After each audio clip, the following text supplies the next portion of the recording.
edition main event. Well, that was an intense intro. I am joined by my good friend and my Chip Race co-host, Darragh O'Kearney. Darragh, welcome. Hi, David. Great to be here. Great to be commentating with you. And as if we weren't sick of enough of each other after spending the last few weeks together, we get to do commentary on this final table. And what a final table is going to be. It was an incredibly exciting What is your name and where are you day. from? My name is Luke and I'm from Germany. Nice. And what is your strategy for today? To win the tournament. Nice. Good luck. Thank you. Strategy from there. Very simple. Yeah, Luke was one of the interesting players yesterday. We had another big chip leader, and he came to the feature table with a big stack too, and he announced his intent by 3-betting 9-6 suited from the small blind very first hand. Hello, this is our finalist on the seat number 2. What is your name? My name is Nedeljko Todorovic. I come from Ljubljana, Slovenia. WSOP Circuit is a big event, so how is it to be a part of this poker history? Oh, it's very great. I enjoy playing. I play for fun. I don't play professional, so that's nice for me. Probably most guys are playing this professional, so I don't have nothing to lose. They do. Okay, and what is your strategy for today?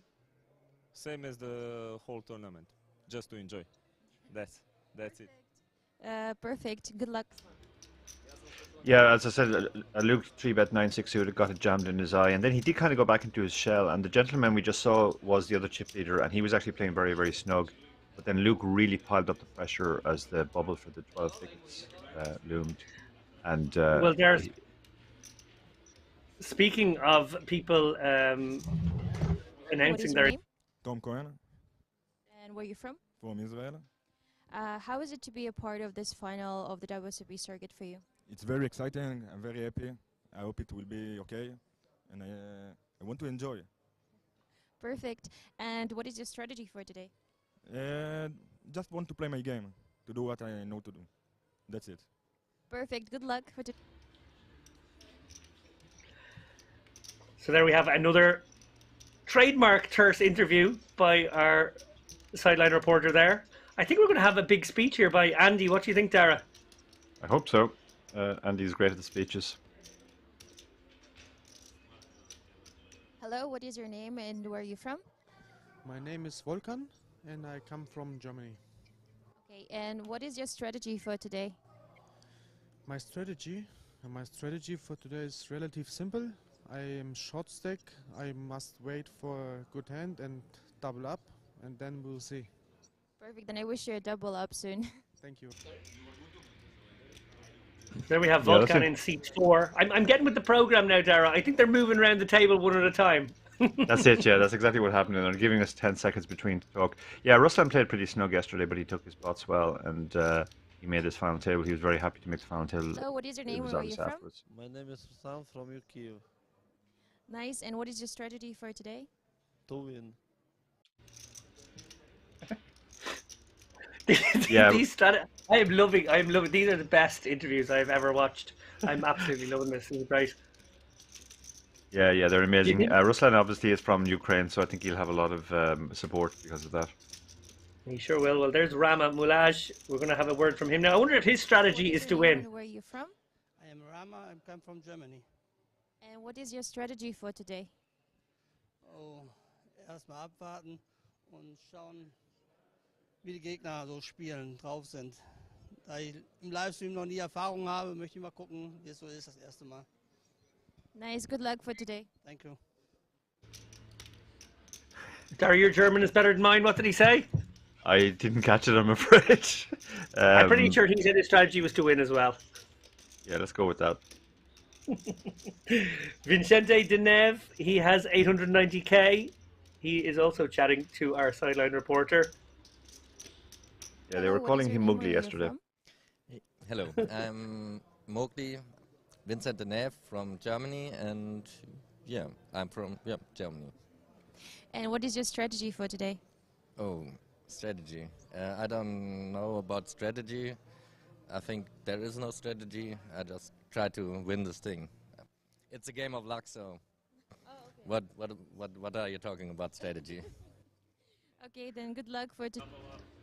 I love that. He was actually one of the smartest players yesterday, so that's definitely a troll when he says there's no strategy. So quintessential German humor there. Now we go to Beznik Lalinovsky. Yeah, 6.2 million. He's one of the bigger stacks. Yeah, didn't Let's see hear him what at he all has to say. yesterday. Hello, what is your name and where are you from? Mein Name ist Lalinovsky Beznik. Ich bin aus Kosovo und lebe in der Schweiz. Okay. And what is your strategy for today? Meine Strategie ist, ich muss mal schauen, was die anderen machen und dann spiele ich auf den Sieg. Nice. Good luck to you today. Okay, he's from Kosovo and he lives in Switzerland, and his strategy is to see what the others are doing and then react accordingly. I thought it was to crush the other players. That's how bad my German is, Dara. Lucas Zaskodny. Hello, what is your name and where are you from? Hello, my name is Lukas Zashkodny. I'm from Czech Republic. I live in Prague. Nice. And what is your strategy for today? Well, it's quite simple. It's to win the tournament. Simple. And good luck for today then. Win it. Okay, thank you very much. I have some question marks over our sideline reporter there. She wants everyone to win. What's going on? Small blind 30,000, big blind 60,000, 60,000, big blind Annie. Dealer, shuffle up and deal. So we're a very svelte Andy Tillman these days announces the action. Great, and yeah, world-class TD, obviously one of the best, if not the best, in the business. So yeah, I saw most of these players yesterday, so I do have a reasonable idea of how at least they were playing yesterday. The gentleman in C2, my co-commentator yesterday, Sven, said actually was the chip leader on the actual bubble and just played very, very tight, didn't really take any spots. Then yesterday he started bluffing a lot more. Either he was readjusting his strategy, or else his friends who'd been watching the stream had given him abuse and told him he needed to start bluffing more. And he did actually prosper a bit from that. So it's going to be interesting to see how those two guys go, and they're side by side today as well, Luke and the gentleman in C2. So, Dara, when I was asked to commentate today, I was told I was going to be joined by a young Sven McDermott. So I've some questions prepared. One of them, I may as well ask you, Dara. Dara, in 2016, you broke into the Irish poker scene by coming fifth in the Winamax Six Max. What was that like? I mean, that was great. To be honest, I really got interested in poker when I started listening to this amazing podcast called The Chip Race, and the two lads who are doing it, and completely idolized those guys, and I was really happy to follow in their footsteps. Good stuff. Roll it around to Rama with the Ace-10 suited. This is obviously going to be an open. He's very deep. He's got almost 100 big blinds. Ace-Jack behind. He's deep as well. This is the kind of hand I think you can go a couple of ways with. You can just flash, or you can 3-bet. Both of them kind of have disadvantages. If you flat, there's a good chance somebody behind comes in, and Ace-Jack isn't a hand that plays great 3-way. But if you 3-bet, you pretty much just fold out the hands that you're in good shape against, and you hear from the hands that you're in good shape, that you're not in good shape against. So it looks like he has gone for the 3-bet. Yeah, not a particularly large 3-bet size, so every reason for Rama to call here with the suited ace. It's going to be battle of the aces here. We can see that Rama is pipped right now. Yeah, they both miss in this spot, and this is a spot where, another advantage to 3-betting pre is when you both miss, you'll probably win post-flop. So let's see. This is a reasonably good board to see, but you're not too worried about the 4 or the 5. There's not going to be many 2 pairs here. Really 9s and over pairs are the only super strong hands, and yeah, as I predicted there, because they both missed and he bet, he won. Yeah, we see a quick fold there to the 450k continuation bet. Quite a large sizing, it must be said, although it was the kind of board where you would probably see larger sizings, closer to half pot. With the ace-10 of hearts there, Dara, obviously he would have had backdoor heart draw. He also had overs. Would there be any good reason to call maybe a very small bet in that situation, and that's maybe why the big bet gets the job done nicely? Yeah, I think on this board, the big bet makes sense. I mean, people talk about dynamic boards and static boards, and a dynamic board is where there's a lot of turn cards that change the board significantly. And actually on 9 high boards, even where there are no draws present, it's still a pretty dynamic board because there are 5 overcards to the 9, which can change the hand values on the turn. So it makes sense on those types of boards to go fairly big. If he'd gone smaller, certainly there was an argument for continuing. The ace is a little bit of a problem as an overcard because a lot of the time your opponent will have an ace as well. So that's not a clean out even if you hit it. Could be in trouble when you hit it. So against the bigger bet, the full kind of makes sense. That's a great bit of advice there for those of you at home listening there. Just that idea of dirty outs. You know, we always like to sort of, wishful thinking maybe makes us believe that all our outs will be good, but in that situation, of course, our ace would often not be good if we made it, and we see in that situation it would not have been. Yeah, absolutely. That's a big consideration. Average Joe in the chat says, any books to recommend while you're at it? Yeah, thanks for setting me up for that, Joe. Joe is a student of mine, and obviously I have written a few books on these. The most relevant one today, obviously, is the most recent one, Endgame Poker Strategy, the ICM book, and it was very relevant yesterday because there were 12 tickets to the WSOP. Sorry, yeah, the WSOP main event. So that made the play from 16 down to 12 super interesting. Again, because this is a final table, the ICM is at its most extreme now. So all of these guys have to sort of change their strategy from how they would have played at the start of the tournament. And I got the opportunity last weekend, Darragh, to sign a copy of Endgame Poker Strategy. A little unusual moment because I'm not, in fact, Barry Carter, your co-author there. Yeah, that's right. I couldn't really understand why people wanted you to sign the book, but I guess some people are just using the book as their autograph collection journal. But I made sure, because I don't want to take any credit away from Barry, I made sure to write a little inscription in it saying I had nothing to do with the writing of this book. Yeah, which is not completely true. You gave us some very good feedback before and during the writing of the book, so that was greatly appreciated. But yeah, definitely not Barry Carter. Yeah, that was fun. It was a fun week in general. Yeah, Darragh and I have been and will continue to be for the next good few weeks on the live poker grind. It's great to be back, I must say, Darragh. I'm sure these guys at the table here enjoying the fact that they can play some live poker a bit more freely, mask-free as well. It's a nice thing. Yeah. Fraser McIntyre said to me that the mask-free thing was big, that when he went to the WSOP last year and everybody was wearing masks, it just didn't feel the same. Whereas the live poker we've had recently, people aren't wearing masks, and that feels like a proper return to what it was before. So yeah, Beznik has sixes here. Beznik is very deep, so he can certainly open sixes. Normally, you wouldn't be opening low to medium pairs in early position early on a final table, unless you have the commanding chip stack, in which case you can get away with it. But if you had, say, 15 to 20 big blinds there, that wouldn't really be a great open. Yeah, it's one of those spots where you would much rather have a hand like the one we just see there, the King-9 suited, or maybe an Ace-X suited hand. Even if the second card is lower than a 6, it would actually be a better open in this situation. Yeah, absolutely. And the Jack-10 is a defend, obviously. That's fine.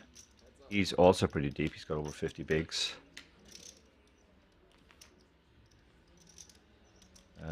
This is essentially a blank board. It's very hard for either of them to have anything here, so whoever was ahead pre-flop should still be ahead most of the time. And Beznik will certainly think he's ahead with his sixes. Yeah, that's the second time now we've seen Beznik go for quite a large c-bet size. We liked it the other time. Not sure I like it as much here. Obviously, he is protecting his equity. Pocket sixes will face a lot of bad turn cards, or at least turn cards that they won't feel great about. But he has almost gone pot here, isn't he? He's kind of like 80-something%. Yeah, that's a real I want to take it down bet now. And yeah, I think you're right. I think this makes less sense than on the previous board. Like on the previous board, on the 9-high board, a lot of your value hands will be, Ace-9, 10-9 suited, 9-8 suited, top pair basically, but vulnerable top pair. On that board, he's not going to have the 4 very often, and he's not going to have the 3 very often. Most of his strong hands are over pairs. And they're going to be less vulnerable. But if you are going to use the bigger size, if you're going to mix your sizings between small and big, it does make sense to put a hand as vulnerable as sixes into the big bet range. Also noteworthy, he had the six of diamonds, so actually on a diamond turn he would flush draw, and on a 5 it would be open-ended, and on a 5 he would have been open-ended. Yeah, the deuce would have given him the gutter as well. Yeah, no, interesting one. And I don't know, maybe just our first little bit of deeper analysis into one player's style there. We'll have to see if that trend continues where he does err on the side of larger bets. Yeah, it's interesting there that Lucas elected to fold the ace-4 suited there. He only has 40 big blinds, but that's still probably an open. The suited aces and kings make reasonable opens. You know, we shave out suited connectors and low pairs because they just don't play very well post-flop, but suited aces and kings are fine to keep opening.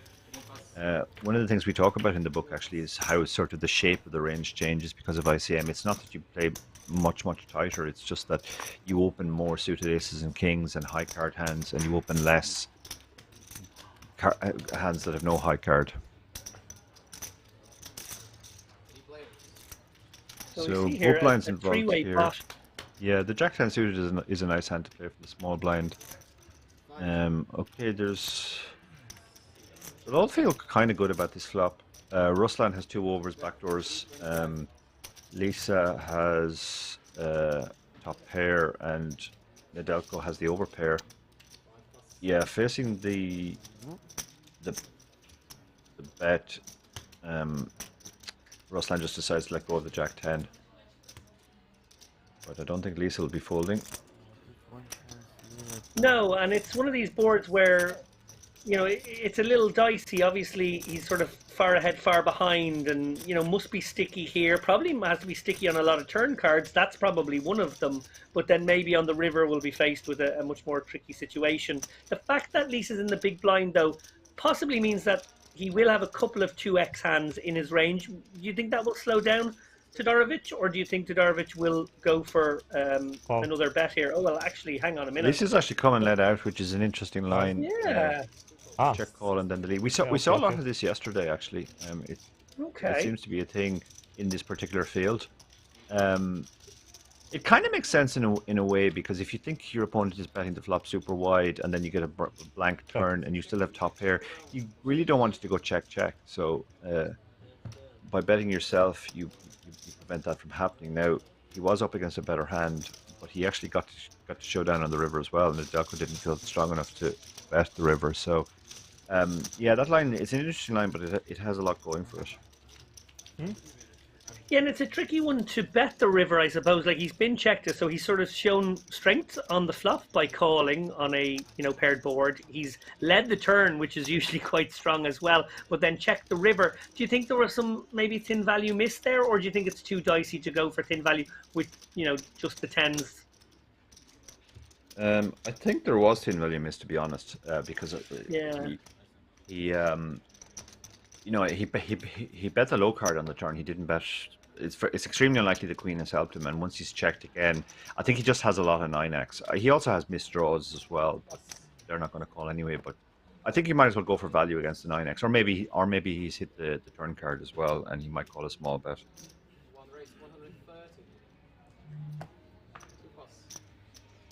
We see there a rather loose open here with the ace-8 offsuit from under the gun 2. Dara, you obviously mentioned there, you know, opening hands with the ace blocker is good. You'd certainly be happy if this one was suited. Offsuit seems just a little on the loose side. This is on the loose side, but this is the way Luke was playing yesterday. He was he was definitely going for it. He was the one player who was willing to open non-premiums. And even if that's not theoretically correct, it can be correct in fields where people are just folding too much, and in particular not 3-betting enough. Like, you obviously want everybody to fold. Well, look, this is the 3-bet with the ace-3 suited. That is enterprising. Ruslan and Luke played together a lot yesterday, so Ruslan may be responding to the fact that Luke was just open far too wide. Yeah, that there seemed like there was immediately some metagame in that one. That's a very unusual hand to see right off the bat on a final table. It clearly indicates that these guys have been battling already. Yeah, Yeah, and 8-3 suited is, I mean, it's obviously a trash hand, but it's a hand where if you 3-bet and get 4-bet, you don't mind having to give it away. It does, and you're not calling with it either. So you're really not. You're just taking a punt that the guy is open too wide. 10-9 suited is an interesting one. Like this would normally be an open without ICM, but with ICM, this is exactly the type of hand that becomes worse. You have no high cards. You're not blocking the ranges of the players behind the hands that you're going to hear from. But he has gone ahead for the open. And it'll work unless he runs into a hand, I guess. Well, it looks like it will have to be a hand coming out of the blinds now. A lot of trash hands from the hijack cutoff and button. Oh, hello. Oh, Here's a here one. we go. Kings, and he's moved all in. So that'll be the end of the 10-9. Yeah, that's again, that just reinforces why you don't want to be opening a hand like 10-9 suited. You're just not blocking these types of hands. If you have king 9 suited there, it's fine because it's much less likely somebody has kings behind. Yeah, he's only having to call 12 big blinds total, but I think he has to let it go nonetheless. Yeah, No, it looks like he has called. He has made the call? No? Or did he fold and show? We're not quite sure. The cards were definitely turned over, which is causing a momentary bit of confusion. Yeah. I guess we're going to see if we see a flop here. Yeah, it looks like he's putting the all-in symbol beside the kings, so I guess this has been called. That's So definitely... Lucas has the right kind of hand to crack kings, it must be said. Yeah.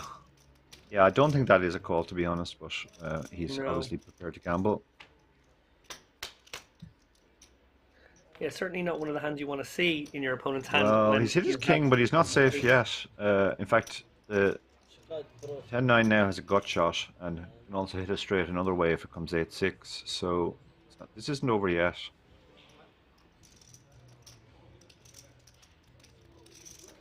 Or jacks will pull him ahead, and that's no good. So now it has to be a jack. We do know that one of the jacks was folded, so 3 remaining jacks in the deck.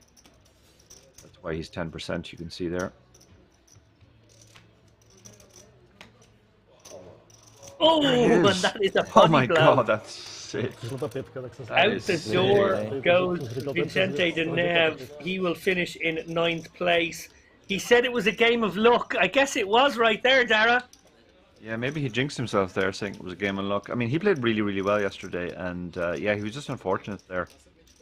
He made one misstep late in the day where there was an under-the-gun open, and the leader called in cut-off, and he decided to call on the button with king-queen off, which is not really a great hand to call with in that spot. You're going to have to go 3 or 4 way, and he wasn't suited, and that cost him some chips, and that's why he came in short today. But other than that, he played superbly well, and obviously just very unlucky. And he busts in 9th for, let me find, €14,500, plus he did lock up that 10,250 ticket. Just looking at the Twitch chat very quickly, shout out to Value Heavy. He says, "Hey David and Dara, have fun in the commentary booth today." Yeah, we will certainly try. Yeah, we were in the same country yesterday. We were in the same country yesterday evening, and now very far apart. I'm as far away. We're probably on the 2 corners. You're in the top left-hand corner of Europe, and I'm in the bottom right. It's the other way around, David. Oh yeah, you know, you're right. Bottom right. Yeah, Monty is bottom right. Okay, so Vulcan has moved all in. King 7 suited. This is very loose. From under the gun plus 3. Yeah, this is the super ace. optimistic Luke- here, it must be said. Lucas Into is- the guy we know likes a light call as well. Yeah, sometimes when a guy wins a flip like that, he makes him more likely to let the next one go. But he's asking for a count here. This is pretty close, to be honest. We didn't see Volkan yesterday, so I don't know if Lucas knows much about Volkan's game. Yeah, I gotta say, it feels like a foul. Like Volkan shouldn't have a hand as weak as King 7 suited. Really, with the ICM pressure on here, he should be in there. It's Yeah. probably like a King Jack suited is probably the lowest Yeah. he's meant to go, or something And you that can weak, see- maybe King 10 suited. Yeah, and you can see that even when he has a hand like King 7, we're not that far ahead, so it's one of those situations where you can be very far behind or slightly ahead. But he's getting a good price. He needs to call 555 into 765, so he only needs about 40% roughly. A bit more, I guess. A bit more than 40%. And he's going to have that most of the time. So that's what makes this very close. But he does let it go in the end. It's interesting that he folded that he called the 10-9 suited, but folded the ace-5 suited.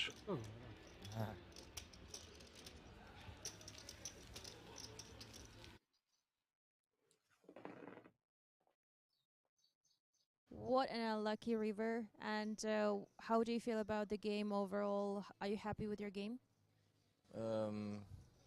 Yeah, sure. I'm happy with my game.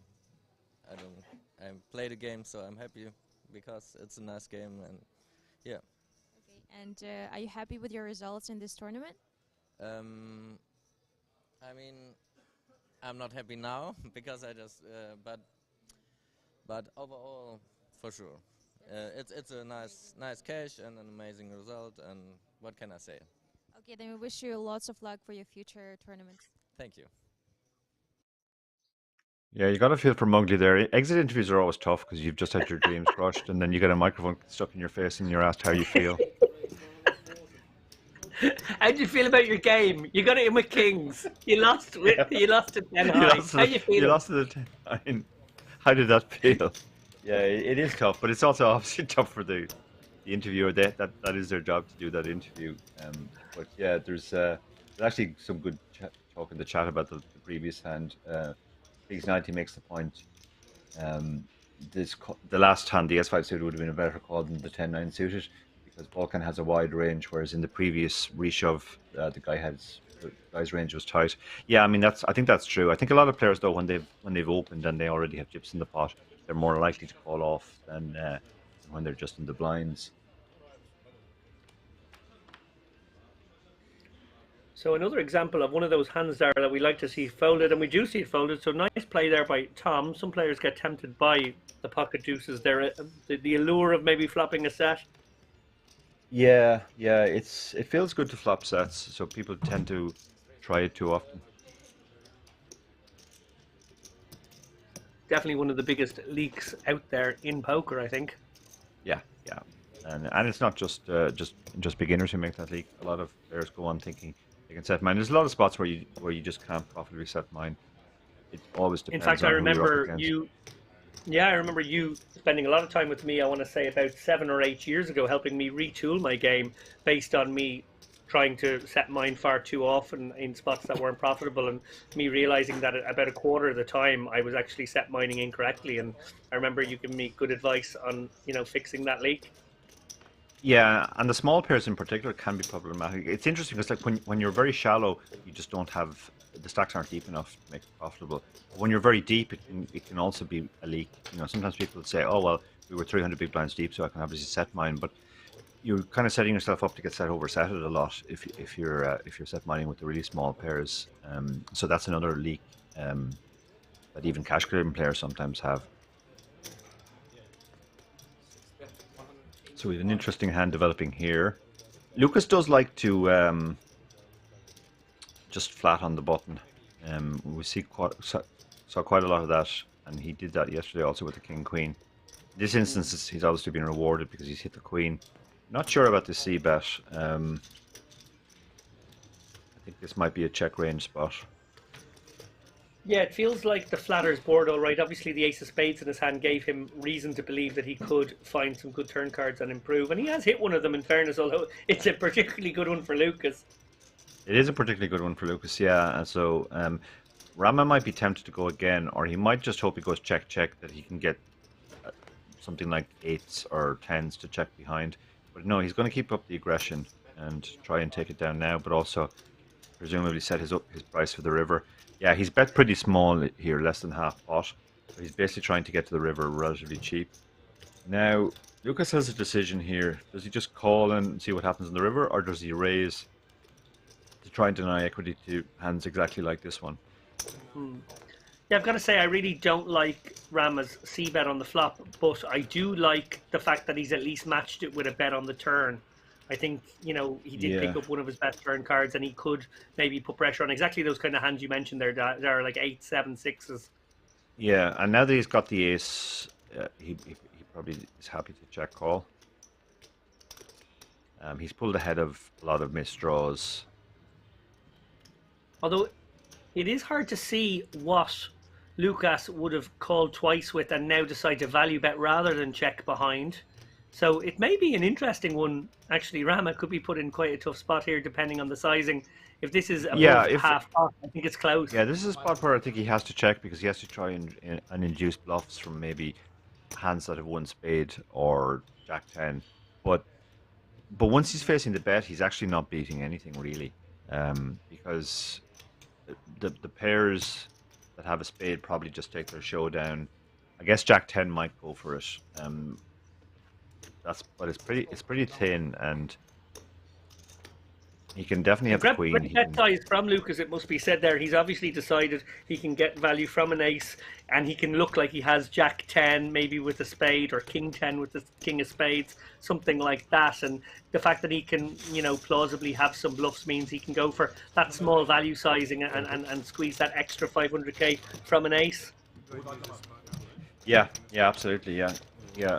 I mean, I guess I criticized him yesterday for calling the king queen, although that was a significantly worse spot because it was an early position open and it was already a caller, and king queen off does very badly three-way. King queen off does fine heads up, and that was actually a very good spot to flash.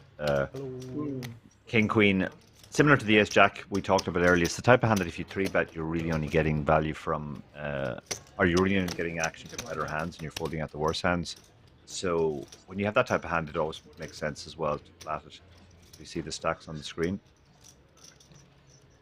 Yeah, I think when I've looked at any solver output around the king queen off in that sort of situation where it's high jack, low jack sort of opening, it does always seem to be a mix. It seems like king queen is the hand that you want to put into both categories. A bit like the ace jack, as you said. It's a hand that you sort of want to be unpredictable with. It can be in your range as a flat, but it's not always in your range. It can be in your raising range, but again, not always in it. Yeah, exactly right. And shout out to Arcane231 in the chat. We're very happy to be here with you too, and thanks for your kind comments. Yeah. So Ruslan picking up the king queen O. He's been very active so far. We saw that fruity 3-bet earlier with the 8-3 suited, which worked. Interesting to see Luke. He did go for that one light open, the ace-8, which is kind of what he did yesterday when he came to the feature table first. He immediately went for a light 3-bet, had it shoved back in his face, and then he started batting down the hatches for a long time. And maybe that's going to be his plan as well today. Having gotten his loose open punished, he might just chill for a while now and see what happens. Tom has 7s in the big blind. This is a fairly standard flat, I think. Not the Yeah, kind of seems hand like you a really great hand want. to flat. Yeah. Okay. And you really want to 3-bet because you generally want to 3-bet very strong hands that you don't mind getting 4 with, or very weak hands that you don't mind having to fold if you get 4-bet. But a hand like 7s falls into the middle category, where you're definitely not happy getting 4-bet, and you're certainly not happy if you decide to fold it. Okay, and the ace-high board obviously favors the opener, so he may find a way to win this hand now. Yeah, no spade in Tom's hand there. Maybe with the 7 of spades, he could call once to a small bet. I think without the 7 of spades, maybe it becomes a little trickier. It looks like he's going to be sticky, though. It's close. It's a pretty close one. Yeah, it's close. You can definitely end up overfolding these boards and just always giving your opponent an ace. You definitely would look at that. You would definitely have liked it as a backup, but the 7 on the turn, now he feels brilliant about it. And this is actually another reason. It's a minor reason, but it is one reason to call with a hand like 7s. When the 7 comes on the turn, that looks like a perfectly safe card. So Ruslan's going to keep barreling. He's going to keep value betting if he has the ace. And just having a hand which occasionally improves to an absolute monster is useful. Indeed. Well, he's got the king and the queen, which are obviously useful blockers because they block the best aces, although it's unlikely that his opponent would have the ace king or ace queen in this spot. We know now that he's actually turned the set, and Ruslan, well, he may put more chips in the pot voluntarily if it's called here. I don't think he's going to be continuing to a raise. Yeah, I think you have to call here because you're hoping. I mean, an ace is going to value bet the river anyway. Now the problem is everything that isn't an ace is folding. Looks like he has gone for a raise though. Looks like about 1.4k or 1.4 million, I should say. Yeah, Tom played superbly yesterday. He was probably the player that impressed us the most, myself and Sven. Don't know anything, but he does seem like a reg. He was basically hoping that Ruslan had a strong ace, and by check raising the turn, he could get the rest in on the river.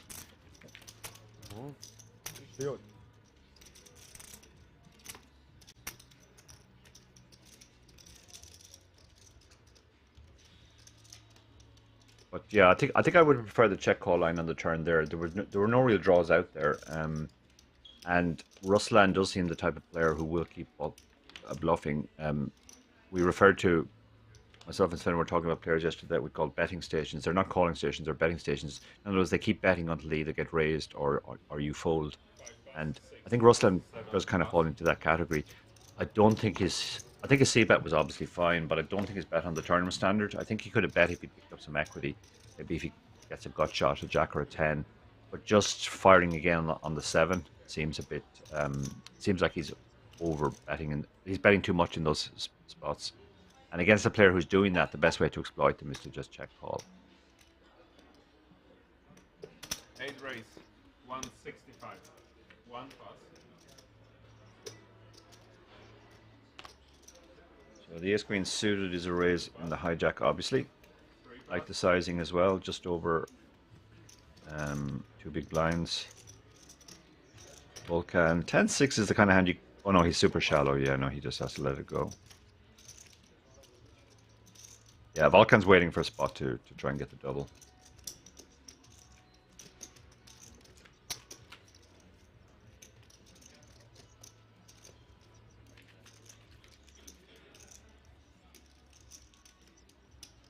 You headed back to City West, Dara, after the main event was finished. Obviously, there were some side events, lots of cash games in the room. Did you just soak up the last bit of atmosphere for this year's tournament? Yeah, it was great.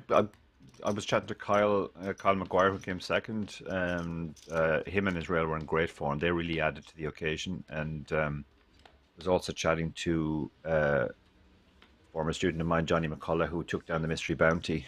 So very happy for him. Nick Newport final table that as well. And yeah, I was hanging out with a lot of great people. Kevin Frame from Scotland, Turlock from Sligo, Virgil from Sligo as well was there, Mick McCloskey. There were a lot of great people hanging around, basically just savouring the last bit of atmosphere before for this year.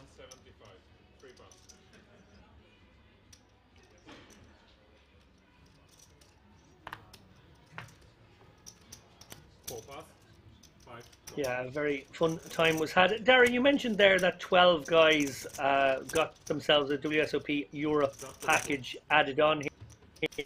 We've seen with a lot of these Rozvadov final tables, it mightn't be 12 every time, and sometimes 3 or 4, but it does seem to be part and parcel of what they offer here as part of your prize pool.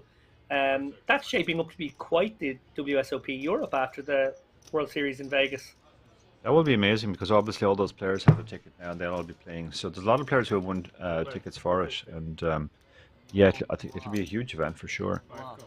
And yeah, fair to say a lot of people who wouldn't have played it without having won it in this way. So you know, it is sort of putting a bigger field together. Yeah, this could be trouble for Nedeljko now because not only is he drawing dead, but it's harder to put his opponent on a 10 when the second 10 appears. And Ruslan is the kind of aggressive player that we've seen just keeps betting basically, so it's going to be hard for Nedeljko not to lose more chips here. Yeah, it could be hard for him not to lose all 3 streets, to be honest. I completely agree with your analysis there. Combinatorically, the 10 makes it far less likely Ruslan has a 10. He is exactly the type of guy who would barrel his king queens, his king jacks, his 7/8s in this spot. So you got to probably buckle up and pay some more chips here. Maybe console yourself at the end of the hand that you would have been right more often than not, but not in this instance. Yeah, this is why it's hard to play against that style. The aggressive player just keeps betting because they do sometimes have it, and then you feel like an idiot afterwards when you fall down and they have it. But you do just have to kind of console yourself and say, well, he would have done it without the 10 as well. So in the long run, I'm going to make money taking this line.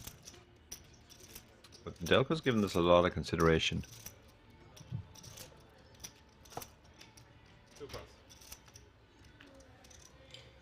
Oh, he folded. That is a That's very tight incredible. fold.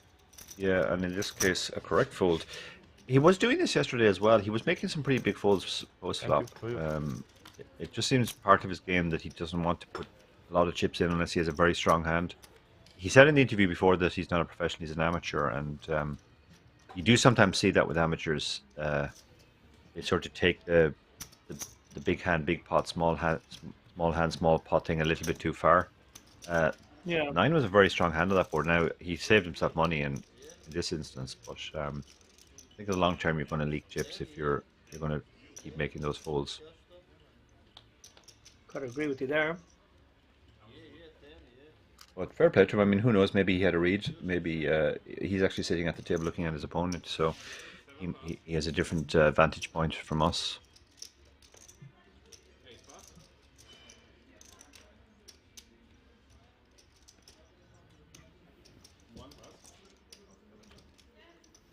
This 9 was also good.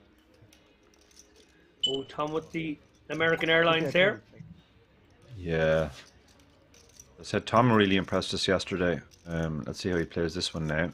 He's got, the blinds have gone up, so they're 40-80 now, but he still has over 50 big blinds.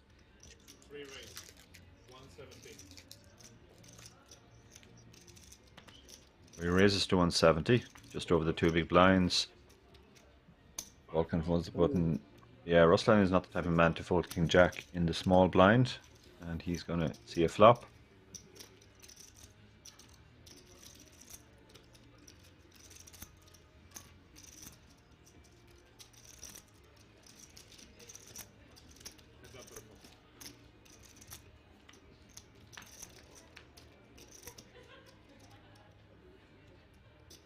Now he's in trouble.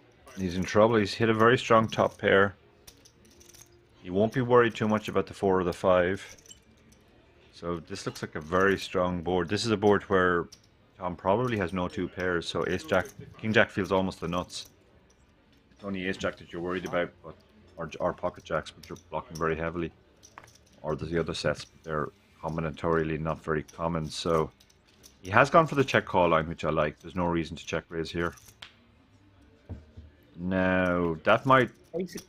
Ace of clubs in Tom's hand here, Dara. Probably gives him reason to bet again. Yeah, I think you absolutely have to bet again. But no, sorry, he has decided to check. Tricky, tricky. Very tricky. Now he's hit the nut flush, Well, and this is so disguised. But this is a really scary board for the King Jack, so he's going to check the side, I think.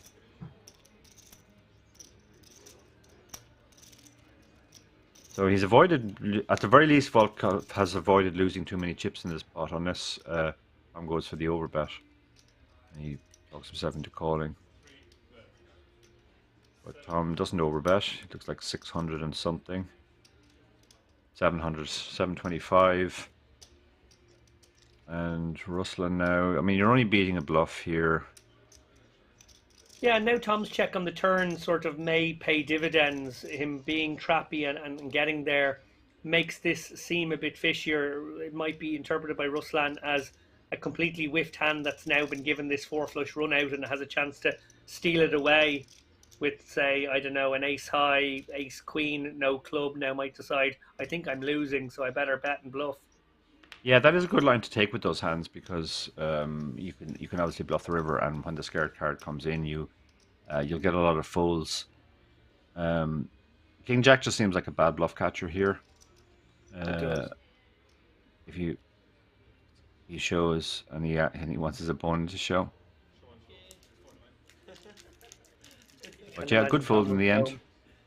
Yeah, he played that one cautiously. He got away with losing the absolute minimum there.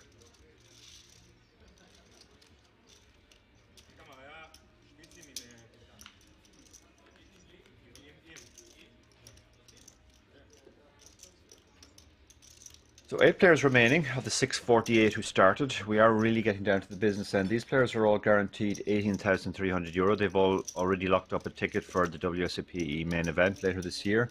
And they'll all be eyeing up the first prize of €160,500.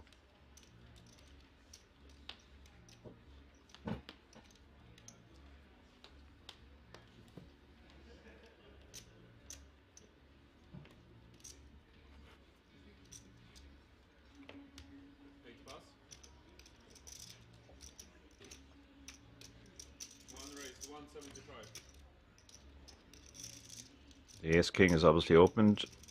Yeah, Luke's decision. Luke has got involved here, has he?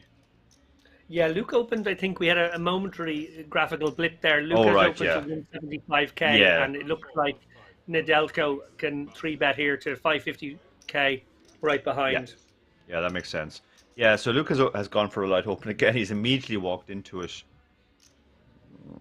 Beznik with the threes here. I mean, you have to let this one go. You're not closing the action. Yeah, he makes the correct decision in the end. You're not closing the action there. You certainly can't call if it gets raised again. And yeah, Luke just shrugs. He's like, really? Are they just picking on me every time now that I go for a light open? That was a sort of 55, 60 big blind deep. Actually, maybe even more than 60 big blind deep. Any value to calling with the 7-8 suit? It's probably not the worst one to call at that depth. I think if you open it, yeah, it is a good hand to actually call. And certainly if you're going to open all of those types of hands and you're going to fold them to a 3-bet every time, you're folding far too much, and people should be 3-betting you more. It's also interesting that the ace king even decided to 3-bet. It's not really an auto 3-bet there against an under the gun open as that was, or under the gun +1. Ace king is a hand. You know, if you 3-bet that and get 4-bet, you're going to be in a horrible spot. It's not. It's a very different situation if it's folded around, say, to the hijack and they open and you have ace king on the button. That's a much stronger hand in that spot. But against an under the gun open, there's something to be said for just flatting the ace king as well when you're more than 50 blinds deep. Ram Moulage with the pocket tens. He's only playing 35 bigs here, looking to get involved. Yeah. And king 6 offsuit. Normally defend, but let's see what Lucas does.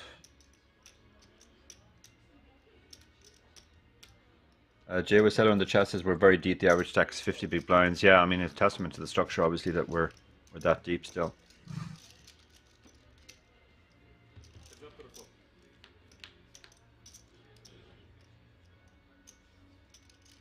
So they both miss, so there's not really any reason for the king 6 to see a turn.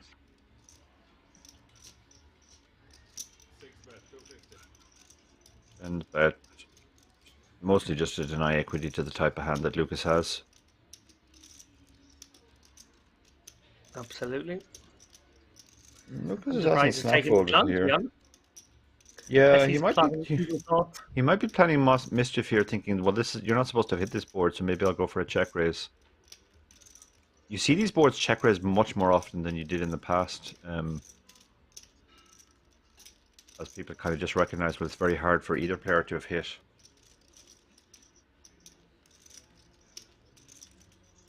I definitely like check raising on this board a lot, but I don't think king 6 is the hand to do it with. And yeah, he does decide in the end not to go for it. He was staring at his even opponent. You have like the 7-9 or the 9-10. It makes for a better. Yeah, there's a lot of better. Yeah, there's a lot of better cards, a lot better hands to do it with. If you're wrapped around the 8, you can hit straight king cards on the turn and keep barreling. But with the king 6, you just don't improve very much. But it was interesting to me that he was staring at his opponent there while he was making his decision. So I guess he's one of those players who backs himself to be able to read players, and if he thinks the player looks very uncomfortable during the tank, he might have gone for it. Yeah, now this is normally not an open, but he does have a very big stack, so he's decided to go ahead. To be honest, it's still not an open even as the big stack, but the entire table to get through, and you have 2 very low cards in your hand. But this will work unless he runs into something. 5s on the button is probably just a call. But he has 3-bet. Yeah. He's He's gone for a very clicky 3-bet size here. Sort Yeah, of taking the initiative. Yeah, which allows the 2s to call. We have Chasing Poker Greatness in the chat. I wonder if that's the legendary Brad Wilson. He says, I'm pretty sure the official term is hugging the 8.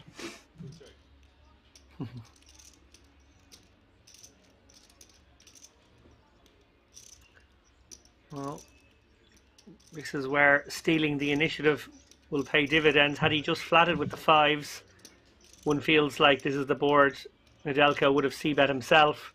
But now that he's stolen back that initiative, he can fire out the c-bet and will get the job done here. One would think the 2's going to go in the muck. Yeah, he thinks he's folding at equity here, but of course the 2s have very little equity. The problem you have on these ace-high boards is when 3-bet, even a lot of the light 3-bets, even a lot of the sort of semi-bluff 3-bets are hands like ace-5 that still connect with the ace. Yeah, the ace is a particularly bad card, and again that's another reason why I don't really like the open with the 2s there. You can leak a lot of chips in these spots just by opening too many of those hands.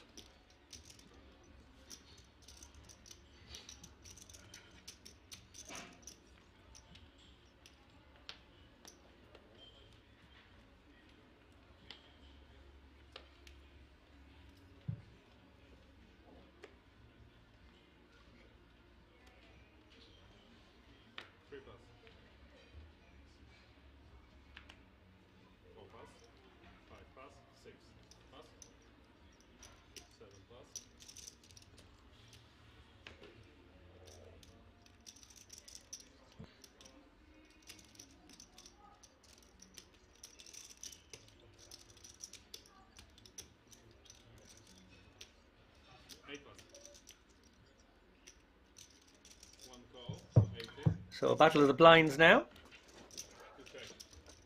Action folded all the way around to Luke Tong, who has decided to limp in with the Queen-9 suited. Pretty reasonable to raise up the King-Jack here in the big blind, but he's opted to check it behind. Yeah, you can definitely go either way with this hand.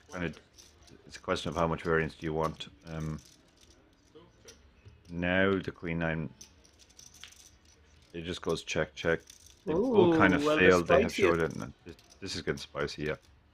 Yeah, spiciest turn card possible here with both players picking up draws. Draws which they think they will be good with if it gets in on the river. We're going to see now.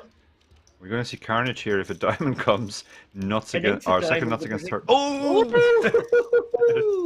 Oh Lord, this is very bad news for Luke. This is nasty. This is terrible. Very terrible nasty. news. Because some straights got there too, so when you raise it up with the flush, it will maybe put some doubt in the mind. Luke Tong obviously going for some value here. Second nuts must raise. Yeah. So the question is how much and how quickly Luke calls, because I don't think he can let this one go. You can't let it go. Wow, Nadal looks anguished here. He's gone for a big sizing is the only thing. Like, he's pretty much potted here. Yeah. Now, you're losing to one sort of grouping of hands, the ace X of diamonds hands, and the question is, wouldn't they have played it slightly different before now? Yeah, they almost certainly bet a previous street. So it looked like a bit of fake Hollywood in the end. He sort of did a shake hands, a sort of a rub of the head, and then throws in the raise. You could see that Delco really doesn't like this. He's like, wow, really? But I have It was to a call quick. It because was a very small raise in the end there, so he was just super priced in. Yeah. Re Horizon in the chat says 7-5 of diamonds also beats him, which is true. Yeah, there is that one combo, which is the actual nuts. But yeah, nice pot there for Nedelko. And Luke again, he's had it's fair to say it just hasn't gone his way yet at the start of the final table, and that sometimes happens. I mean, he hasn't really done anything seriously wrong, but yeah, he was basically cooler there.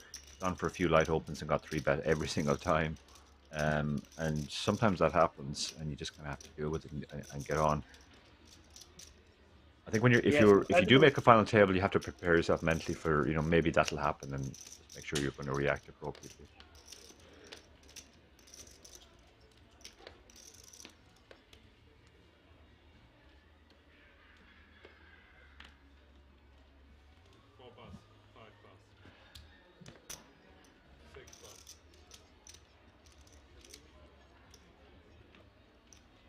Another wired pair here in middle position. This time Beznik. 7 raise 180. 8 pass. 1 pass. Well, he's Not going to flop a set. Two 10x hands in the muck. Interesting situation here. Probably a flat call out of the small with the suited ace. Dara, methinks. Yeah, I do like the call. This type of hand. Again, I'm repeating myself here, but when you 3-bet this hand, you just hear from the hands that you're in bad shape against, and you fold out all the worst hands. Yeah, but he Tom did Cohen fold with it. a must defend. Yeah, the King 9 suits is a lovely hand to have in the big blind at this point. Just a lot of flops you can continue on, even if you don't hit your King or your 9.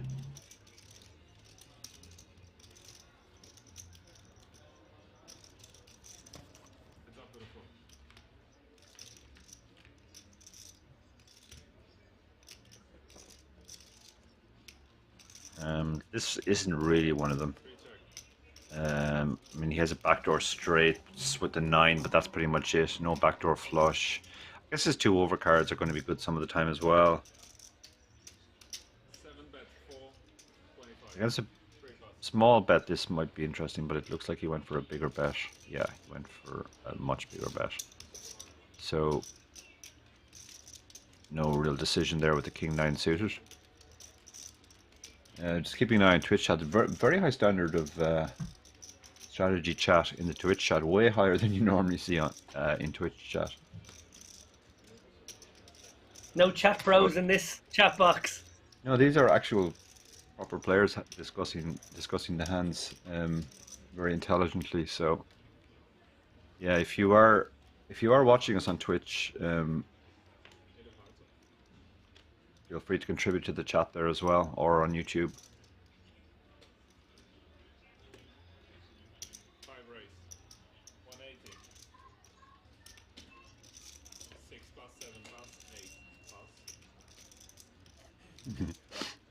Zyperflex is offended by what you just said, David. What's he saying? We're all poker pros here. I said there was no chat pros in the chat box. Yeah, I think he's joking. Is chat pros not the euphemism for like Half chose not a pro? is a pejorative term, yeah, for sure. Yeah. I was being polite. Yeah, no, I think oh, this is a... And that goes so random. He does... We saw him fold the suited ace last time in the small blind, which most people would have at least called. Okay, he does let the ace 10 go, and that would be a horrible hand to call 3-way. But he certainly considered something there. Yeah, he did. Now, this is a spot where you feel Volkov may just stick it in. I hope he doesn't, and it would be a misstep given that he's coming from under the gun. This 3-bet is particularly strong, but I don't know. We've seen him certainly play slightly more hands and play them slightly more aggressively thus far. That's making me feel like 30 bigs deep here. He might get himself into trouble, Dara. Yeah, he definitely might. This is... Well, all the body language is a fold. I think it's going to be a fold. Good decision. Very good, Ruslan. Yeah, with his aggressive image there, he could definitely... And certainly Luke is the kind of player who could be light in that spot too, but he decided discretion is the better part of valor. He's going to let this one go. As Uncle is trash talking the chat, I'm pretty sure that's my good friend Kevin O'Donnell, who is actually in my house, presumably watching on Twitch somewhere. and is also taking my wife out to dinner tonight. So yeah, I'm very worried about Kevin these days. Yeah, no, that's it. Seems like he might be trying to re-steal more than your big blind there. Yeah, Kevin's a man who goes for aggressive re-steals all the time at the table. So yeah, very, very concerned about that.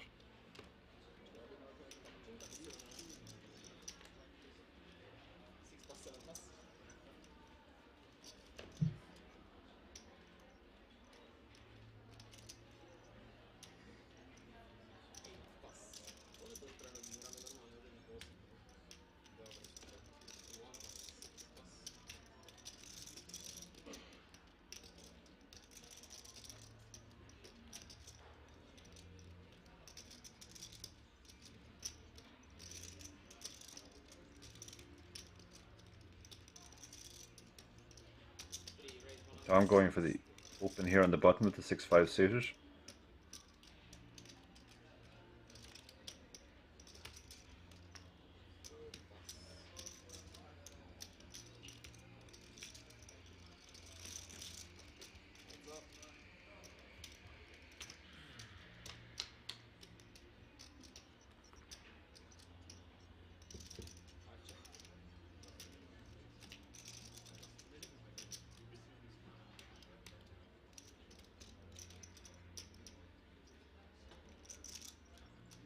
So 2 open-endeds here.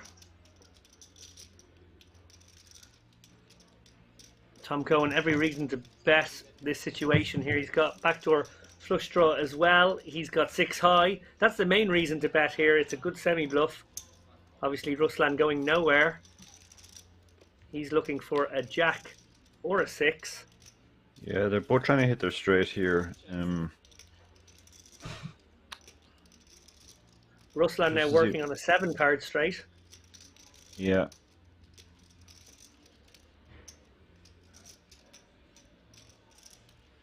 And a tricky spot for Cohen now. One feels like he'd have to go big if he wants to sort of get the job done here in a lot of worlds. That would be very harshly judged to be a string raise. I don't think that will, or string bet. That won't be judged that way. I don't think by any floor person. Yeah. Although I think Volkov may be asking the question. Yeah, he's gone for about half pot. It does make sense to go big on this board because your value hands are worried about all the draws that are there now. The spades, the straight draws, etc. So it does make sense to go big on this board with your bluffs as well. Tough for Volkov now. It is a quarter of his remaining stack. You know, obviously, yeah, it is, but he's getting a good price his here. outs are no longer completely clean either. Yeah, he's getting 3-1 here, which is almost what the odds he has to hit a straight. But as you said, his outs aren't clean, and if he does hit his straight, he's not guaranteed to get more money into the pot. So it's a tricky spot. Spades might be trouble as well. So there's a lot of ways he could be in trouble even if he hit his straight. He's also giving off a lot of weak body language information here. I don't know if this is being picked up on by Tom. If Ruslan does decide to make the crying call here on the turn, he's sort of giving away that he's in agony. Maybe he balances up his range when he's strong by looking equally anguished. I'm not sure.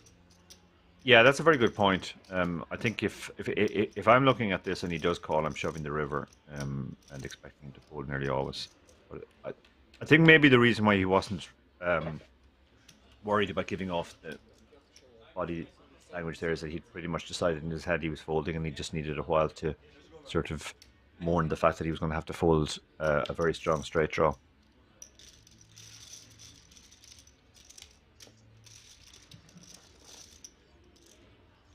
So Tom's aggression pays off there. He obviously knew that his 6 high had no showdown.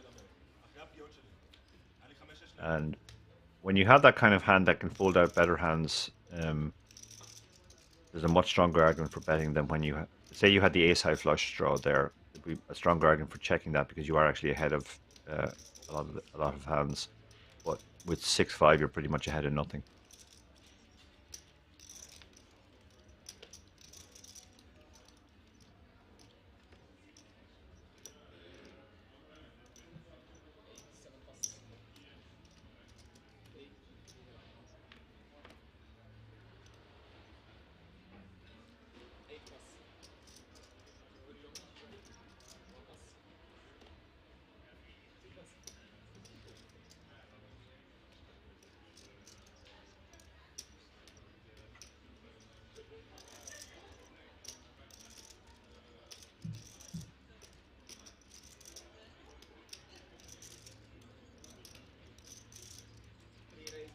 Straight back on the horse here, Tom Cohen with big slick. He's in every pot, this Orbit. Yeah, I'm repeating myself now, but he was super impressive yesterday. He was the one player that Sven and myself kind of thought was played the best of anybody. And he is going after this now. He's getting a lot of hands, obviously, but he won a nice pot last hand with the 6 high, so he's not just waiting for premiums either. And sometimes the case too that when a player like Tom seems to be sort of running over everyone, even if he's opening wide and they kind of know that, players are a lot less willing to tangle. They just feel the guy has the momentum, he's playing very well, and he's going to put you under a lot of pressure post-flop. Yeah, sometimes if I'm one of the middly stacks in a final table situation like this one, and you do see a big stack, or, you know, he's not the biggest stack, but he's certainly the most aggressive with his fairly large stack, willing to kind of keep going at it and keep being aggressive. You're sort of happy because he's whittling down the other short stacks as well, and that's sort of, you know, even though you're getting whittled down slightly in the middle of the pack, he is hurting everyone. Yeah, yeah, it completely depends on your stack size there. Like if you're the sixth biggest guy, you're quite happy to let the other two guys be whittled down with you, and hopefully bust first, and then the restraints will be off, and you'll be able to go for it. Because the pay jumps are getting quite significant now. Like the eighth place prize is 18,300, while sixth is 34,900. So if you can outlast two more people, you've almost doubled your money. The ladders are getting juicy now. They sure are. So Luke has opened again. He's gone for a very, very light open.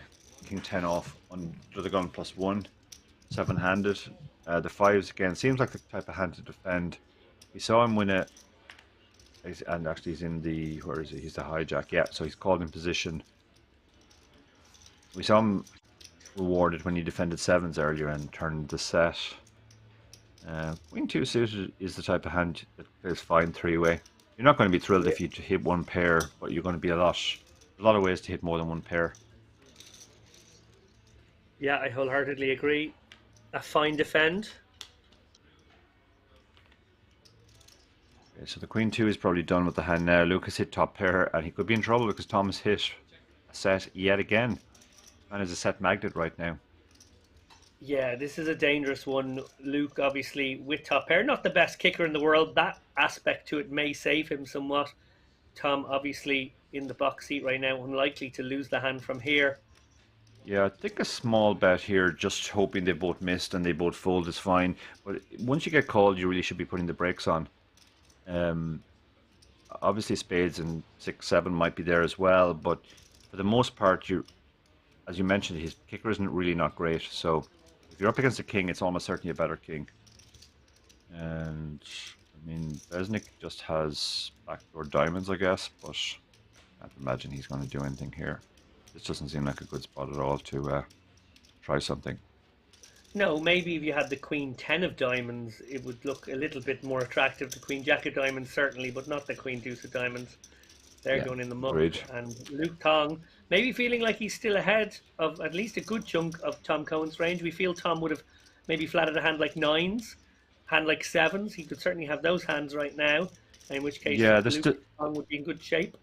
Yeah, there's still no real point in betting because those hands are probably not going to call the second barrel. So he does go for the check, which I like. Now Tom just has to decide how much he wants to bet to try and keep his customer on the line. Yeah, it feels like you're now targeting exactly the kind of hand Luke Tong has, which is a sort of a King Jack, King 10, King Queen type of holding. Yeah. Yeah, agreed. Yeah, there's no real reason to go big here because you are targeting those kind of weakish hands, I think. So what's Tom gone for? He's gone 725 into 1.2 roughly. So yeah, gone for 60%. I like this size. This will probably get called by the type of hand you want to get called by. And he is setting it up for a river shove. If Luke calls here, there'll be 2.6 million in the pot, and Luke will have 2.9 million behind. So just slightly over pot. And if he does take the shove pot line on the river, he can be, apart from representing the value, he can also be representing something like miss spades. Yeah, also fair to say a decent number of King X hands in the hijack flatting range here. You know, we see he has 5s and he's actually made the set, but I think Tong probably equally worried about hands like King Queen and King Jack, which would have flatted in that spot. They're sort of plausible holdings. Maybe even an Ace King might flat in that seat against an under the gun +1. So he's probably worried about not just the possibility that he's been outdrawn by a set, but also maybe has kicker trouble. Yeah, he could be up against a bigger king for sure. And yeah, I mean, he did well there in the end. I don't really like the open pre-flop. I think it's just a little bit too loose. But if you are going to open a hand like King 10, it's very important not to overplay it when you hit your top pair. And he basically got away with just one small bet and then folded. So he didn't lose too much after the flop either. And that's a sort of a saving grace. If you are going to open too wide, you at least need to be able to get away from top pair when you're facing aggression, and managed to do so on that occasion. Well said. So the rich getting richer here. Tom Cohen, sort of the man to watch at this table. Dara O'Kearney and Sven McDermott made him their...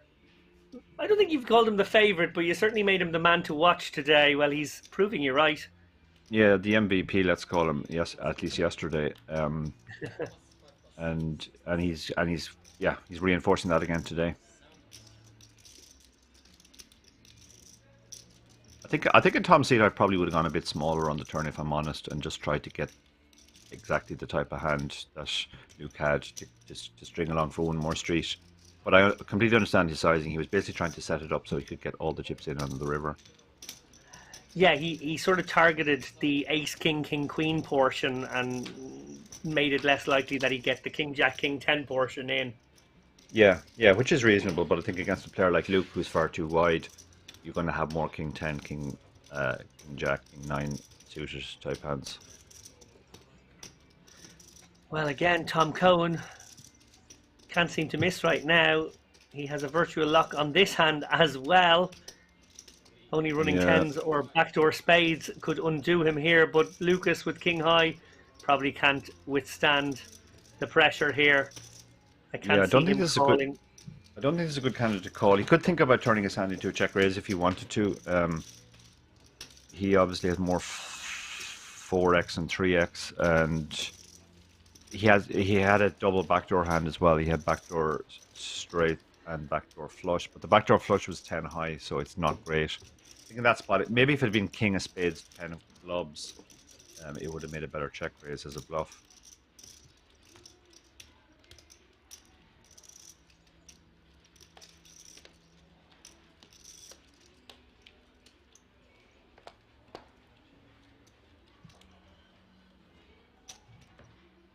The ace-10 under the gun. This is a standard open, but not much about Nedelko is standard, including...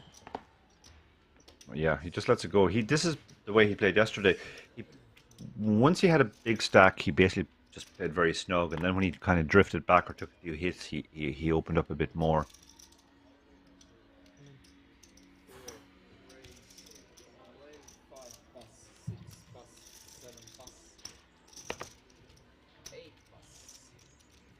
Well, all in with the king and the 2 offsuit. Going to get looked up here by Luke in the big blind with pocket 9s. He's going to have a 65% favoritism as we go to the flop. This could be the end of Vulcan. Yeah, the king 2 looks very loose, but it's fine because the blinds are coming, and with the big blind ante, he's going to have to post half his stack as soon as they hit. So it's better to sort of take this spot and before they hit you. And he's not dead, like he still has 36% here, so not the worst spot in the world for him, even though he's running into pocket 9s. And it has completely flip-flopped. He's binked his king, and now the pocket 9s need help. We see that the 9 of clubs is gone, so it's only the 9 of spades left in the deck. Or running 10 jack. Queen, I said it. Well, now a queen will do him for a chop. Yeah. Desperate stuff. And Luke Tong will pass over a few chips. As you said, Dara, he took the sort of proactive measure there with the king deuce. He knew the blinds were coming. He was probably hoping to see some paint and maybe a reasonable kicker. In the end, a king and, well, the worst kicker was enough. And it got the job done. Indeed, yeah. Yeah, that's some people sometimes ask me, like, what does the big blind ante-change, and there are a lot of false beliefs out there that because the big blind, you have to put in more of your chips, you should defend your blinds wider, but really it's just dead money, so that's not the case. The one really big change comes in the situation we just saw, where you're very short stacked. When you're very, very short stacked and there's a big blind ante, you can go a little bit tighter in late position because you have a full orbit and you're not playing the ante every hand. You're not putting down until the blinds hit you. When you're in early position, you have to go wider, because if you wait for the blinds to hit you, then you have to post the ante, and you can only win that back. Whereas if you go from a seat before the blinds hit you, you double your money when you get it in. Absolutely. A good bit of advice there for anyone who does find themselves on a short stack in pretty much any tournament out there these days on the live circuit. Almost nobody does regular antes anymore. The big blind ante immediately caught on when it came into the equation about 4 years ago. I don't think it's ever going it caught on so anywhere. much. You can see why it caught on. I mean, it used to be so annoying. Everybody had to post an ante. People were making change all the time to post antes. There was always one guy at the table who was forgetting to post the ante. Had to be reminded all the time. It was just enormous hassle for the dealers as well. It was a kind of idea that when it came in first, people weren't sure about it, but as soon as they saw it in action, it's just impossible to imagine it ever going back to anything else now. Absolutely, and our good friend Nick O'Hara did a decent sample size look at how many more hands got in thanks to the big blind anti-speeding play up. And over a pretty good sample size, over a few tournaments that he ran in the early days of it, he said it added 2.7 hands per hour. Yeah, and that's a lot in live poker. I mean, that's basically a 10% increase, right? Exactly, yeah, no, it adds about like 30 hands to an entire day of poker. As we see here, obviously the queens hate this board here, the ace high, 2 spades. Beznik has the spades, he's got the nut flush draw here. But Cohen can't really go away to 1 bet. Yeah, you hate this with the queens, but yeah, you can't. You have to call. This is definitely a call 1 spot. Maybe he'll bank his set again on the turn. He has been one to hit sets. It's fair to say he doesn't want to hit the queen of spades. Yeah, the queen of spades would have been the real killer. But now, if Beznik fires again, this could get the job done. Yeah, and Cohen obviously going for the check line on this ace-high board. Had he taken the initiative, obviously Beznik was going nowhere himself, but now Beznik with the initiative is sort of turning his hand into a semi-bluff, trying to rep, I guess. That 10's not a bad card. Ace-10 is the kind of hand he might have called in the cut-off. He can also have hands like ace-jack, ace-queen, maybe even ace-king, facing under the gun open. So he's trying to target exactly the kind of hand Cohen has here. A hand that's maybe 9s through kings that's trying to hang on right now in the face of this ace-high board. Yeah. And it works. Nice bit of aggression from Beznik. You don't need the best hand to win in poker. That is the beauty of the game. Yeah, that's one of the reasons why probably the most underrated hands in poker are the suited kings. And we've seen in action there why it's such a powerful hand, because you flop that kind of hand. When you hit that kind of flop, you can basically keep betting and you'll get a lot of better hands to fold.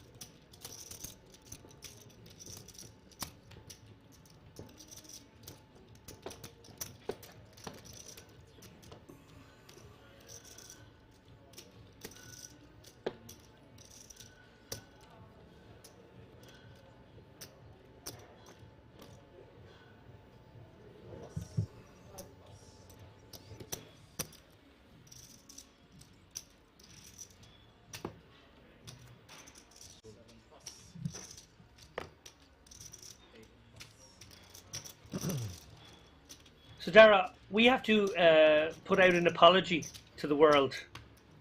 Do you know why? Why? What have you done now? I knew it would be immediately assumed that I done something wrong. No, we've actually done something wrong collectively. Oh, really? We promised, we promised an episode of the lock-in from our Irish Open last week. We didn't deliver. Did anybody even notice that we didn't do one? Well, probably not, because they were listening to us on commentary all weekend. Yeah, maybe they thought that was the lock-in. There's a lot of confusion about what the lock-in is. I said it to a few people, and they all know what the chip race is, but they don't really know what the lock-in is. The lock-in's the episodes when usually me, but sometimes you do a bit more ranting about something we don't like. Yeah, we're just basically talking about whatever is in our head that week.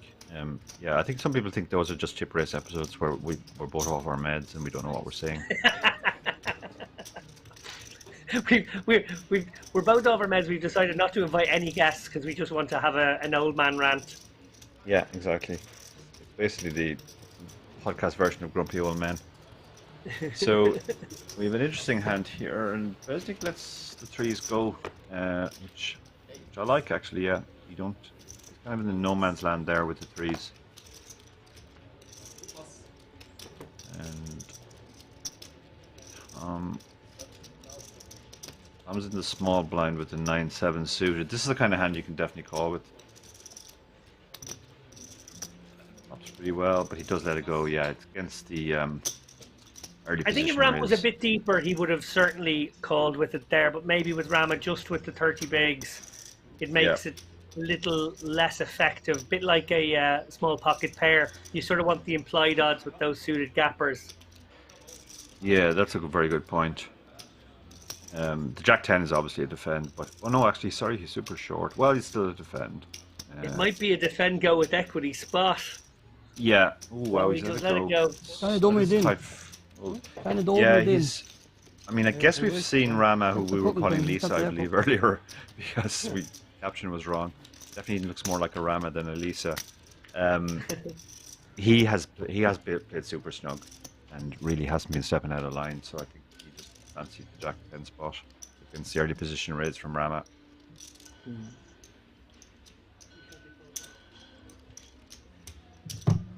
For everyone asking in the chat, what is a lock-in and where do we find it?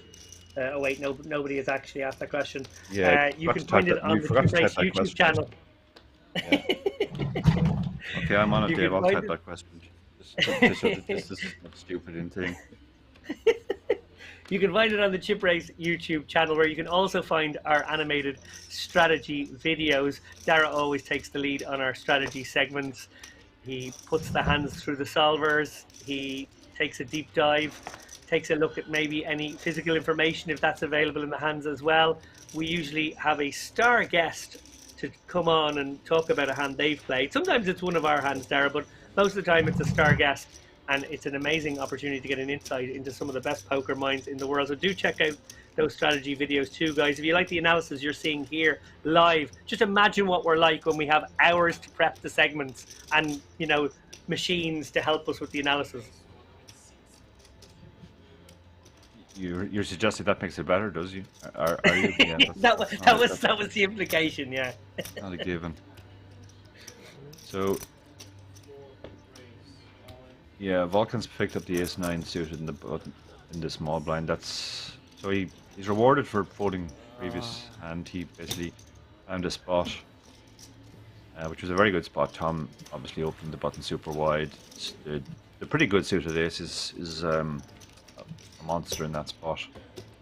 And yeah, and it's just fair by to adding, say that the short stack move there, where you sort of call off, you know, maybe with a total of a quarter or a fifth of your stack committed. In the old days, you never would have done that. It would have been seen as awful. You want to save those chips for your one big move. But actually, you know, the maths on these situations having, you know, been run by, you know, good players and the machines, really they are spots where you want to call and sort of hit some equity and go with it. They actually do play best in that way. yeah, exactly. Yeah, when you're short stacked, you're not really worried about implied odds, reverse implied odds anymore. You're just hoping to hit something and go with it. Obviously, we know he could have been in terrible trouble if he hit a single pair there. But even then, like, you still have a chance to hit two pair, and there are other ways the Jack 10 flops well as well. So yeah, the call was very standard. I think he was just spooked by the fact that it was an early position raise from probably the player who's played tightest so far.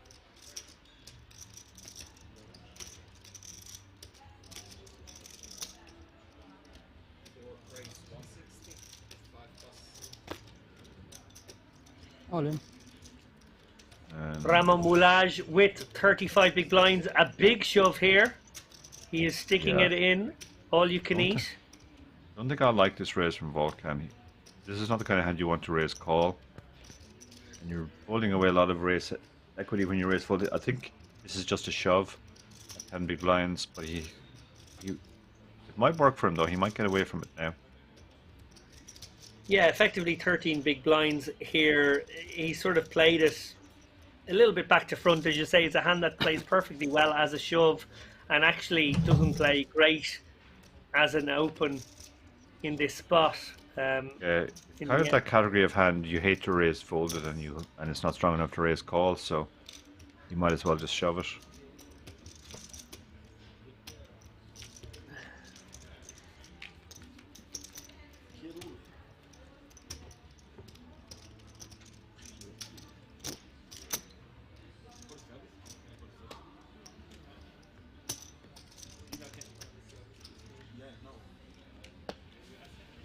Das ist König.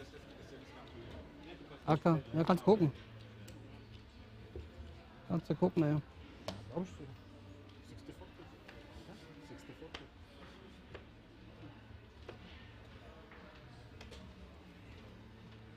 I don't know about you, Dara, but I'm really looking forward to the next Busted interview.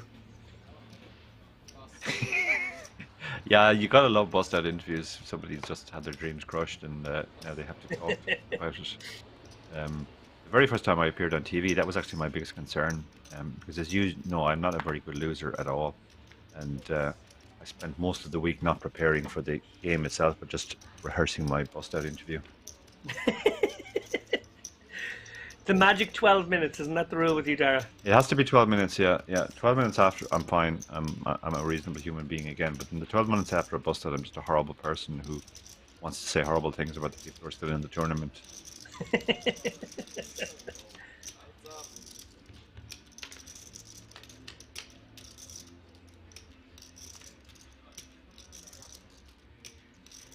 Well, not too much for Rama here. Middle pin No. for Beznik. He checks. Oh, he's hits two pair now. Let's see if he can get Rama to start bluffing. Oh, he can, you know. He does, yeah. I mean, I don't like this really too much because when the guy checks behind, he probably has showdown. He's just trying to get there relatively cheaply, and you really have no equity with the queen 8. You're not even going to feel good about hitting your queen, so. No. Also, your queen could be good. The queen could be good, yeah, exactly. You have showdown, so I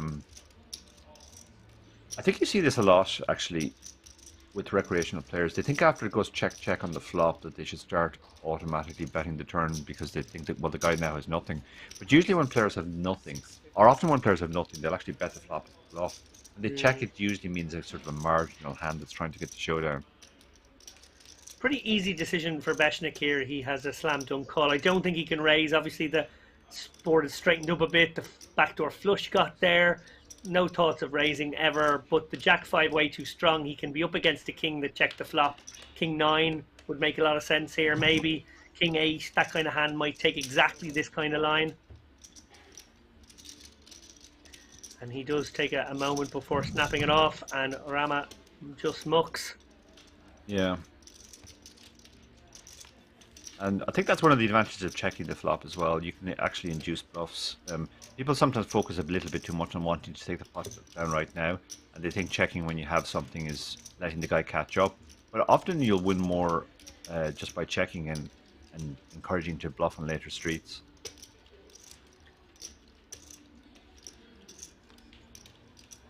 So Dara, a feature of this year, different from the last couple of years past, is obviously more live poker, a lot of content from the pair of us as well. It has hampered our ability to play as much online poker as we used to. Certainly, I know you said to me that you have been putting in fewer sessions this year than maybe any other year in your career up to this point. Of course, you were a little unwell, I think back in, was it January or February too? So are you, Mustard, keen to get back on the online felt now? I am very, very keen, particularly after Norwegian high stakes player came up to me at the last night when we were all hanging out after the Irish Open and said, how come you only play Sundays these days?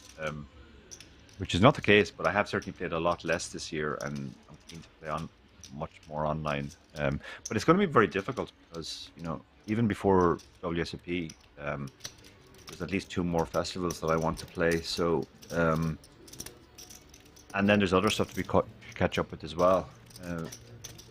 Not that I'm complaining because I enjoy it all, but yeah, online has played a much smaller part of my life this year than probably any of the years since I started poker. I thought you were going to refer there to the Norwegian who came up to you wondering if you were still alive. Well, that happened on the first day, yeah. Yeah, yeah. He expressed surprise to find that I was still alive, which was a great way to start a conversation with the guy to your immediate left. Very rude. Very rude indeed. Yeah.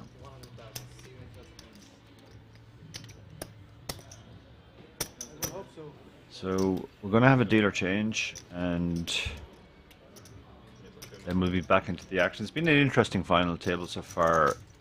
Most of the players playing pretty snug. Tom is the one guy who's getting involved a lot. Lucas too, but Lucas run terribly so far and has drifted back now actually to being 5 of 8. Vulcan is very short and he's just been looking for spots for the double. And Ruslan is sub 20 and Rama just has 20 now. Rama has kind of drifted back just by not playing very much, but he has been pretty card dead as well.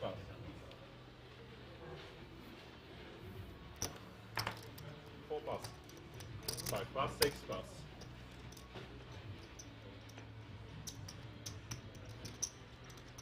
Seven raise, 200,000. Beznik with the raise here on the button. Obviously ace queen is a very legitimate hand. Beznik now has a huge stack. Luke, not a man afraid to put chips in the middle, is going to call with the king 10.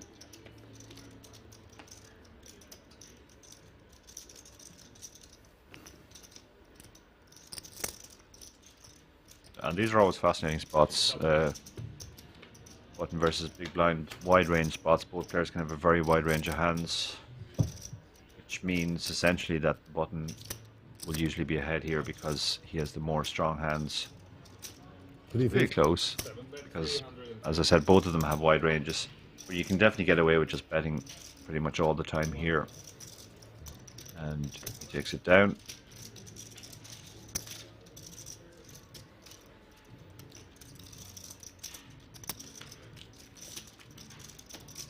Question in the chat from somebody called Lappin Poker, no idea who that might be. Gara, were you sad not to play the Mystery Bounty yesterday, and how big a part do you think they will be in the future, poker, online and live? I think they're going to be absolutely massive. I played the first one in Prague, and it was just incredible. It was the most excitement I'd seen at a live tournament in a long time. The Bounty really adds an element to it. Now they're starting to appear online. I guess we're going to have to wait and see how they go online, because online is always a different animal from live. Certainly live, they're going to be a major feature. So much so that myself and Barry were actually talking about maybe writing a book on the format. That would really be getting in ahead of the curve. If the book came out before the variant was even popularized fully, you'd be in a great spot to clean up that market when eventually they take over the online and live space. Yeah, that would be that would certainly be the hope. And it is a very interesting format. There's a couple of things about it which just make it kind of counterintuitive what the strategy is. So it'll be an interesting one to think about and to tackle. Meanwhile, we have a hand going on here between Beznik and the cutoff, who's opened the queen jack, and the big blind has defended 5s. Top pair for Beznik, 3 overcards to the 5s, and it's gone check check, which is interesting.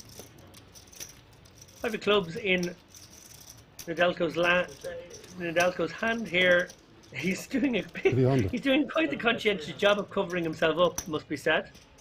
I call. Yeah, he can definitely call one here because of the 5 of clubs. If he didn't have the 5 of clubs, it's more difficult, but this can be just a bluff. He can be ahead with his 5s, he can get there with his club. And that's a terrible river card for him, but it might go check check now because Beznik might not feel he can value bet anymore. Small value. That's Small sick. value even announces what it is. Small value, wow. That's so sick. Oh my goodness, And a call! such a Wow. disbelieving call. That is amazing. That is a real disbeliever. He even said small value, as you pointed out, and in my experience, people almost never lie in those spots. They'll often try and misdirect, and they'll suggest something like, well, I don't have this, or maybe I do have that. But when they say something very, very categorical, like small value, more often than not, they're telling the truth. Wow. Well, yeah, the sizing alone just screamed value. There were so few hands that the pocket 5s could beat by the river, Yeah. but wow, disbelieving call. You said it, Dara. Yeah, I love that value bet.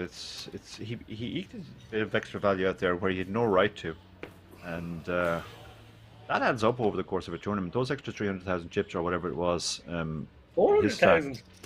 400,000. Yeah, it's very useful. That's an extra 4 big blinds basically.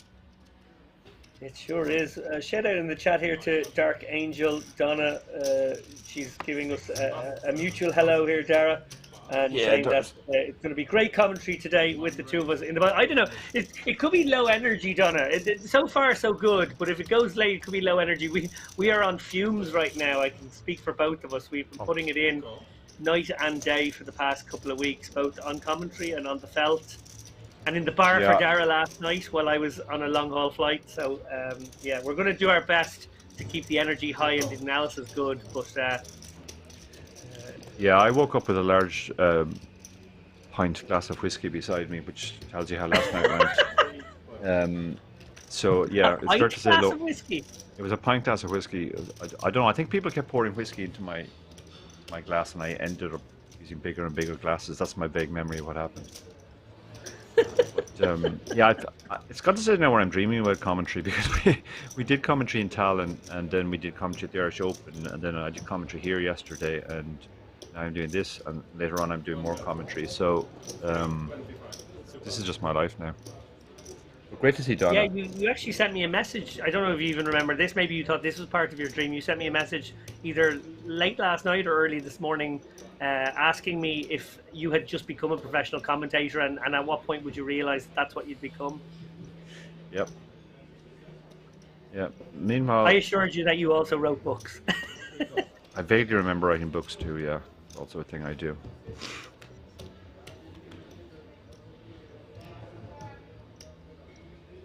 So 7's against the King 8 here. Luke's the kind of man who might keep firing. But no, he's decided to check. He does have showdown with the King, obviously. Maybe he'll decide to check the river, or sorry, to bluff the river. Tom is beating just random stuff.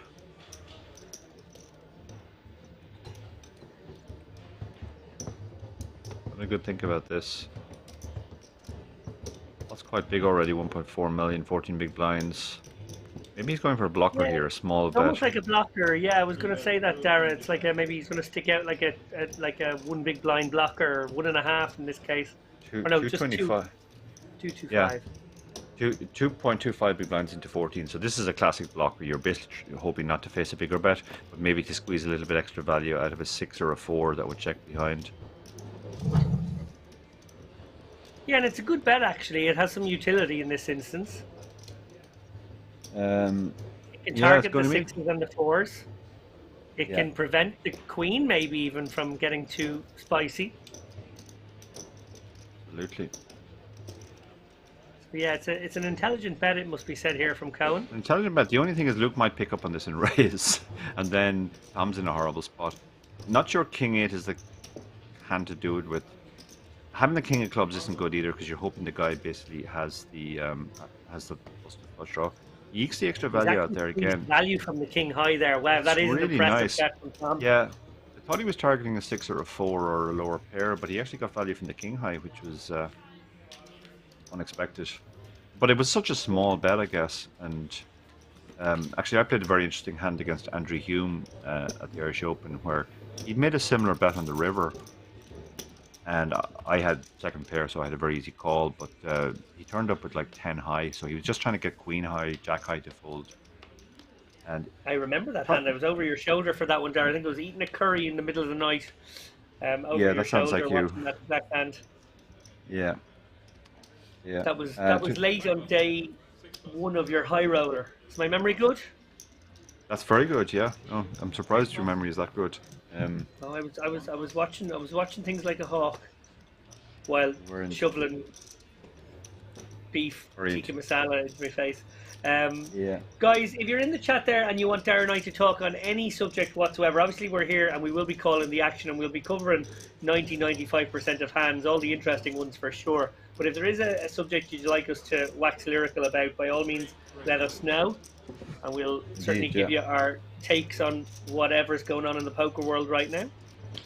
Average Joe asked, Dara, are you commenting on the GG Super Millions today? Yeah, I'm doing that later on. Very much looking forward to that. It's going to be with a proper commentator. Kevin Martin is such a legend. Yeah, so this is kind of the warm up. No, I'm obviously kidding. This is an incredible event to be commentating on. This is actually a big final table of the WSOP's circuit main event. I mean, unfortunate that we weren't able to round up a proper commentator, but it's just me that's dragging the standard down. That's what he's saying. It's must, yeah. No, fair play to David. I mean, they're not giving away too much here, but David was roped in very late in the day for this, having just flown back from the Irish Open. So real professional, you know, gets out ready to perform at his best. I was having all you can eat sushi in the sunshine of Malta. Yeah, you did. I got a message saying, "Can you be at your desk in an hour and a half?" Yep. So Luke has picked up a hand here now, Queens. He took a setback last hand. It's always nice to pick up a hand just after, because you think maybe the players will think you're tilting now. But unfortunately for him, there's nothing but rags behind. Even the 8 deuce can't call here, so he's just going to get the blinds, I think. Oh no, look at this. Ruslan has 3-bet, has he? Is that correct? Wow. You talked about fruity bets earlier, Jared. This is a very fruity bet. This is amazing. So he chopped his stack with the 8 deuce offsuit. Okay, I don't understand what happened there, if I'm honest. There's a glitch in the matrix. Yeah. That's amazing. That is. I guess he just... Maybe he fell for it. Maybe he thought Luke was on tilt from the previous hand and you can get him to fold. 8-2 off seems like a really bad hand to choose, though. At least have a king or something. Yeah, that was a moment of madness, I think. There's no... We always try to be polite here, obviously, but yeah, don't try that at home, kids. Yeah. We're also willing to, you know, say things like moment of madness from, you know, literally thousands of miles away. We're not in the same room as the man. Well, this is true. Yeah, we're total cowards on that front.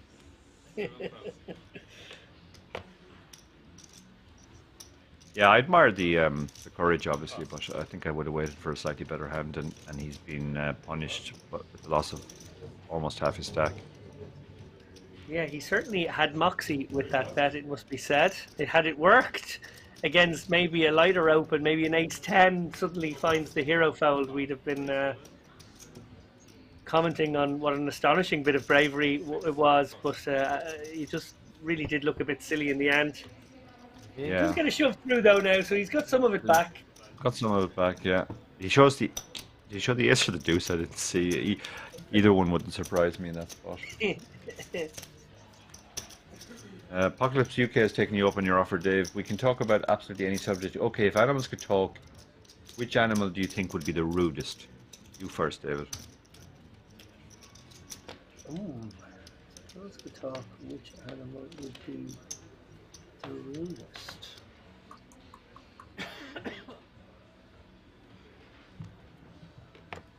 These are the kinds of questions that are not intended seriously, but I want to give it a very serious answer. I'm really in the tank now. I want to... Yeah, I feel like you're stalling.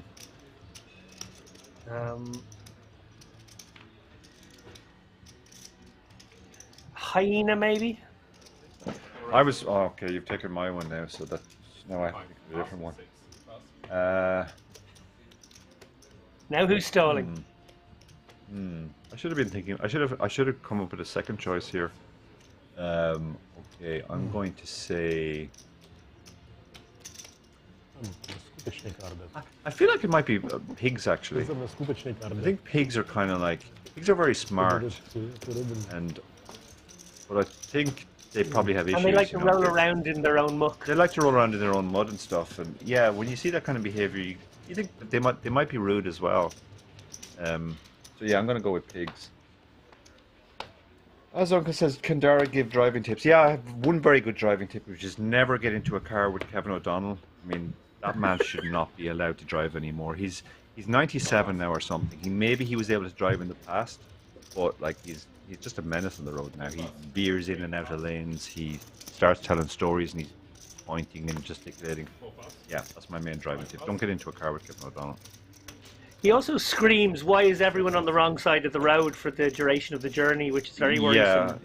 Yeah, he continually screams at people and tells kind of rambling stories that go nowhere, and tells you about previous car accidents he's been in as well, which is exactly what you want to hear when you're on a motorway with a crazy 97-year-old. 100. Looks well for 97, to be fair. I wouldn't have put him a day past 88. Yeah, well, he's led a very healthy life. Like he absolutely hasn't done drugs or anything in his life. He's just, he's essentially been a monk.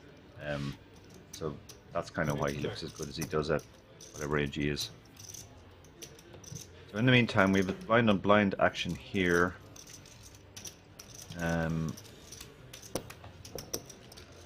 Beznik with the Jack-5 suited has limped, and Lucas has checked the Queen-8 behind. Pretty standard, I think. And Beznik has outflopped. This is a good flop as well for the limper because he has more aces than the guy who's checked behind. The guy who's checked behind almost never has an ace here. So I think because of that he's decided to check maybe and play his hand as a bluff catch. 7 call.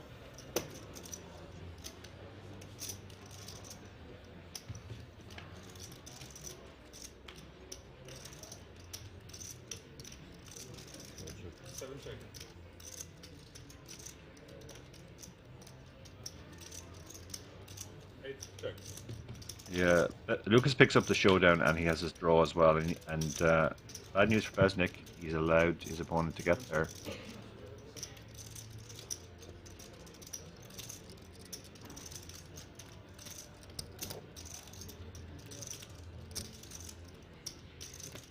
The 10 of clubs. Now, yeah, it's a question of how much value he can get now. 8 bet.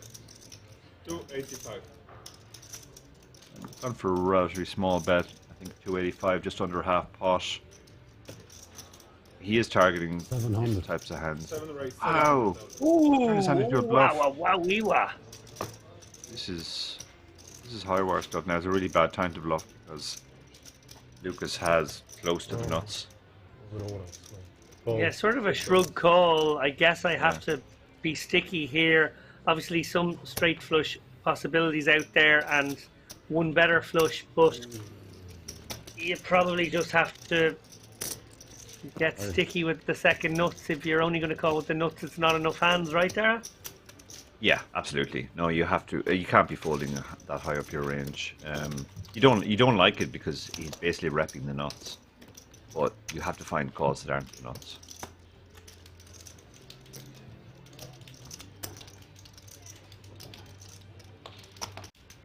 But yeah, interesting, enterprising play certainly, and showing that he's not afraid to use his stack. Once he checked and got bet into, he recognized that he didn't have the best hand for sure, and the only way he could win the pot was by raising. He unfortunately ran into it, but that could have worked for sure. That could have got a low club to fold.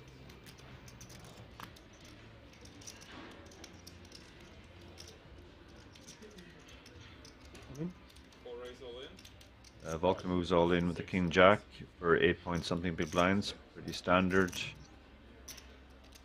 For an 8 big blind shove, this could be a call, yeah. The Ace 9 here is pretty strong. Does feel like a call indeed. Yeah.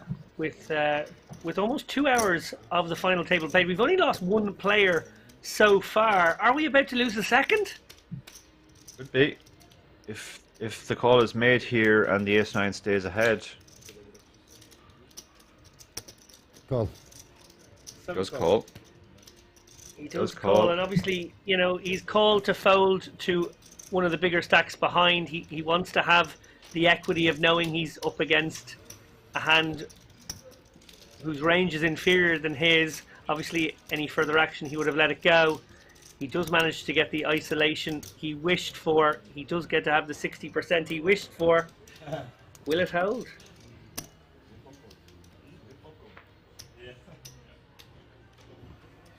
If it does, he will be over the 10 million mark and in a commanding spot, it must be said, giving himself every chance to take down this title.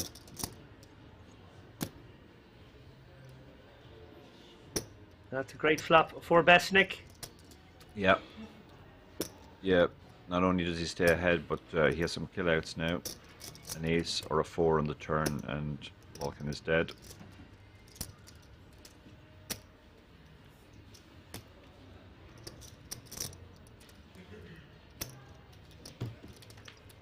Guess he wouldn't be dead on an ace. He could still chop on a 4, but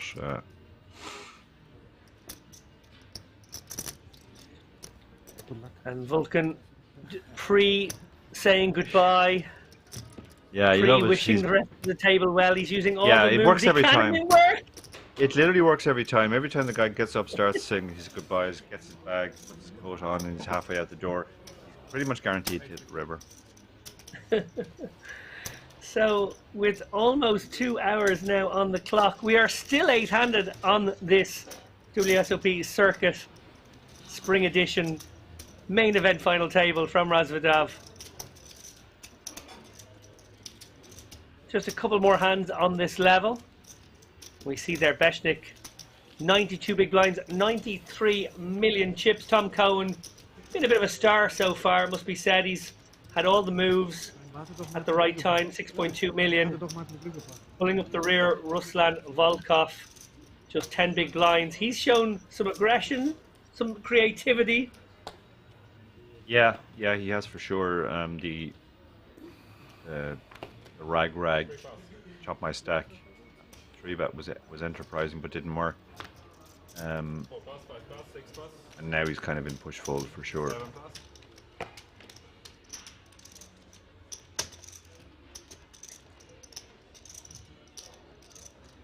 8 raise, 210.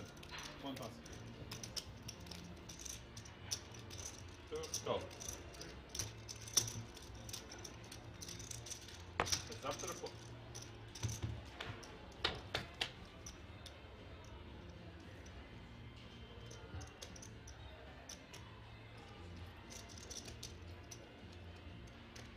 Check.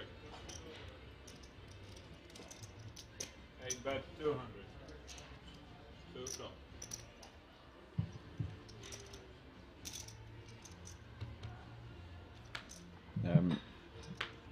As we see this hand play out, the 10-9 is turned to pair. The Queen-8 now has got shot. 2 check. Lucas trying to induce a bluff here.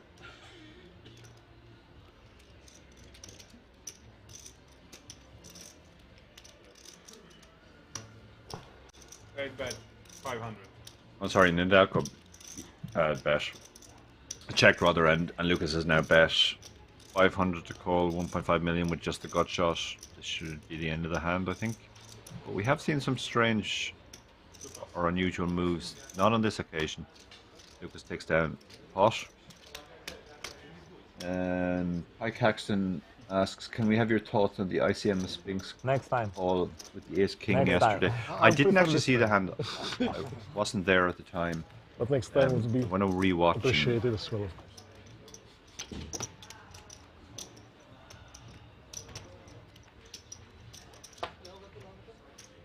I'm not entirely sure I know this hand. I may not have been in the box for this one either. Yeah, I think this one was late on. I did hear people talking about it, and there were definitely some interesting hands on that final table. Yeah, I left the final table with, I think, 6 left, but of course, Steve O'Dwyer was in a commanding spot and everyone else was getting shorter and shorter. By the time I was boarding my plane, it was long over. It seemed, yeah, it did seem over very quickly, and it surprised me. Yeah. Here we have an all-in. Rama moves all in for... Ooh, this is a big shove. The option is right. This is 1.8 million with Ace-7 offsuit.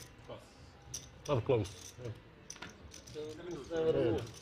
Wow, You're not wrong, Dara. It is a very big shove. Very big Not shove a from big a man fan, who I really have to hasn't... Yeah, who really hasn't stepped out of line so far, so... That shove is going to get a lot more respect than most would, because he's been so tight so far. But interesting shove, to say the least.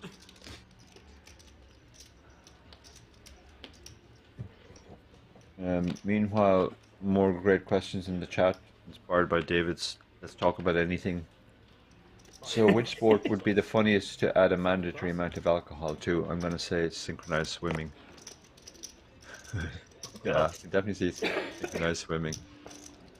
I think most sports would actually be improved by some mandatory alcohol, except maybe Formula One.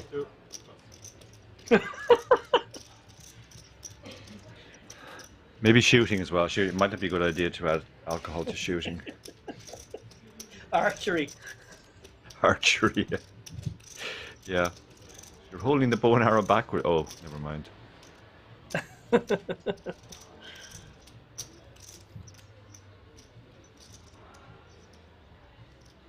Yeah, for the record, I'm saying Formula One would not be improved by alcohol, not that it would be improved. I think most sports would be improved, but definitely not Formula One or shooting or archery. Or diving, actually. Diving wouldn't be great either. Anyone ever take a drink during an ultra run there? Yes, believe it or not. That was I'm the not going to thing? say who, but one of my teammates was an alcoholic to the point that he had to consume alcohol even during an ultra run. Wow. Spudster says javelin catching. Yeah, that would be an interesting one. I didn't realize javelin catching was a sport, but The hammer could be a dangerous one too, now that I think about it. yeah. 8 pass. 1 pass. 2 pass.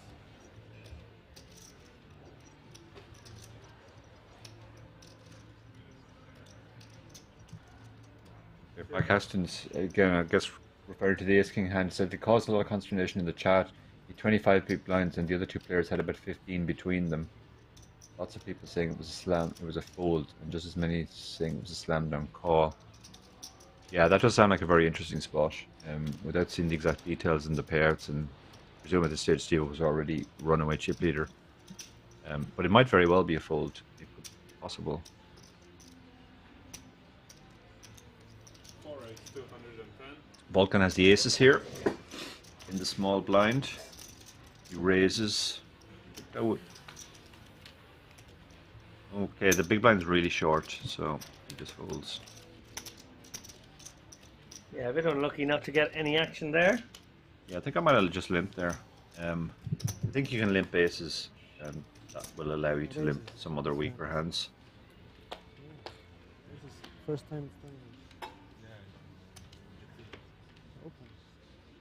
A lot of discussion in the chat about this idea of introducing alcohol to sports. Boxing, 1 minute they'd be whacking each other, and the next hugging while slurring "I love you." Yeah, that would be. Is that not what happens in every boxing match anyway? It usually happens after the fight, though, not Okay, during. So Tom in the cutoff here with King 9, he could definitely open this. This is a reasonable hand. The only problem he has is that there are shorter stacks behind, looking for a spot to get in, and I think that's the reason he folded there. Normally that would be an open, and we know Tom is a very aggressive player, but he has two players behind who have, at least two players behind, 3 players in fact, who are looking for reshove spots.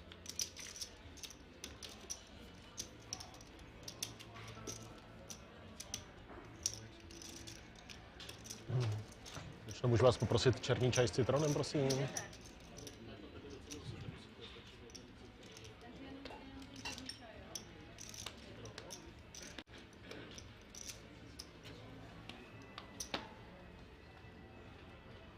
So Queen 10, oh, under the gun, 50 big blinds. Not really the kind of hand you want to open into the field. 1 pass.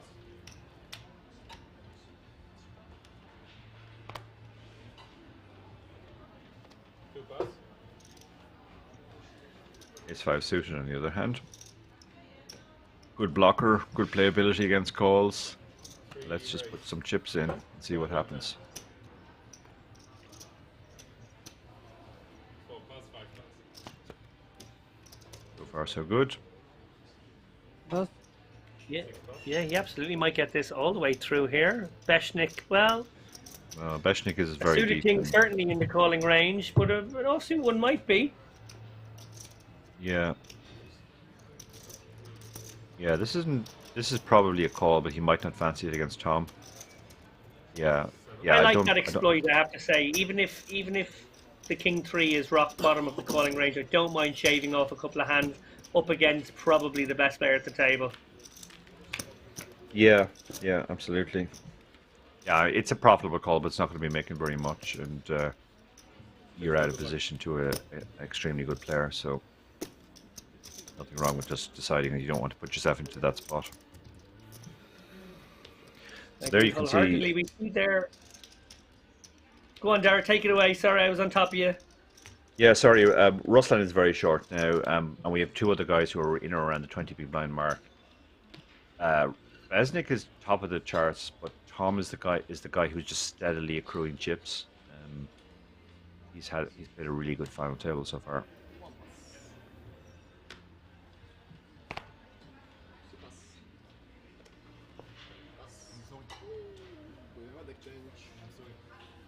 So we might have a missed deal. Maybe not. No. Not quite sure what happened there. But whatever it was, the players have moved on, and King 10 here, Beznik is going to raise it 3x. Lucas, one of the middling stacks, he's got an easy defend here with a suited king.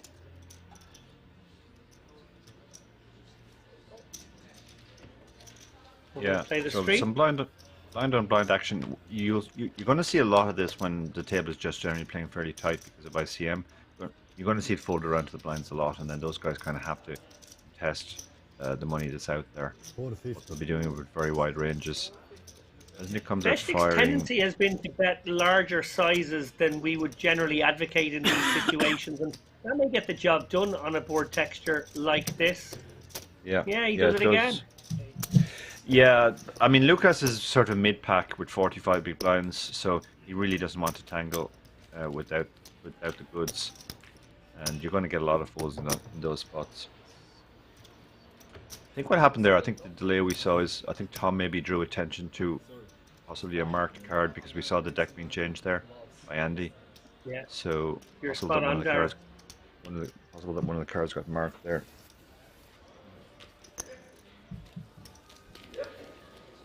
Yeah. No reason to jump to conclusions, guys. Obviously, cards can get marked just from players peeling them aggressively. That's probably what happened here. I wouldn't necessarily assume that there's anything afoot.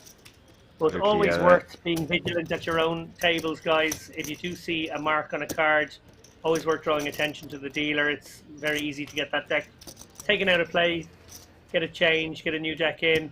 If you see it happening a couple of times with new decks each time, well, that's probably when you should get suspicious.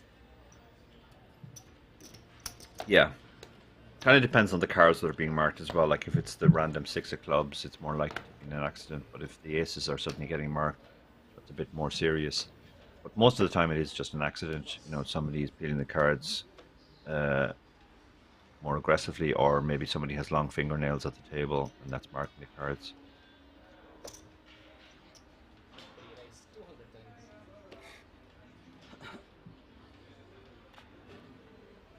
Well, Tom Cohen opens things up again. Ace Jack off.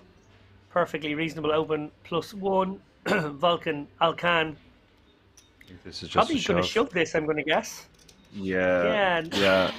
You could go for a small clicky 3-bet and call off, but I think even with ICM, you just kind of really want the guy to fold mostly. So I think this is just going to be a shove. Yeah, It's also nice to be able to get it in over the top of a guy who has probably opened as wide, if not wider, than most. Yeah, for sure. You know it's going to get through a lot. You know, sometimes when you see a guy open under the gun +1 and you got the ace-king down the line and you've got a reshove stack, you think to yourself, well, this is a bit awkward because I think he's got 8s, 9s, 10s, jacks a lot and he's going to call me.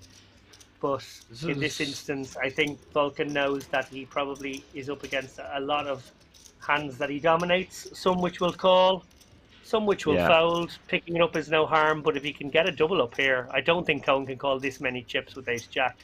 No, he's raised for under the gun +1. Yeah, the seats are an important consideration here. If this was, say, cut off versus button, it'd be very different. But when you've opened under the gun and the guy next to you goes all in, your ace jack is not going to be the best hand very, very often at all.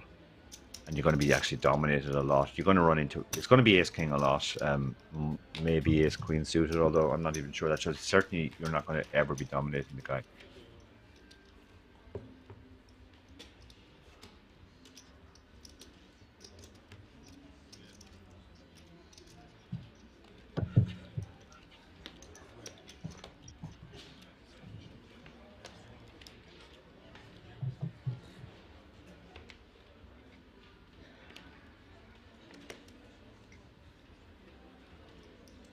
I saw something like 10 of diamonds or something like that. I can't touch it now. I don't know which one it is. I have no idea. No, I saw just those, of course. No, you can't open both. So yeah, Volkan basically saying, I saw the 10 of diamonds or something like that. Maybe open both. But if you can't be exact about which card it is, and that definitely you saw the card you saw, it's not a situation where you want to just start opening up cards willy-nilly. Yeah, yeah. Okay. Too much information. Okay, so Ruslan's picked up jacks here. Beznik has opened from the cutoff. 600, yeah. Yeah, there's no way Beznik's not making the call here. It's only 7.5 big blinds. He will be in a lot of flip situations. And will the jacks do a hold for Ruslan? Or will he be our 8th place finisher in this WSOP circuit event? So far so good for the short stack.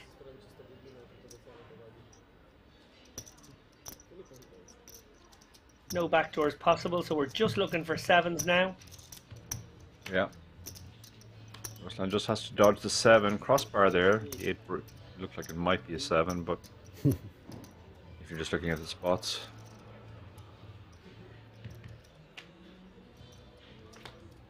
And let's say forever 7s get this. Sorry, the jacks get the double.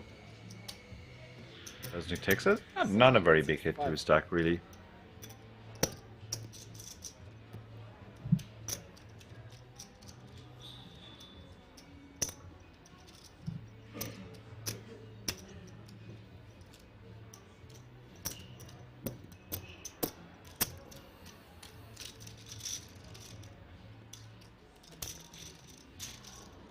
Not jacks, huh? 7 bigs, jacks. Strong.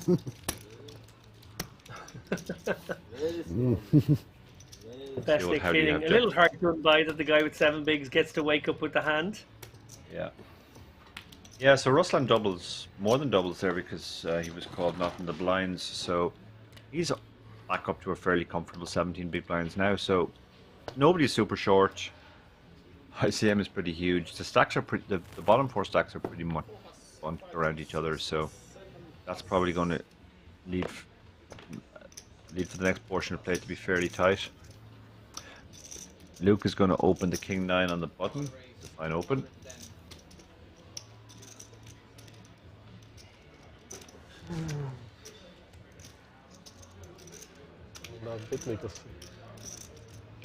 Feels like a 3-bet spot.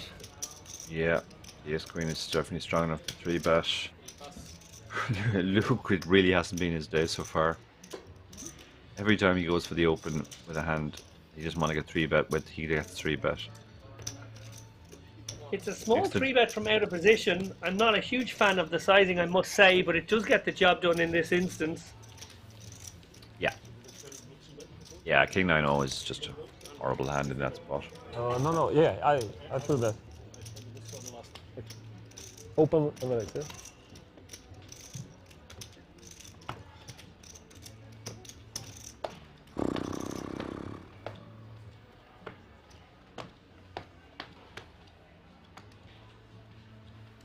So Ruslan with a 5-4-0 shouldn't be getting involved, but we have seen some unorthodox stuff from him so far. Rama really has been card dead. Beznik has drifted back a little bit recently. Oh yeah, look at this. He's going for a very loose open.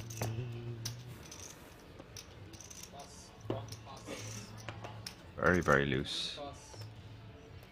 Tom in the small blind. King Jack, kind of hand you can definitely flat with. Just take it post.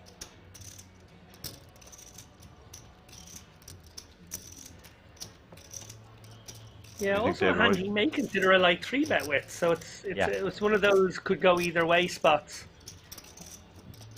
Yeah, I think with the ICM, he doesn't want to be doing too much 3-betting against a guy who covers him. And he has a very comfortable stack. But certainly if there was no ICM, that is exactly the type of hand that you could turn into a 3-bet. And Vulcan has a very nice hand as well. Ooh, I'm surprised by the fold there. That hand plays pretty well 3-way against two fairly wide ranges. I wonder if Beznik is just a little bit frustrated that he's sort of drifted back recently. He did express frustration after the last pot. And he's hit his 8. As you said before, he has a tendency to bet bigger, but in this case he just takes his showdown. Now he's I hit. definitely like a C-bet with the 8-4 there. I don't see any reason not to bet small. Strange decision not to bet. I assume he's going to protect his hand now.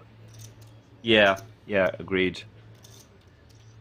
I think because Tom called from the small blind rather than the big blind, he was more worried about the aces, but we can see 2 of the aces, so not really much there are a lot less aces, let's say, in Tom's range than if there was only 1 ace on the board.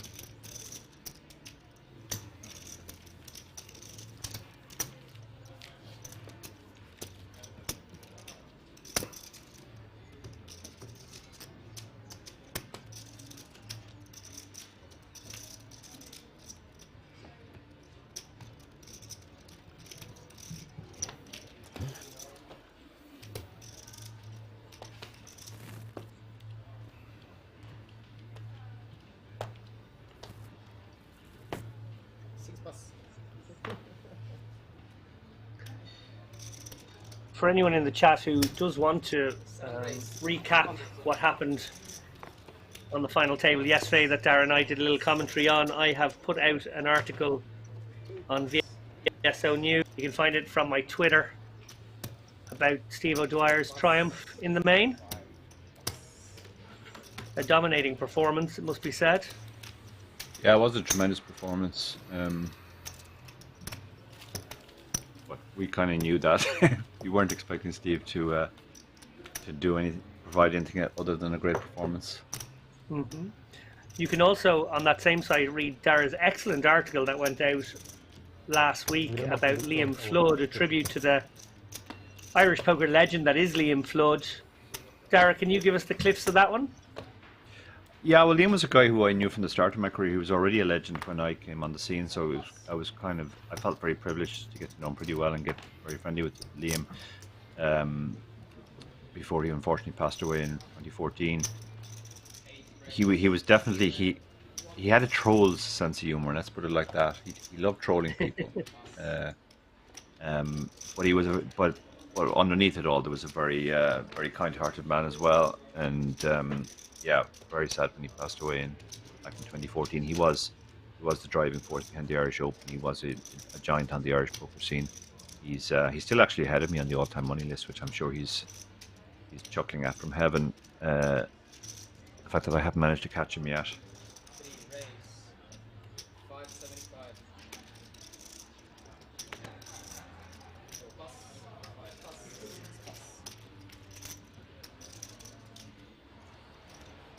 Not only that, Dara, he's kept some of his results off the Hendon mob to be sent in by his nearest and dearest at the point at which you do catch him, just to further troll you.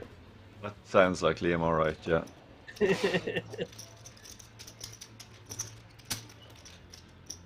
Sometimes people aren't sure what to call me in poker. There's kind of 2 camps. There's the Dara camp and the Doak camp. He was the only one who ever, the only name he ever called me was O'Carney. He was like the stern headmaster, bringing you into his office for the dressing down. Well, we see here Tom Cohen with up and down 2 overs. Lucas has the defenders against that straight draw. He's got the Yeah. cards that I wants to see.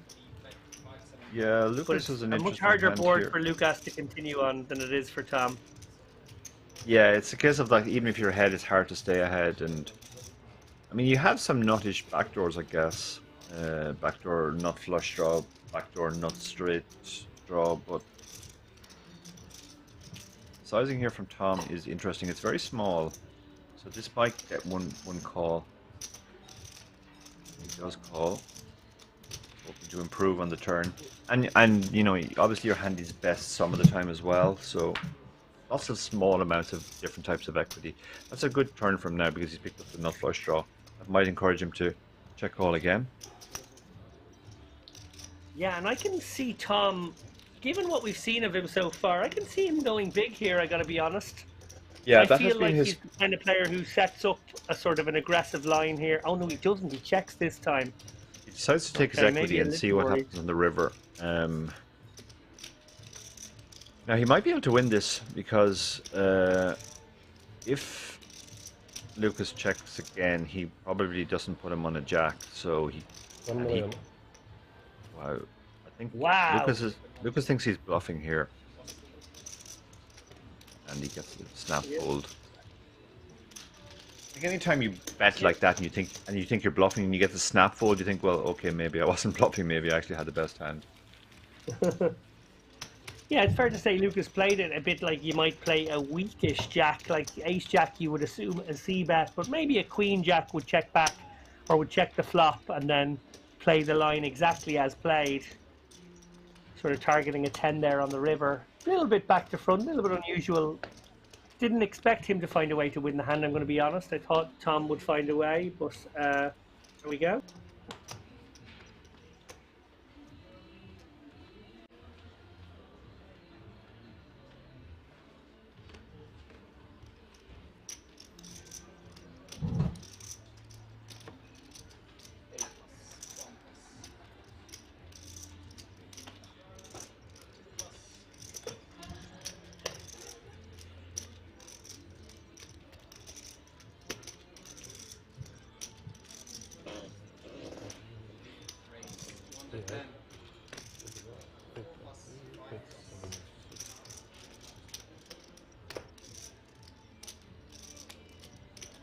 I must say I was a little confused by how long we've been playing one session now, but I've realised now we were obviously playing the remainder of the level from last night, Tara. Yeah, that's normally what happens at the start of final table. You know, you don't know when it's going to end, and it's usually, well, it's pretty much always middle of a level. And if that's less than half an hour or half the level, they usually, rather than play 1.5 levels, they play 2.5 levels when you come back. And that's what's happening here. So Ram has moved all in from the small round with the king ten suited, which is perfectly fine. Tom has a close decision here. This feels like, ooh, I don't even know with the ICM. It's really, really borderline.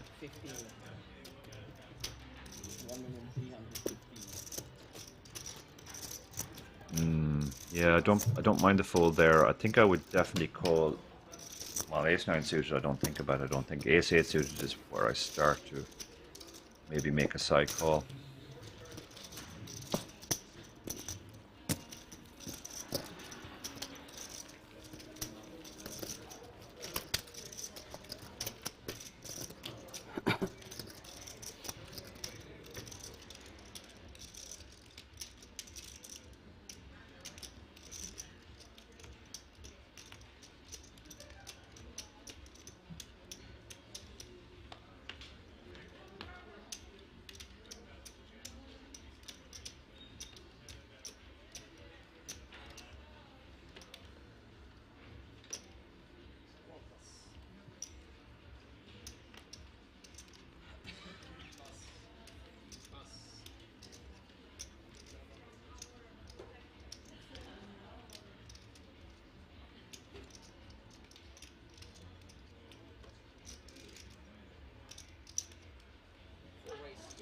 Looks like we're going for a cheeky light open here. Volkan in the hijack with the jack-8 suited. He's playing 22 bigs.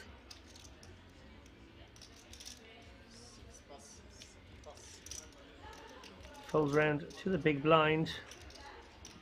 We know Lukas Zaskodny will be playing this.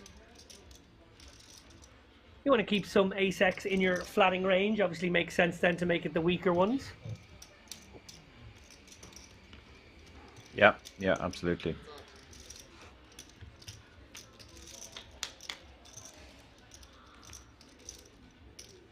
And a pretty nice board for the ace-2.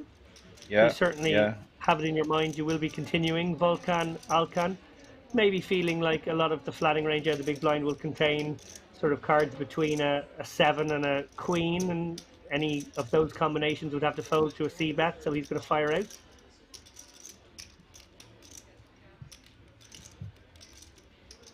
Yeah, he bets on the small side here, so it's a very good board for the S2 because it shouldn't have hit your opponent very often, and you've obviously hit a pair. You've pulled ahead of better aces. Oh, well, Volkan very fortunate, it must be said here, on the turn. Binks is 8. Yeah. Now has a decision whether to bet, and I suppose he would have to then bet call it off in most worlds, because he would be opening the door for Lukas to turn his draws into a semi-bluff, or does he instead check it back and let another card peel, risking being overtaken? Yeah, yeah, very good. And also I think you have to bet here because there's just a lot of hands you can get value from that are worse than your 8, but also a lot of hands you want to deny equity to. And is this a particularly good holding and a good candidate for the check raise semi-bluff? Probably not terrible, although maybe against a smaller bet you'd like it more. Yeah. Not sure. I mean, we have showdown with our deuce and we can improve on the river. It's a close one for sure.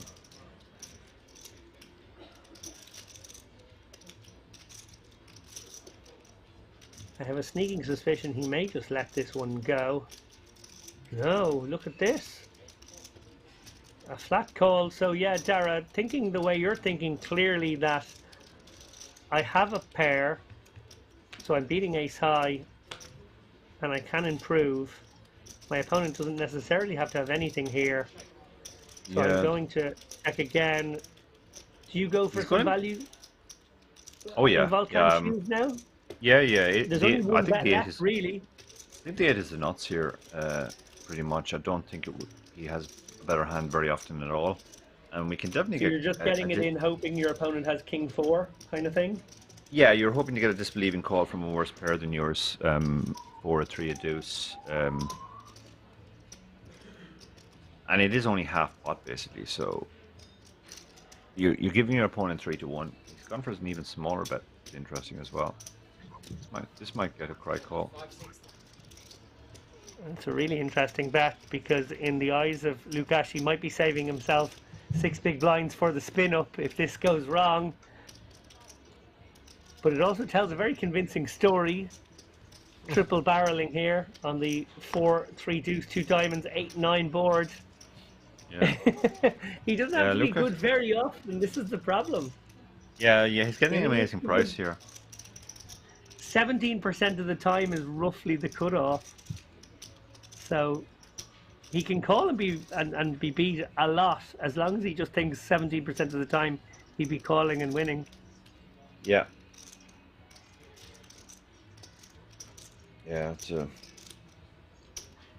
think there's a lot of things going through his mind in this spot. It's okay, I'm getting an amazing price. I only need to be good 17% of the time, but does he really ever do this as a bluff? And I'm only beating a bluff.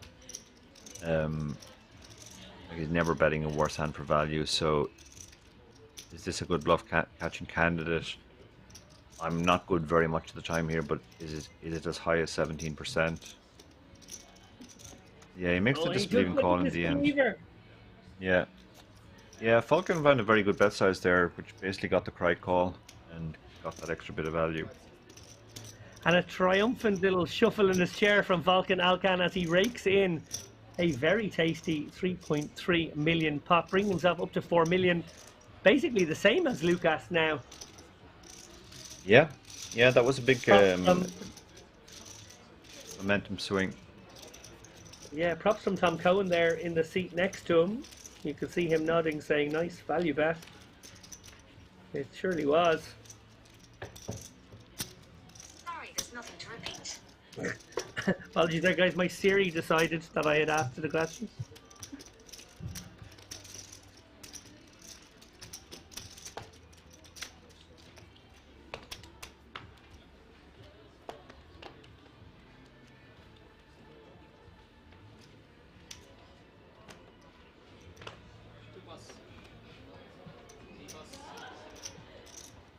So the blinds are 5100. As David said, we have been playing for more than 2 hours at this point. That's because we finished off the 3060 level. We're playing 4080 now, 5100. That's in the small blind, 40 big blinds. Feels like a raise.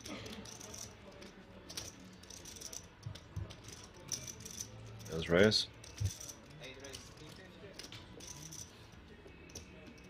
Actually, Luke has. Ooh, look at this. Ooh, Two spicy. monsters in the blinds. 22 big blinds effective. I think they're getting this all in pre-flop, I imagine. Indeed they are, Dara. I think they might get more chips in if they had them. Yeah, yeah, yeah.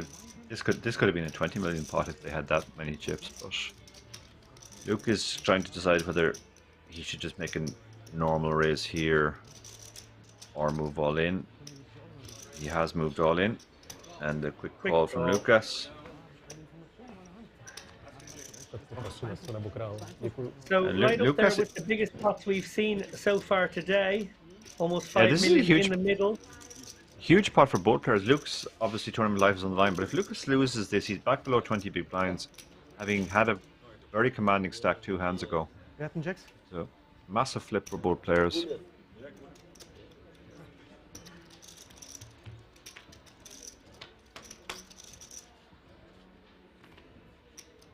So far, so good for the jacks.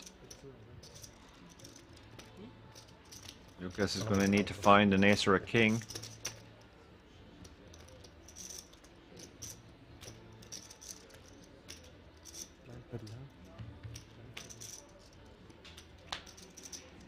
There's the ace. Oh, and there's the ace. Cool. And now Luke is down to two outs, actually one of which we know has been folded, I think. So he has one out. Jack of hearts. A sad sip of the Coca-Cola. And no Jack of hearts on the river. We lose Luke. He really just ran horrendously on the final table. Came in with a game plan to be aggressive from the start. Sometimes that results in a cruise to victory. Sometimes this happens. Unfortunately, you're one of the first people out. Yeah, and a spike of an ace there for Lucas undoes all the misery of the previous hand, the Jack Ace, Ace Deuce situation. He's got all those chips back and more. He's also knocked somebody out, the other short stacks. Delighted with that outcome. I think we're going to go talk to Luke now. Yep. In what He's is definitely becoming my favourite section of this show, I have to say. Probably Yeah, because well, they you don't look- have to do any work for a minute. And you also love people in pain being asked questions, so.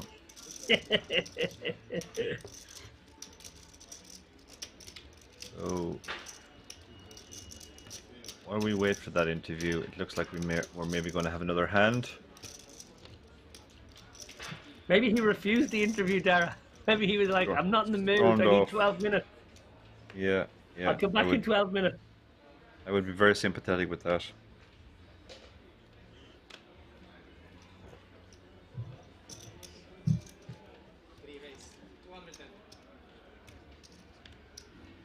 Yeah, I believe they are preparing him for an interview, so we will get to hear how he felt about that ace on the turn.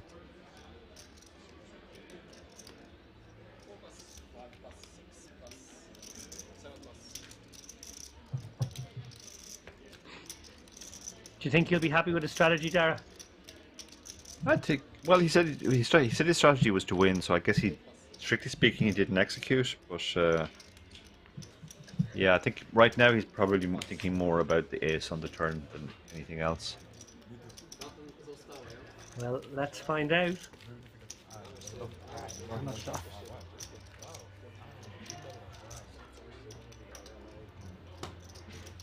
יודע. Sorry. Or let's not. Maybe he needs a little bit more time.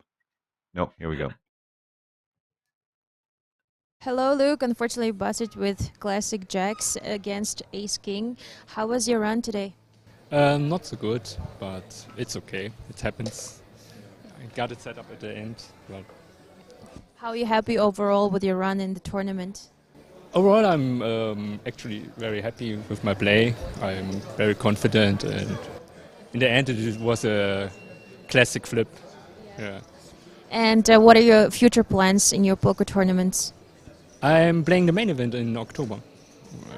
The WSOP Europe. Yeah. And before that, you don't have any other plans? Let's see, maybe. I'm not sure for that. Okay, then good luck in your future tournaments, and we're happy to see you back. Thank you.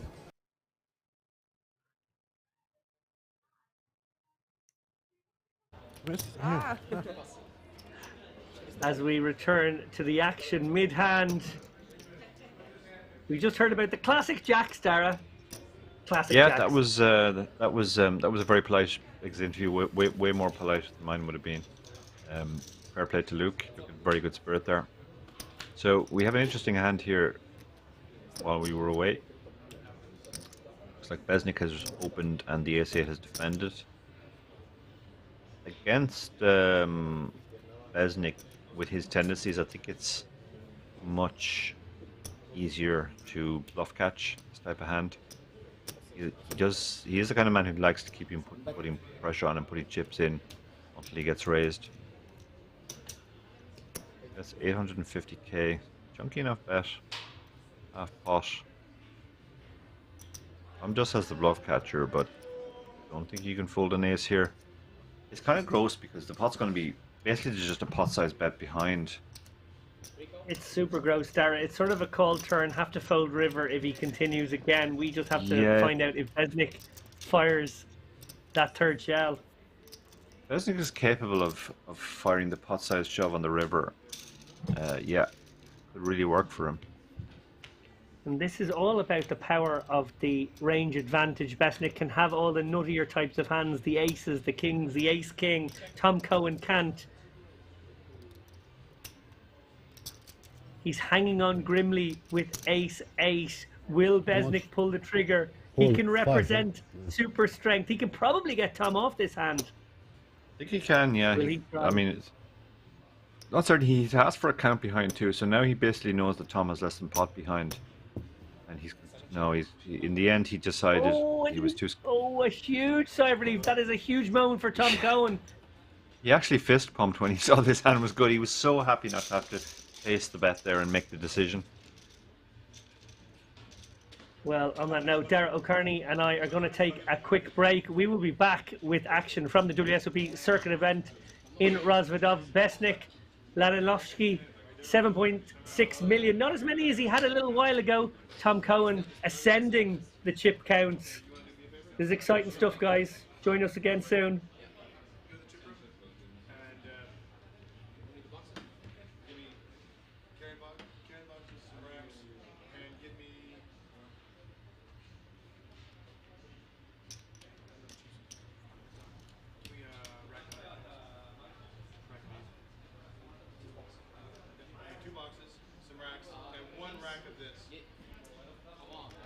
Giving you the list. I'm not 4 years old. I'm in 6. Mentally. Okay.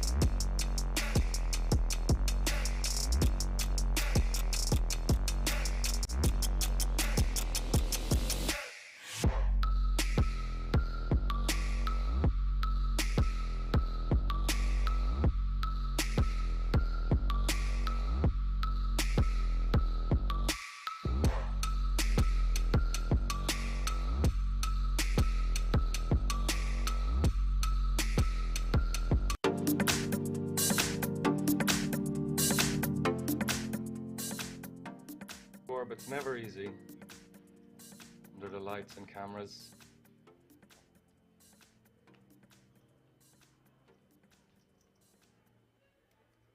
I do recognize Marioni as well, but being that he's playing under a nickname, we will not reveal his real name here on the stream. And right away we see a jam here by Illy. Seems more than fine. About 14 big blinds, jamming the ace-queen. But unfortunately for him, look at this. Very first hand, we have Beznik waking up with the rockets. Wow. Lalinovsky really unfortunate here to run into the blades. And we have... Okay, that was Beznik.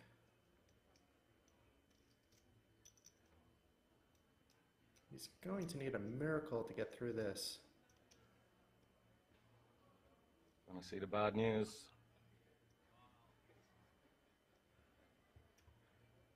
Stats show about 6%. Miracles can happen now.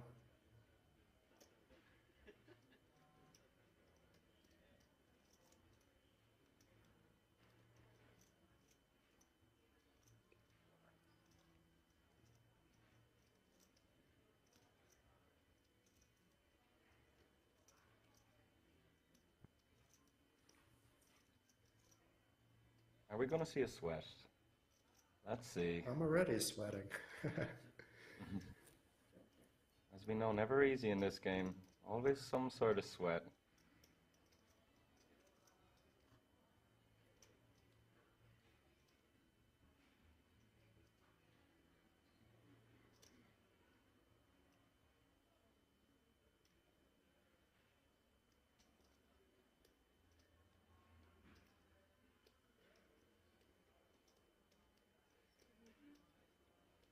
And while we're waiting for the flop turn and river to be dealt, we see players just dropping out of the field.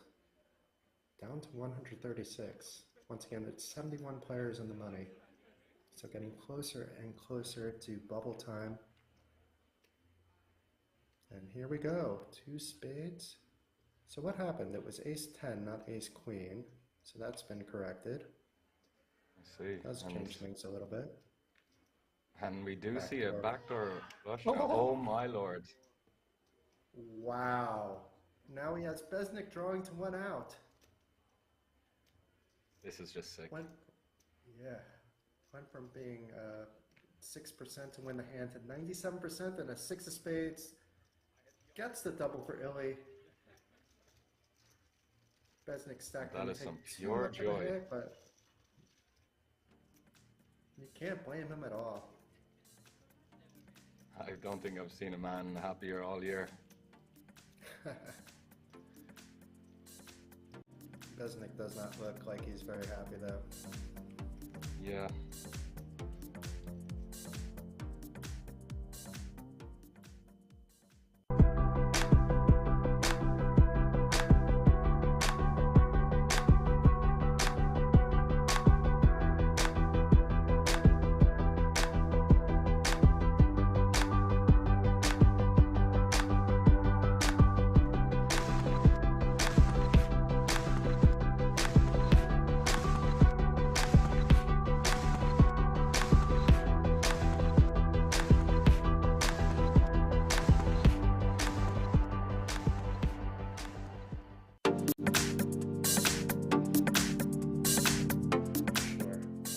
Obviously there's the GTO way, so if you prescribe the GTO, for sure there's one way to play, but then you have to assume that the other players are playing GTO as well. We're adjusting your ranges for that, so it gets a bit tricky even with GTO. Yeah, even the most hardcore GTO guys, even the most hardcore GTO guys will like disagree on how much they should deviate based on like how people are playing. So it's nothing's ever black and white in this game.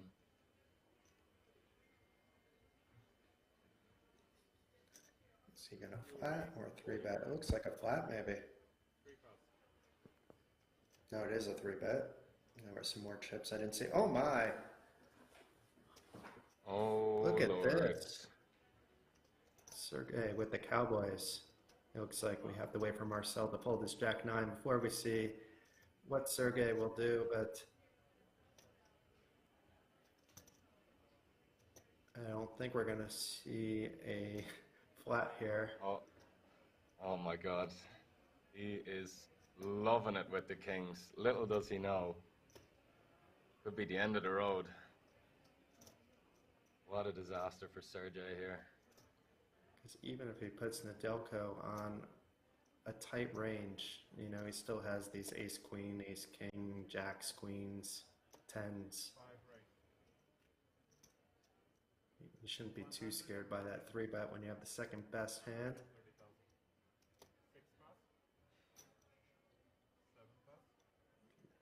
That should at least get Alexei out of the way. And snap shut by Nedelko, snap call by Sergey, or not yet? Yeah, the money's in, it looks like, and you got to feel for Sir Svensson over there. A massive Battled. 591,000 pot. And this man has battled his heart out. Such a raw style of playing. Really enjoyable to watch. Is he going to hit the 2-outer for all the chips? Or maybe some clubs, maybe 4 clubs on the board. There's a club out the window. Oh my. Wow, It was that's a neither, great but club. a queen or a king, and the tables have turned, and it'll be Nedelko out on the rail. And he's even more live than normal. As we can see, the discounted cards are taken into consideration with the percentages. Wow, really comes to life on this flop. The deuce deflates him. Oh, he couldn't get there. Nedelko breathing a sigh of relief. Yes, Sergey's massive going to have relief. to mount a comeback, though. He's down to just 2 big blinds.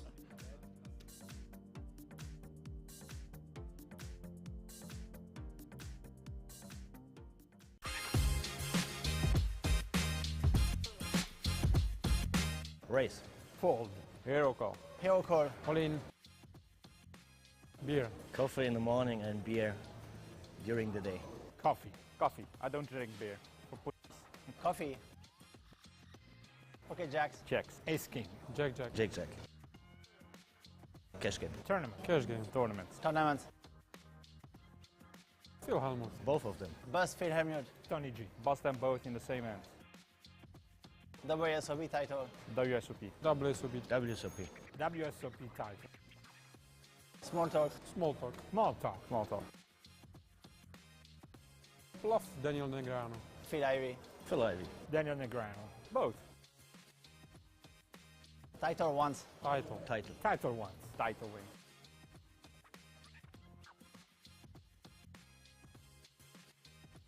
To know the board cards to come. My opponent cards. To know the board pre-flop. To know my opponent's cards.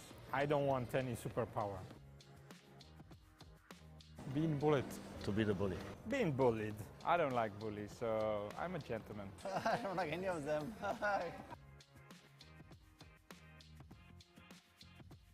Ooh, that's a good one. Top manager. Top manager. Top manager. Top manager. Manager. Kings or kings? Kings. Kings or kings? Kings. Kings or kings? Red kings. I guess both. Kings.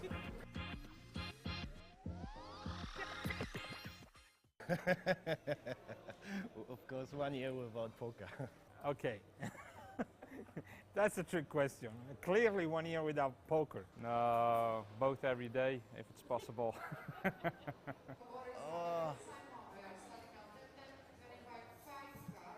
1 year without sex. Kings.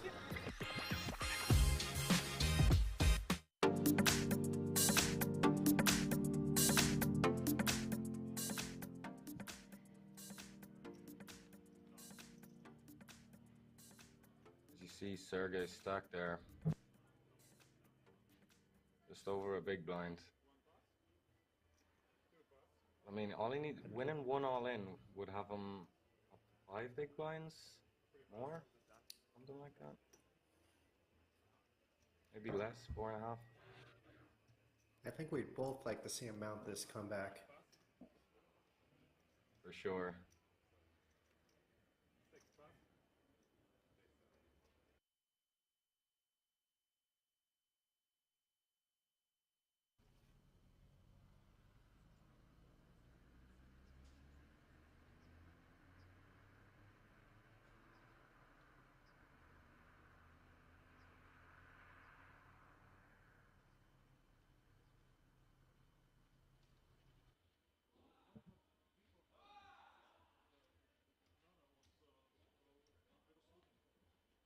Hello everyone. Welcome back to the final table of the WSOPC main event.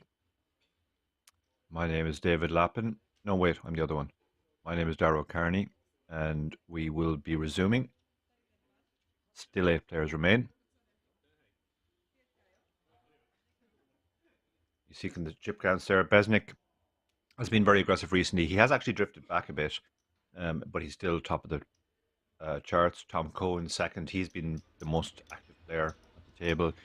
Lucas has had a roller coaster recently, but just knocked out. Actually, it's 7 players left. Yeah, knocked out the 7th place player. Nedelko is chilling with his 36 big blinds. Vulcan has 32, and then there are 2 short stacks: the 14 big blinds and the 12 big blinds. We just did lose Luke in 8th. He was unfortunately lost a classic flip. Fair to say it wasn't his day. He just ran really, really badly on the final table, and that happens sometimes.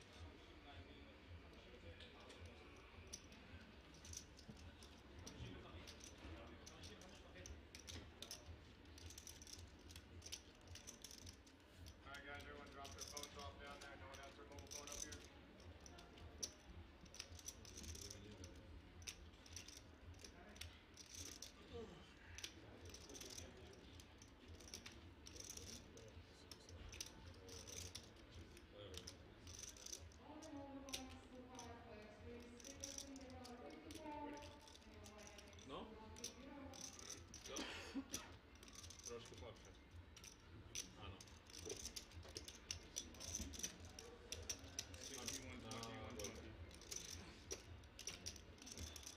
Oni czekają typowe, żeby jest ready. Ano. You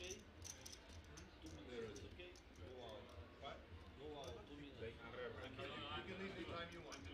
As long as you can walk away if you want. Last 10 seconds I made. Let's go. No, I'm starting the tournament now. We have stream. If you want to go for 2 minutes, you can go for 2 minutes on your own time. So I'm not going to start the tournament for you. Okay, 60, 120, 120.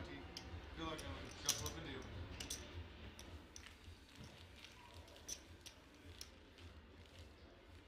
I think we heard there one of the players wanted a 2-minute break, but Andy quite rightly said we can't stop the stream. We've already had a break.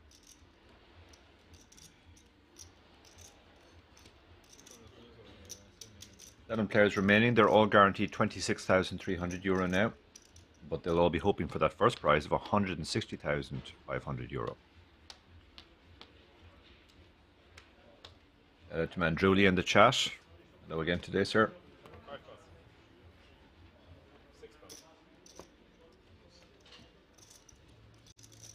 David will be back shortly. He just has to attend to something, so for the next few minutes I'll be on my own. Beznik raising with the pocket 3s and the hijack. Very standard open when you have a commanding chip. Well, not a commanding chip lead, but you have the chip lead. And this will probably get through, as it looks like nobody has a hand they will want to defend. Although Vulcan might defend the 5-4 off. No, he lets it go. Beznik picks up the blinds and antes. 300k in the middle every hand now, so those pots are very significant.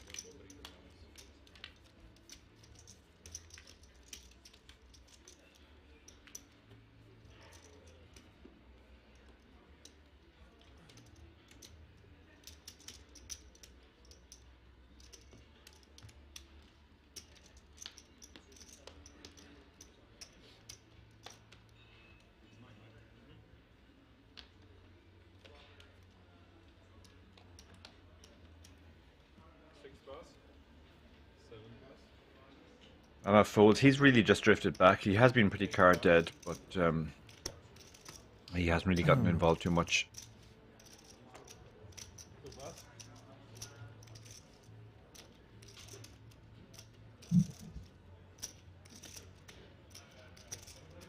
Tom, on the other hand, has been the most active of all the players, and he's going to open the pocket nines on the button. Volkan in the small blind with the Queen Jack. This is a hand you definitely want to play. It's kind of awkward given the stack distributions. He's one of the medium stacks, and Tom does cover him, so that increases his ICM. This is a hand you probably just want to call with, given the ICM. I don't think you want to be doing too much 3-betting here. And if you're wondering what this ICM that I talk about is, it's the independent chip model. It's a way of evaluating how the strategy changes late on in tournaments where there's a discrepancy between how much each chip is worth. In the short stacks, the chips are more valuable than in the big stacks. And I've actually written an entire book on the subject called Endgame Poker Strategy, the ICM book. But it looks like he's going for the 3-bet. He doesn't like having to play this hand out of position, so I think Tom's not going to love it, but I think this is probably going to be an all-in. You don't love it here with the nines, though.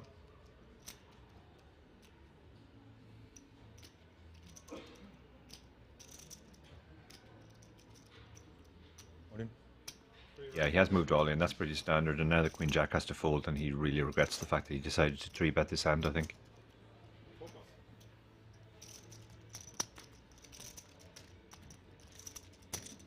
And that's a very big pickup from Tom there. He won a very nice pot because of the 3-bet.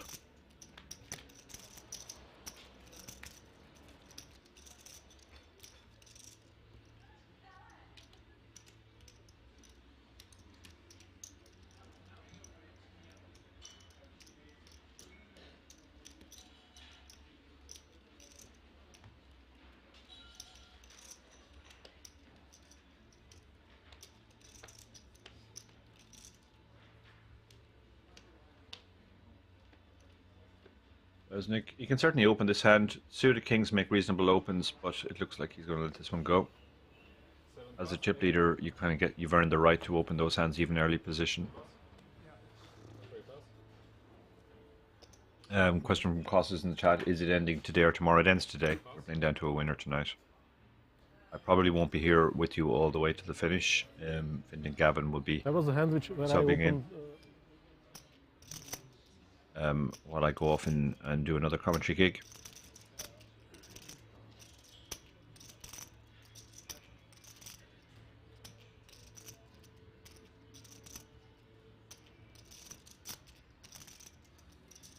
Just on the small blind with the 10-6 suited. He has 10 big blinds. This is probably just a shove, even though you don't love it. Yeah, he has moved all in. Pretty sure this is the correct move. Hoping obviously for the fold, but he will have equity when called. You can get a better hand like Queen 7 suited to fold as well. Nice pickup for Ruslan there, recognizing that he needed to make the move. Good comment by Apocalypse UK. You say finish tonight at the relatively mission. It could well be tomorrow. Yeah, I mean we're not taking a break, but it could definitely go past midnight. This one for sure. It is testament to the structure, really. That people can sort of afford to wait for good spots. They're not under pressure to just shove or fold, notwithstanding the fact that we've just seen a shove last hand.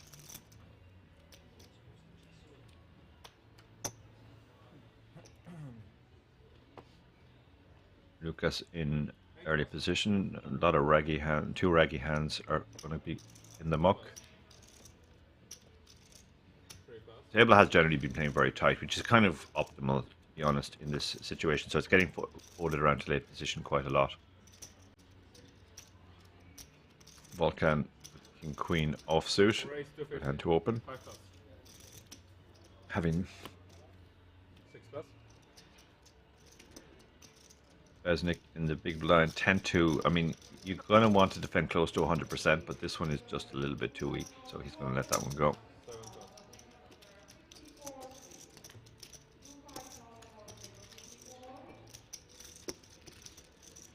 Yeah, I agree. Apocalypse in the chat. It is good to see some poker and not just some good poker and not just all in fold bingo. A lot of final tables in very fast structures, it just comes down to everybody has 10 big blinds and they just have hands that they have to shove, and then we see who wins the all-ins. But there has been a lot of play on this final table, and the players have been taking different strategies.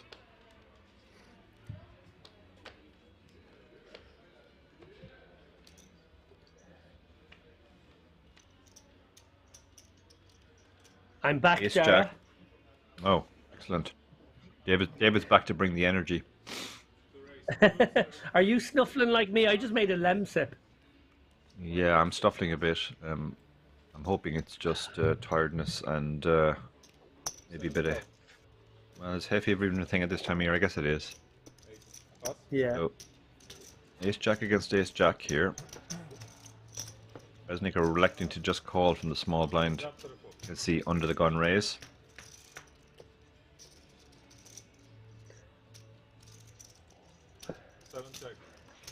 As Nedelko challenges you to get a read off his forehead. Indeed. Now, this is probably going to go check bet call. Oh no, he's checked twice. Wow. Interesting. 7 bet. I call. 600 call. And he will call, yeah. So they're going to be a little bit disappointed, but also a little bit relieved that it's a chop pot.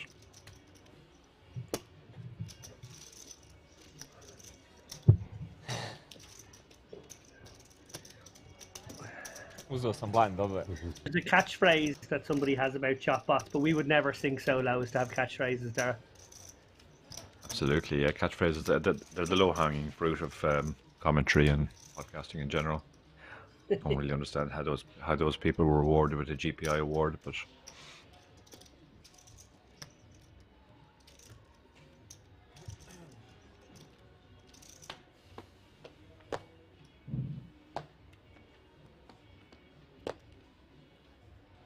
Tom with the ace-3. I mean, he has been played super loose, but I don't think he's going to go this wide under the gun. Ace-3 offsuit. Maybe he could have thought about ace-3 suited. A couple of interesting spots while we were away. The chip leader declined to open king-8 suited under the gun, even though he has been playing very aggressively. Gentleman in action here. Wow. This time he's opening the jack-9 off on the button, and he's going to run into it. The ace... No, the ace... Yeah. Yes, problem with the graphics there momentarily. Wow, this is a gross spot actually. You're up against a guy who covers you, and you are one of the bigger stacks. This doesn't feel like a hand you could profitably 3-bet call, so... But he's going to throw out the 3-bet. He's basically rooting for the fold. 650. Yeah, I gotta say, I love the flat in this situation. I think just keeping your hand well disguised, you can pretty much call down on ace-high boards. You can call one street on a lot of boards, even when you completely miss, because you could just have the best hand as well. Inflating this pot seems a little dicey. Yeah, if he misses, or worse still, if he misses and Beznik hits, it's, I mean, a really tricky spot. Now, he hasn't missed, but again, or sorry, neither player's hit, but and Beznik hasn't hit, obviously. He's going to try to c-bet.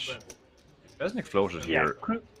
Crucial to put on your big boy pants if you are going to 3-bet the ace-queen and you get a king-high board. King-high board definitely favours you, the 3-betting pre-flop aggressor.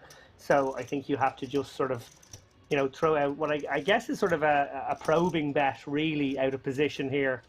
It would be very ballsy for Beznik to decide to float here. Would be audacious, in fact. Would be. It's not really the hand to do it with. He has one very specific backdoor straight draw, but other than that, he really has nothing going on with the jack-9. His pair outs might not be good, so that wasn't the occasion to try and apply pressure.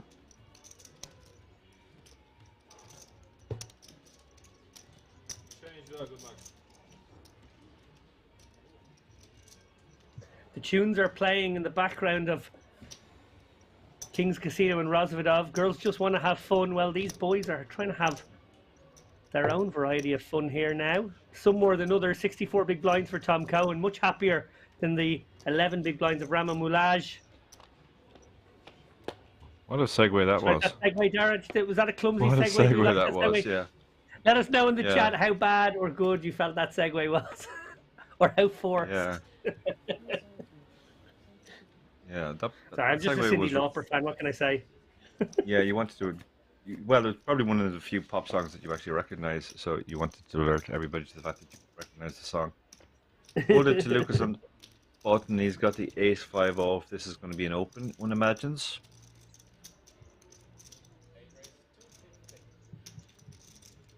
King 10 is small blind. Interesting. This would be a call sometimes, but against Lucas who covers you, maybe you're better off just folding and preserving your chips. But I guess he's feeling flush after his win last hand. Tom has a nice hand that plays well three-way, and he covers both players, so he will get to be the guy who exerts ICM pressure post-flop. So, very standard call. 25 more. Yeah, all pretty reasonable. Got to be said.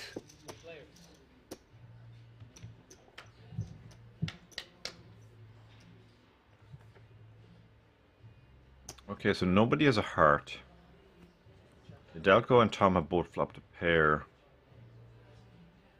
Yeah, Lucas is just waving the white flag here. This is not a good spot to start bluffing. Oh, and now Nedelko should feel much better about his hand. But he does check. Tom is just hoping he has the best hand and he can get to showdown. Yeah, I wonder. And Lucas. Yeah, go on, David. I wonder if Tom can get Value Town now. The fact that Nedelko didn't c-bet, or didn't bet, I should say, on the turn, might just make Tom a little suspicious on this river. That he might just be trying to steal it. No, quick fold against Tom, not putting a foot wrong, it must be said. Yeah. Yeah, I think the fact it was three-way made the fold a little bit easier, but still good disciplined folds. It's too easy just flicking the chips because you have a pair. But kind of recognizing that his pair really wasn't much use at all, and it was a spot where he didn't think Nedelko would be bluffing very much either.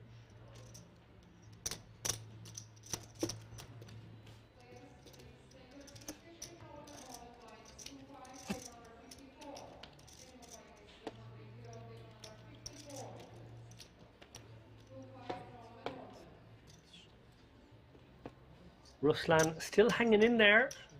He's got just over 12 big blinds.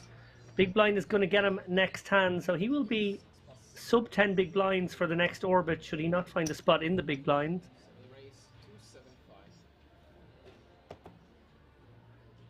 Perhaps he's run off to find his sub 10 big blind charts. Indeed.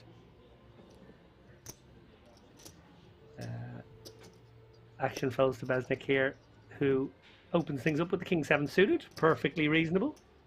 Yep. These are, again, the type of hands we love to see going into the mix here. Yeah, nice hand to open up. Lucas has a pretty hand behind, and he's very deep against Beznik. So this is a hand you could go two ways with. You could try and 3-bet and take it down pre, or you can just call it. I prefer the 3-bet. I think this hand is just a little bit weak to call, and you could get squeezed behind. Well, from your mouth to his ears, Dara, Lucas has decided to turn this rather attractive Queen 9 suited into a depolarizing 3-bet. Yeah, end of the hand.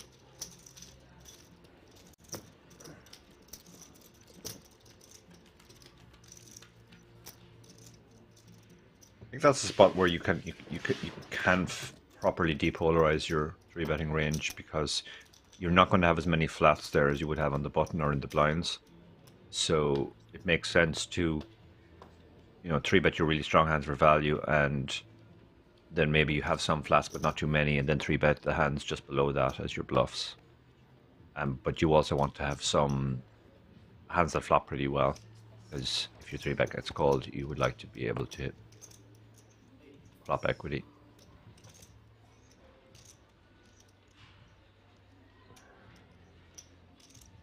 And Nedelko has a fairly standard open in the cutoff here with pocket eights.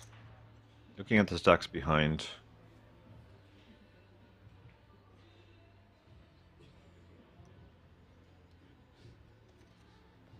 Brings it in for how much is that? It looks like a large sizing. I'm That not does look mistaken. large, Yeah. 375, yeah. I think he's trying to discourage the reshove stacks from reshoving. But Tom has a nice hand which he could turn into a 3-bet here. If he thinks this is the kind of hand that Nedelko's doing this with, a hand that sort of just wants to take it down pre-flop, of course calling and playing in position is also a good option. Oh, ooh, wow, and look at Vulcan. this, Dara. Yeah, 24 big blinds. I think you just stick this in now. That's the standard play. Yeah, 24 big blinds, probably a squeeze shove, even if he had only min raised open. But now the fact that he's 3x and been flatted really juices that pot up, really changes the risk reward in favor of the option to stick it in. I think Vulcan, he's going to have a little think, but I think we all know what decision he's going to reach here. He's going to put this in and hope to get folds and hope to add 1.1 million to his stack without showdown. Yeah, it's the 1.1 million. Like, he only has 2.8 million, and if he shoves and gets this through, he jumped from 2.8 up to 4, up to almost 4. It's a huge win for him, and he usually has the best hand in this spot as well. So, my word, wow, what a Passed it. Obviously, a little bit spooked by the 3x open. Maybe that's the little key feature of this one that's just played into his thinking. It will be a hard one to look back on. I don't know, 30 minutes, 40 minutes, whatever the delay is from now. He might be getting a little ping in his pocket from his friends going, oh, you just missed a dream spot, sir. Yeah, the 3x open is interesting because it can be one of two things. It can be that the guy has a really strong hand and he's, charging you to crack his strong hand, or it can be that he has the type of hand he has. And it depends on your read of the opponent, which of those two things you think it is. But we haven't seen any evidence of Nedelko using this big sizing with big hands, and he has had a few big hands. So, yeah, I think he definitely missed a spot there. Yeah, he's... well, it's actually Tom who's asking. Your friend will see it on TV. And I must admit, I would be lying if I said I was never spooked by an opponent opening bet size, particularly if it was different from one before. In fact, I remember a spot this weekend where I made a very nitty fold. I don't know if it was correct or not, but I purely judged it based on the open being of a different size than what had come before and feeling like something different was happening. Yeah, it's a different spot. Allow yourself to be exploitable, but also potentially exploit your opponent. Yeah, absolutely. It comes down to how you interpret the bigger bet. I mean, from a purely theory point of view, all you should really do is tighten your range up a bit more, but play it more aggressively because there's more out there when you shove and get it through. But in practice, it does tend to be either a very strong hand or a weaker hand than normal that's just trying to take them pre-flop. But you do open yourself to exploitation if you overfold in those spots where exactly what happened there, because the 8s opened bigger, he got the 9s to fold, whereas had he opened a normal amount, I think the 9s would very happily have gone with his hand.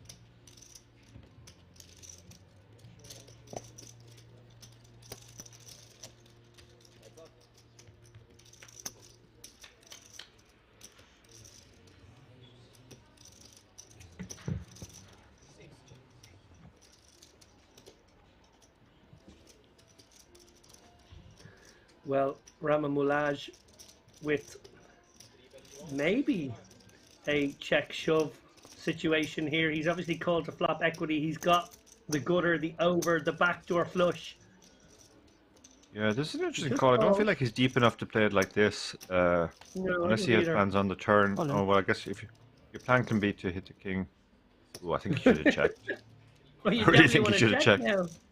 You definitely want to check now and let him put the worst hands in.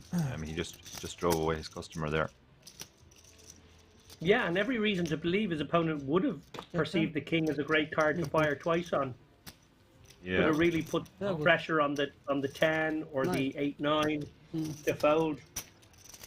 Yeah, it seemed like he didn't really give that much thought. He just thought, well, there's my king, now I can put all the chips in. But the bet Maybe really he was didn't doing a sort of a go-go play, maybe like a stop-go on the block play. No, maybe I think in his he was mind only... he'd already psychologically decided to put it in. I think, no, I think if that had been the case, he might have paused once he saw the king and thought maybe I should reevaluate. I think it was maybe just in case he saw the king and he thought, okay, well now I have the best hand, so put the chips in. Lucas with the Jack 7 suited, not really a hand you want to open under the gun, even 7-handed. Tom with the King Queen will definitely be opening this one.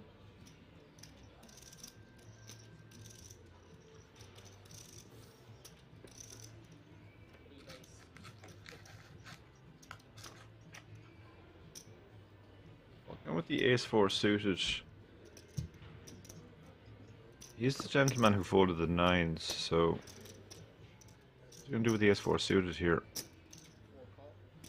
Yeah, it would have been a bit of out of character for him to 3-bet that hand, so he's gone for the just call line.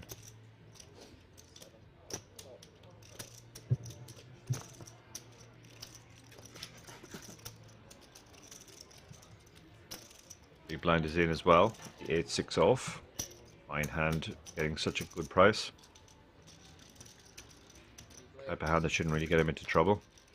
Type of hand you want to avoid in those spots are stuff like King 2 off that are just going to be dominated a lot. And he has actually flopped a gut shot, so and it's a board that neither other player will like. So this could very well get checked around. Although Vulcan may decide to bet to protect his 4, but no, he checks and he turns 2 pair. Wow. It's just very hard to get action now, though. Nobody else has anything. Tom has picked up a gut shot. Tom actually might represent this because Tom is the player who has the most aces here, and he does have the backup of the gut shot. Yeah, so Tom is going to bet this, pretending he has the ace. You can obviously see it's not going to work, but I do like this bet. Yeah, does Vulcan spring his trap now, Dara, or does he just call here? That's the question. I think he should probably raise, given the action. It's a tough one. Yeah, it's a tough one because even his 2 pairs do need some protection. Like, it's quite possible. Tom is basically representing an ace, which would be a better ace. So, you know, he could also hit 2 pair on the river. There's lots of gut shots out there. There's straight draws.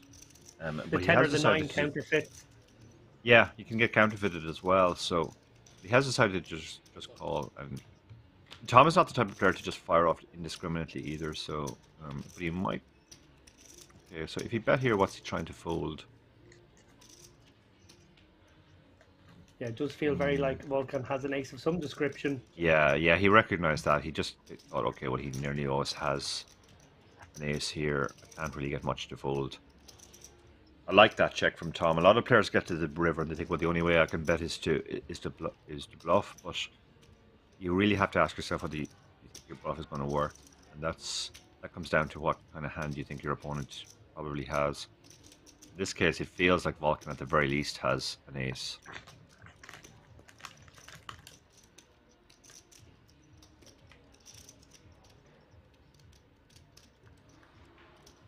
I'm still seems interested in the hand.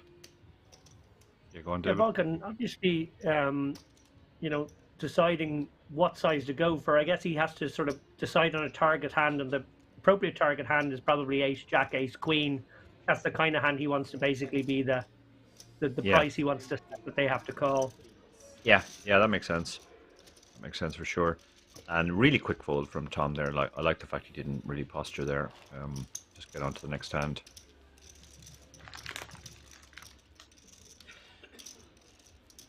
I think they both played their hand very well there. Yeah, it's been a very good standard, I must say.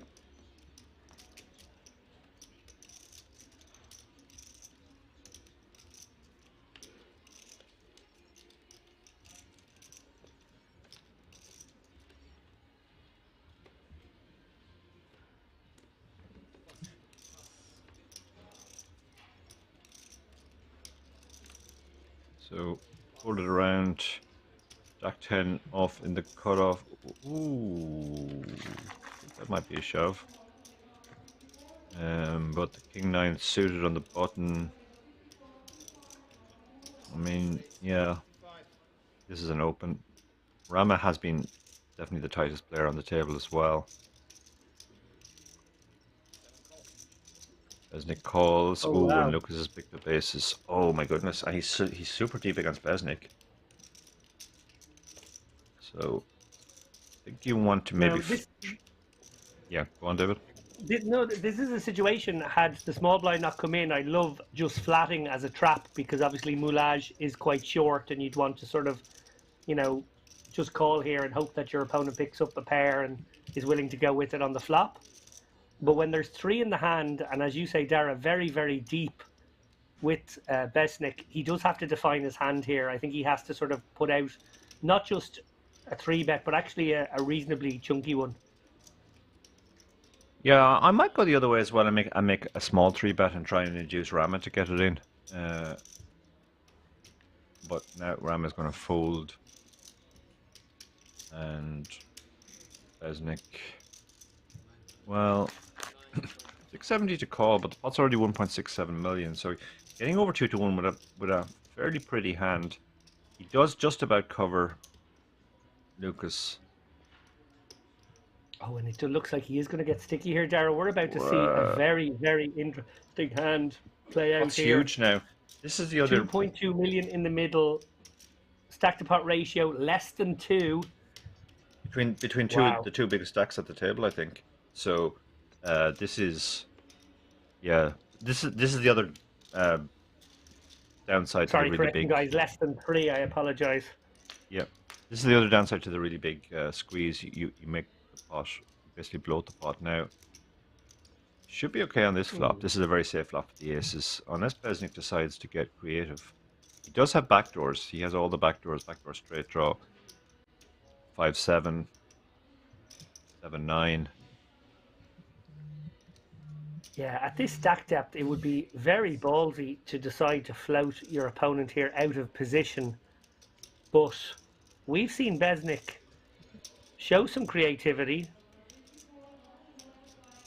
and show a capability of pulling the trigger in exactly this type of spot, it must be said.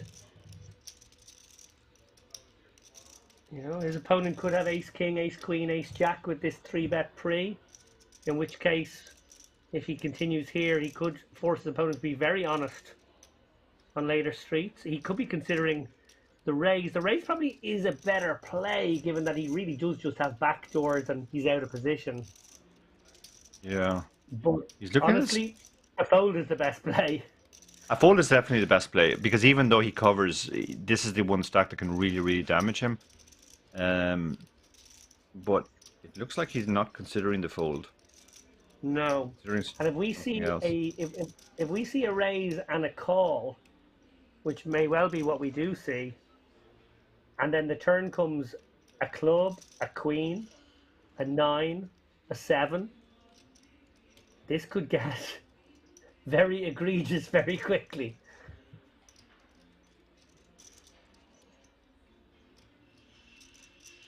Now, Darren, I'm going to put the question back on you. If you're Lucas right now, do you think to yourself, well, if this guy has a set of 4s, a set of 6s, I'm done for anyway. So I'm just going to call and hope that he's got a 7-8, and I'll try and fade maybe a couple of horrible cards. I think with the ICM, you don't even want to get let a 7-8 realize equity. I think you just want to get it in now, basically, and shut the hand down, stop him from realizing his equity. You're going broke if he has a set anyway, because you can't really fold by the river. So, and you might be getting, you never know, like your opponent could have a hand like King 10 and he's happy to go with it now. He mightn't believe you. Yeah, absolutely, or the double gutter might go with it. But yeah, there's just too many turn cards now you're going to have to guess on. Well, he does just call, and it is a club. Okay, well, it's a good card in one sense. You know, Lucas Zacconi he's overtaken the, well, unlikely 10-6, let's be honest, but we are up against Jack 8, so it's not too far-fetched. Yeah, is Beznik going to pull the trigger here? Hard for him to have the 4, and it's definitely hard for him to pocket 4s now, but yeah, stack to pot ratio now is less than 1, it's 0.8, so you can shove here with equity now. Oh, is that an all-in triangle? It is an all-in triangle, but it's in front of Lucas, so I think it's Lucas who all in. Can't call off here, can he? Calling This off would be horrific. Shoving would be less bad. I think shoving Folding was 2 decisions ago would be better. Yeah, I think he should have folded. He probably should have folded pre-flop, to be honest, but certainly fold the turn. But this is a huge spot now. If he calls off here just to try and hit his jack high flush on a paired board, that would be pretty. No, I think he has folded. Yeah. Yeah. What a bed Yeah. Beznik made for himself there, Dara. Sort of error compounded by another error. You know, good money after bad is the phrase that comes to mind. Yeah, and that's quite a major misstep there because he does lose a lot. He lost a lot of chips in that pot, and that really knocks him back into the pack now. Not so long ago, he was the runaway chip leader. And now he's right back in the pack. And Lucas, who had that sort of roller coaster where he lost a big pot with a disbelieving call and then got it back by winning a flip, now suddenly has the commanding chip lead. Beznik sort of wearing his situation on his face now. His expression just screams, "Where did it all go? I had This loads happens a of lot chips in front of me." Yeah. It changes so fast on final tables because they're seven-handed. That you have to play a lot of hands. The blinds are racing a lot around, etc., etc. You lose a few pots and suddenly you're pretty short. You have to sort of be able to mentally readjust and just accept the new situation. But yeah, this is quite the It's turnaround weighing heavy on him. for both players. Yeah, he's not exactly disguising the fact that he's now very, very frustrated with what just happened. And Ruslan raises, and 7 doesn't even defend. Wow. I think 7 suited.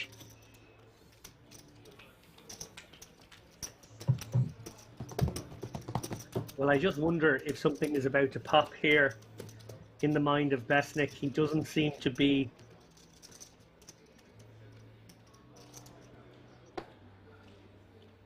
at his peak, shall we say. He seems a little tilted. I hope for his sake he can compose himself, regroup. There is going to be a break for at least an hour and a half. It's very hard in those circumstances, and I mean the pressure's all on them. And you know, we can't be too critical. In other words, that the guy has ace king and you get him off the hand, and the temptation is to say, "Oh, that's great play," but it just didn't work out on this occasion. But he has to mentally readjust now. You know, do the breathing exercises, go for a walk, do something to just sort of shrug that off, so it doesn't affect your decisions.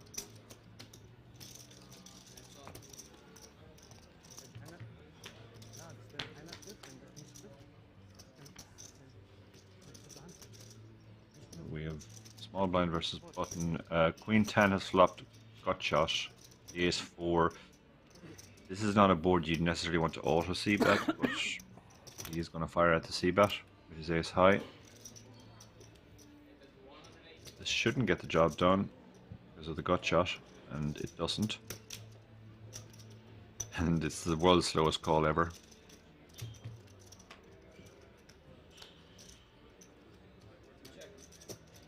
Now he's hit his pair, which will pull him ahead of a lot of hands. Does Lucas keep firing with no real equity against the calls? 500. He does. He keeps up the pressure here.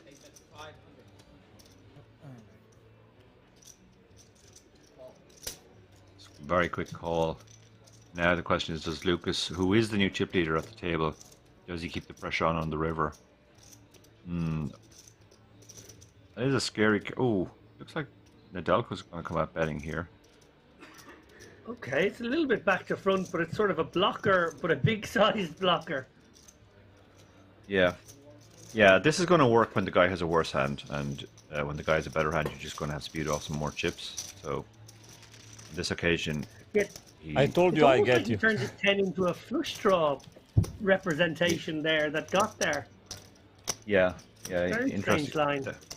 Definitely an interesting line, but we saw this all day yesterday from him as well. He takes some lines that are very unusual and funky, and immediately after the hand, I want to he point out. points. Yeah, go on, David. I want to point out here that Lucas is, pretty serious poker player. He has a first place finish in the 10K Party Poker Millions Europe, the event that was held in Rozvadov back in August 2019. Dara, I think we both remember that one actually. Well, I think we were both in it for about half an hour, yeah. That's why I thought we remembered it. He has career earnings of 1.7 million. The lion's share of it came that day. Yeah, yeah, I do remember that tournament. And oh, look at this. Tom's got queens on the small blind. What's he going to do here? Not sure how deep the big blind is. Assuming he's relatively deep, it's going to be a raise. I think. Yeah, raise to 375, it looks like.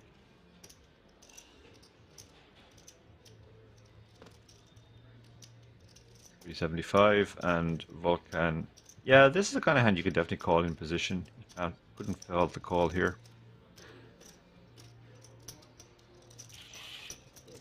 But he does let it go. It was interesting yesterday. Tom was pretty much raising close to 100% from the small blind, and it was the same two players. So that just seems to be something he does quite a lot.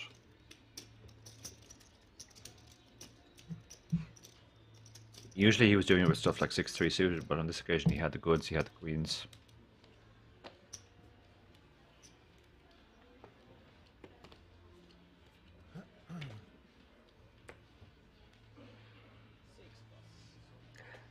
Lucas is also a WSOP bracelet holder.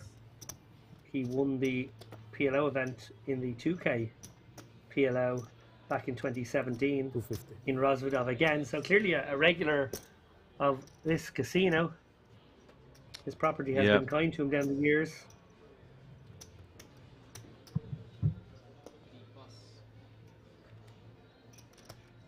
So Lucas raises the pocket sevens.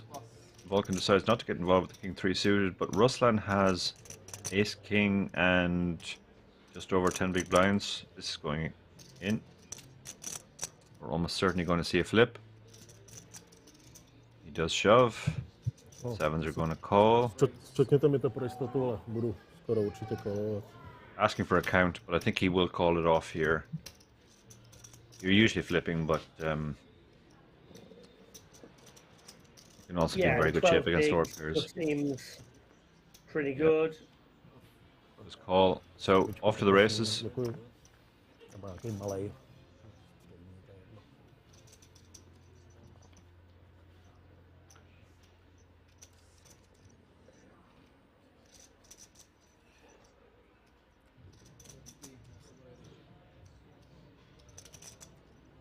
Ruslan Volkov will need to hit to stay alive. We see there that with the card removal, he's actually a dog, but of course he got it in flipping as far as he's concerned. A bad start. Yeah. One of his aces and one of his kings are dead, so he only has 4 outs. That's no good. Now a queen will help. Just pick up some more outs, bit of counterfeiting potential, but that's slim pickings right now. Just 18%. And the 3 of spades is no good to him. Ruslan Volkov has been eliminated in 7th position. Congratulations to him. Yeah, congratulations, Ruslan. He takes away €26,300. And we are now down to 6. All remaining 6 players are guaranteed 34,900.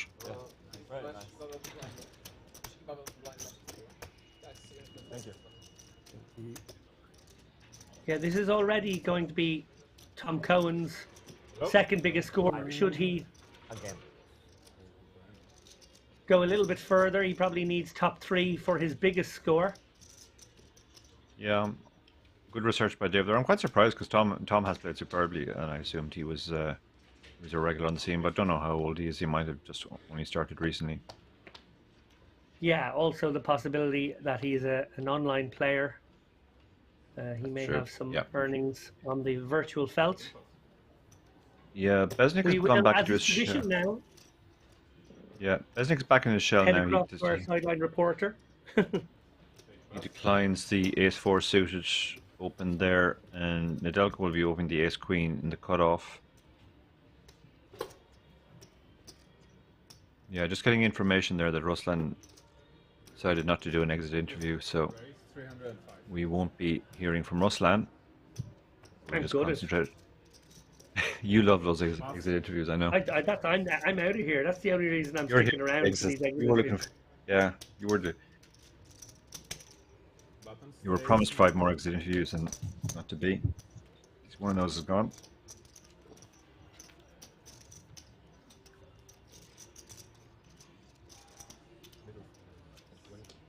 So on to the next hand.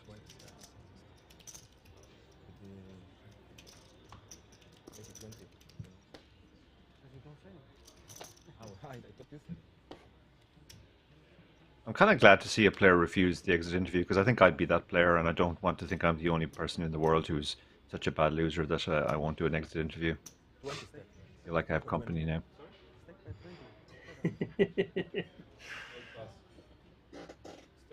Nedelko with the Queen 10 suited and a very comfortable stack too. This should be opened for sure. Would you come back and do one, Darren? Would you say like not I would- now? Give me my 11 minutes and a half. Yeah, I'll be yeah. back. Well, I probably wouldn't use those nice words, but I would if I could somehow convey the information that I needed 11.5 minutes, and then I'd be a reasonable human being again. I'd certainly come back and do an exit interview. But, yeah, in those 12 minutes, all you're going to hear is what a donkey all the remaining players in the tournament are, and how terribly they're all playing, and how unlucky I am, and how it's always the same. So, Tell me much of that an story exit. you've told me before about the chess player who was a very bad sport when he lost. What did he used to say? That was Nimzovich, I believe. He used to he used to stand up in anger and shout, "Why must I lose to this fish?"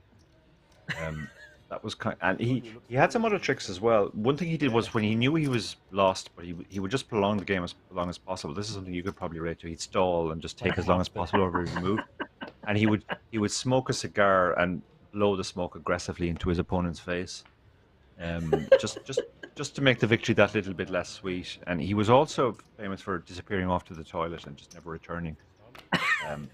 Did you tell me a story that he like hopped out the window of the jacks and Yeah, never he came actually back? climbed.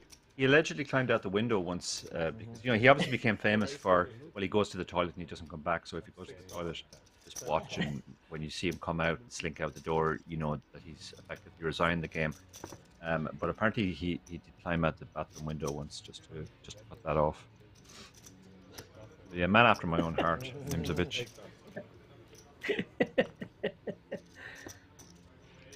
Sounds like he could have been a poker player too, calling them all fish. Yeah, yeah.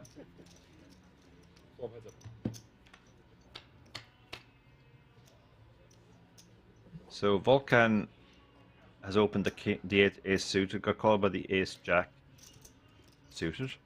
He's outflopped his opponent by a mile. Not only has the pair, but he also has the flush draw. He's got his opponent almost dead. It's such a good flop for him. He's trying to decide, will I just let one peel here? But he's going for the bet. I like a small bet here, just trying to elicit some value. Maybe Beznik is still reeling from the last hand and makes this stubborn continue.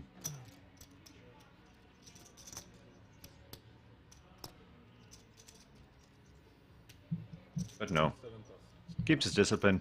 He was clearly frustrated after the recent run of events, but he hasn't let it affect his play, which is good to see.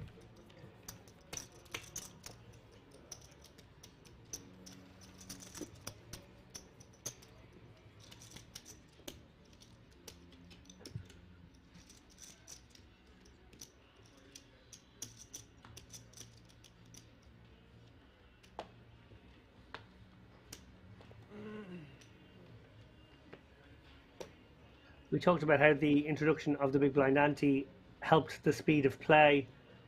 Obviously, shot clocks sort of come into play, particularly at the higher levels these days. We see that help the speed of play. Also, the shuffler on the table there, Darren, definitely saving 10 or 15 precious seconds each time. Absolutely, yeah. Yeah, that's a good innovation too. You see them a lot in Vegas and also here in Rozvadov.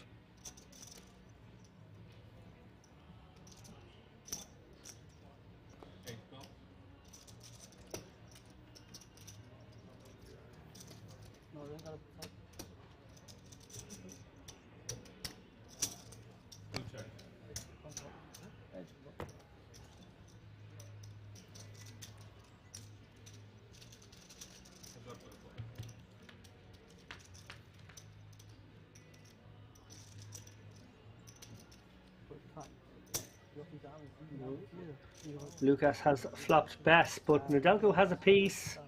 This could certainly go bet call.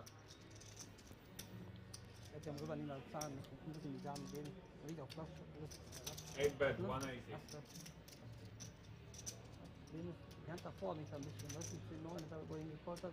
So a clean half pot bet. Quickly called. Yeah. Nedelko really trying to cover up here. Yeah, it seems to be his standard in these spots, and it's understandable. He said before the final table he made it clear he wasn't a pro, so he's obviously worried about giving off information to very experienced players like Lucas. Check, check. Okay, now Lucas is probably going to have to do his own betting.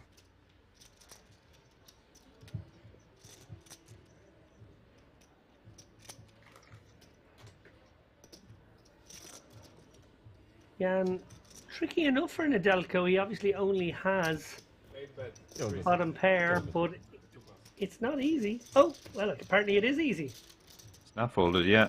Yeah, he's tended to be just very cautious in those spots. As I said, he doesn't like putting chips in unless he's a very good hand or he's bluffing. In the margin spots, he tends to let them go pretty quick.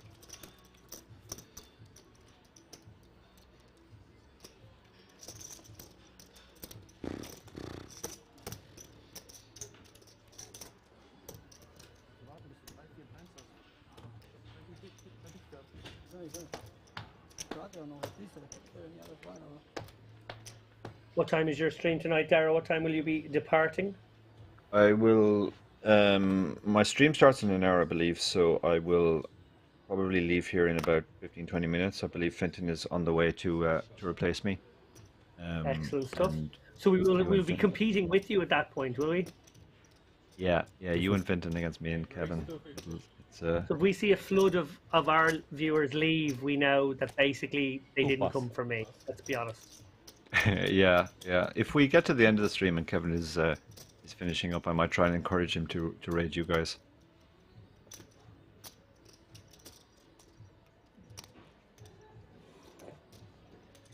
The Kevin he's referring to there, of course, guys, is Kevin Martin, Twitch superstar in the poker space. Probably the third or fourth biggest Twitcher these days.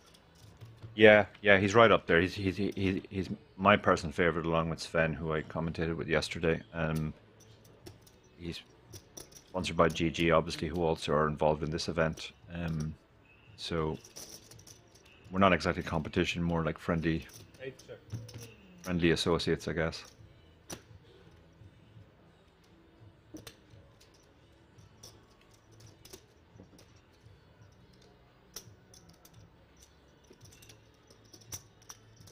Bet 325.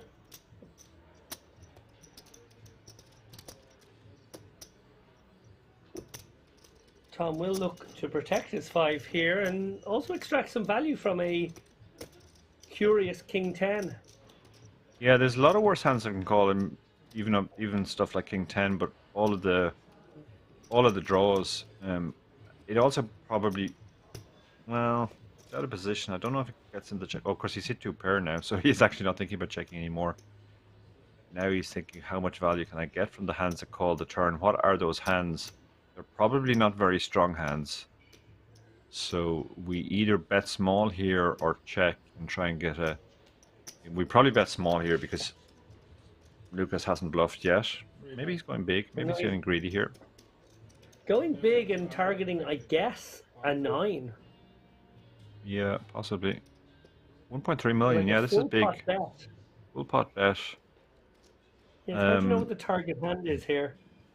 Yeah, there's a few spots where I would definitely use a smaller size than Tom has gone for, but he does tend to go for the big one and just hope he gets called. And there's a lot to be said for that, because even if you get called less often, when you do get called, you win a lot more. So, and you also, you're more difficult to play against when you use a lot of big bets, because if you just exclusively use small bets, players can bluff catch fairly comfortably against you. But when you're using the bigger bets, it gets more difficult. This particular occasion, I think a smaller bet, well, I mean, he's never getting called, but sometimes a small bet can induce a bluff as well. Jay Wasello, yeah, I'll be leaving the booth in about well, whenever Fenton shows up, which I'm told will be in 15 minutes' time. Very good.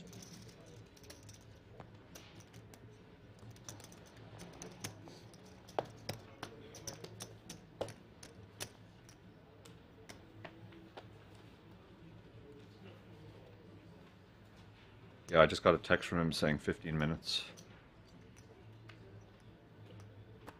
6 raise all in. And Rama Moulage on the short stack here, 11 bigs.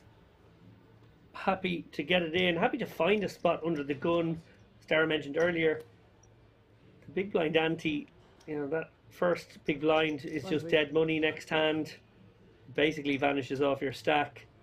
Yeah.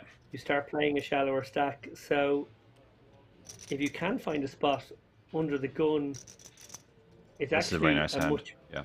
better situation. And yeah, this is more than good. So good, in fact, that Tom Cohen with King Jack believes he could be ahead of a good chunk of that range.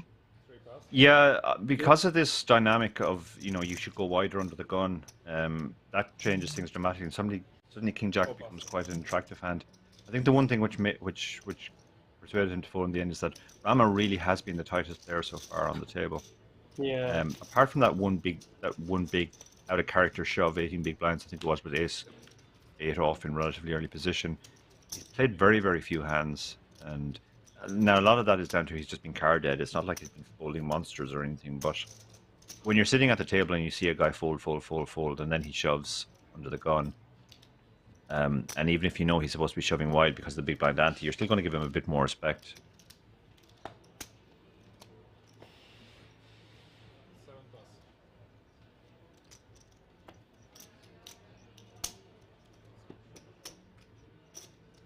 250. 8 raise 250. Hey. My big plan. Sorry, 2 plus. 3 plus.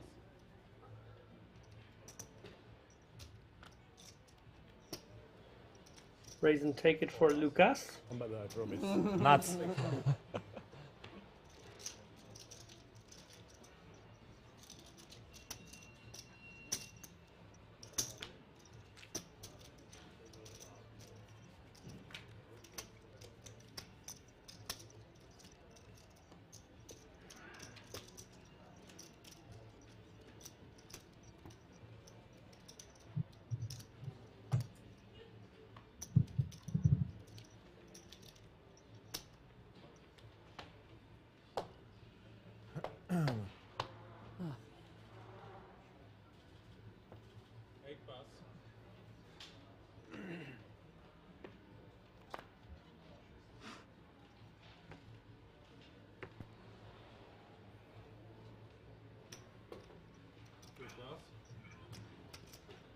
Tom again. Tom's got King Queen quite a bit today. He's the player who is least afraid to put chips into the pot since the departure of Luke. Volcan on the button doesn't really have anything to work with here. Beznik is going to defend the 9-6 suited. Fine defend. 7 come.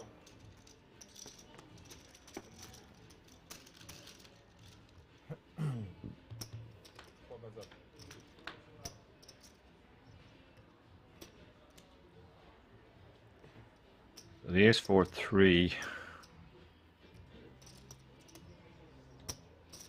Yeah, more backdoors for Beznik, who seems to find himself in these kind of weird spots where backdoors are his only way.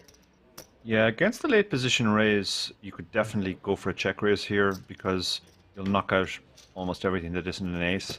And if you do get called, you can turn a straight draw or a flush draw, and that gives you the opportunity to keep barreling. But he gave it up there without too much consideration. But personally, I would have been very tempted, especially against Tom, who is clearly opening the widest. Go for the check raise there.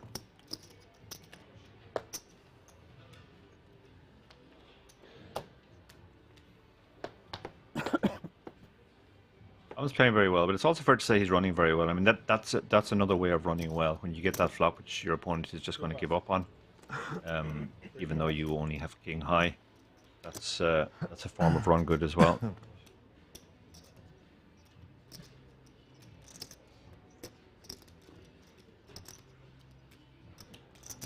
4 ace, 250.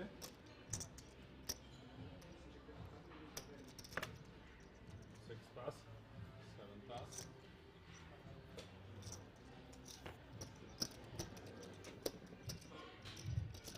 Lucas certainly with a defendable 9-10 here.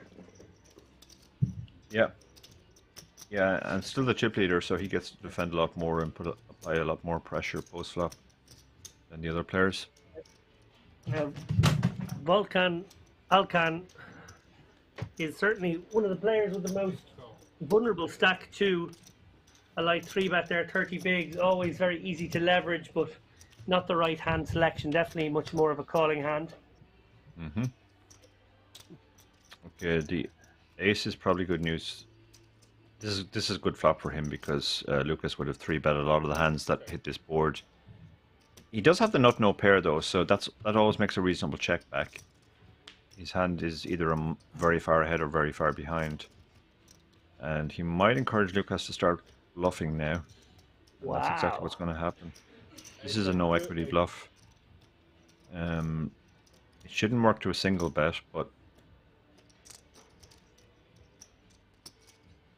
he's basically saying he has a pair or a queen. He don't think he has. Well, I mean, there's very few combos of aces, and a lot of his aces 3-bet pre. So but Lucas isn't going to like this. But you have to call one here for sure. Hitting your straight on the river is kind of pointless because on the SETI board where any pair is a house, straight is not of much use. Blank river. Will Lucas fire again? So Lucas is telling the story, I have a queen or I have an ace. The question is, will he continue that story? If he does, it will be reasonably convincing, I must say. Yeah, this is a good bet. I think Vulcan has a lot of hands that'll call 1 bet but not 2 bets, and Lucas is kind of reasoning that. He doesn't think he has a queen. He might have a pair, but this bet puts pressure on a pair because he is basically saying he has a queen. Now this is a very tough spot for Vulcan.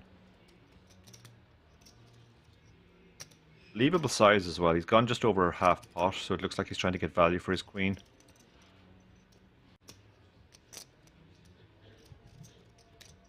Very, very tricky spot. Very tricky spot. I certainly would not like to be in Vulcan's shoes right now. I think he may just piece it together that Lucas is capable. I think it often comes down to a player-specific read on, like, is this the kind of guy who'll be at it more often? Is he the over-bluffer or is he the under-bluffer? And if he's balanced, it's very difficult. If he's an over-bluffer, I think you might have to hero. If he's an under-bluffer, well, that makes your decision very simple. Yeah. Yeah, your hand doesn't matter too much. You're basically beating all the bluffs and you're not beating any of the value. So it does come down to just how often you think he's bluffing. And I mean, it's a 700,000 bet. Vulcan has 3.2 million, so it's not like he's crippled if he loses this. But it's also a believable value bet. Yeah, the way Lucas has played for the last few hours, I think there's enough reason to believe that he could be attacking you here. Trying to get you off a hand like pocket jacks, pocket tens. As you say, Dara, every hand really has the same value right now. Yeah, absolutely. And the blockers don't really matter that much either because Lucas is in the big blind, so he just has a wide range. You know, normally if this was tight range against tight range, blocking king, queen, and queen jack would be useful. But that's he's not got the really chips a in his factor hand here. now. I'm gonna make the call here. I think he's gonna make this call. I think he's with the chips in his hand. I think he's convincing himself that Lucas is more than capable. He does make the call. Right. It's a great call. The side call, yeah. Yeah, that was a really, really tough spot, and it was gross. It was gross. He did kind of find himself at the top of his range, I guess. King high is pretty high up there, so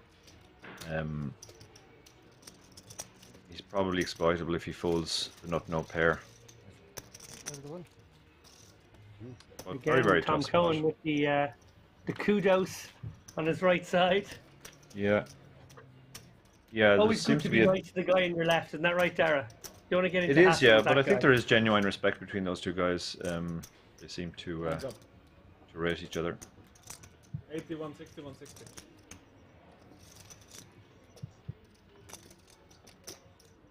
And Chatter's saying if he'd bet bigger, he wouldn't call with the king. Yeah, I mean it'll work on that occasion, but on the other hand, when he's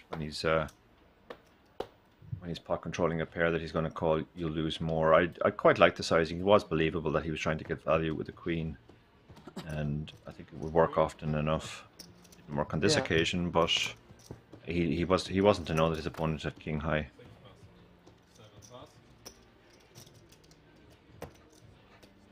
Wow, really. Some interesting comments in the chat. Bird says I would just wait an hour and check the stream before acting. It did feel he waited a long time, but it certainly wasn't an hour.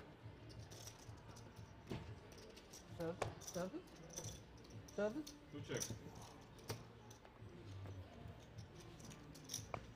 Heads up,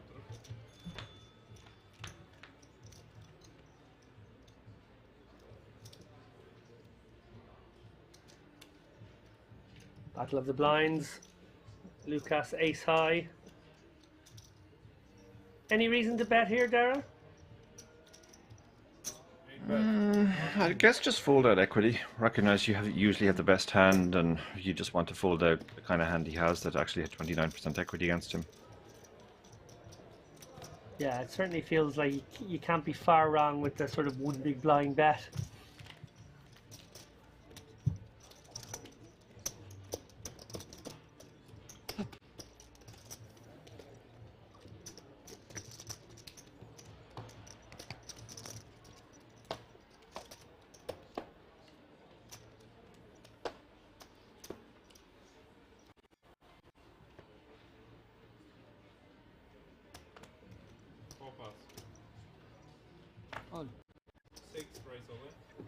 All in for Moulage. He's found a suited ace in the hijack. The blinds have gone up, remember, so he's playing just 8 big blinds, and he has run into it, sadly. Lucas asks for the count, always wise, always a smart move here. You know, he's balancing up the times where he'd have a close decision and would need a count with the times that we can see here. He's got the Djangos. Yeah, absolutely. He's not closing the action, so he's trying to induce the people behind possibly to come in. But with the kings, he always seems to pick up the pot immediately after he's lost a decent sized pot. We saw him earlier with the ace king against the jacks, and now it looks like, well, 2 times out of 3, I guess he's going to win a pretty chunky pot here. He does just call. And as I you believe say, Finton is on the way.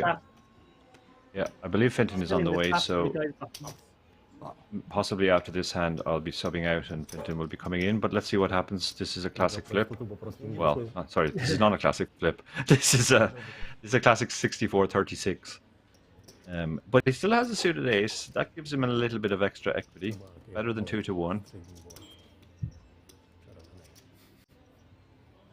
See if he can find an ace or a lot of clubs. Hello, testing 1, 2, 3. And there you heard the voice of Finton. Testing 1, 2, 3. Hello. So, hey Finton, yes, you've joined us for a very interesting hand, which is immediately not very interesting because in the window is a king. The Djangos are going to do a hold here, bar running 9s.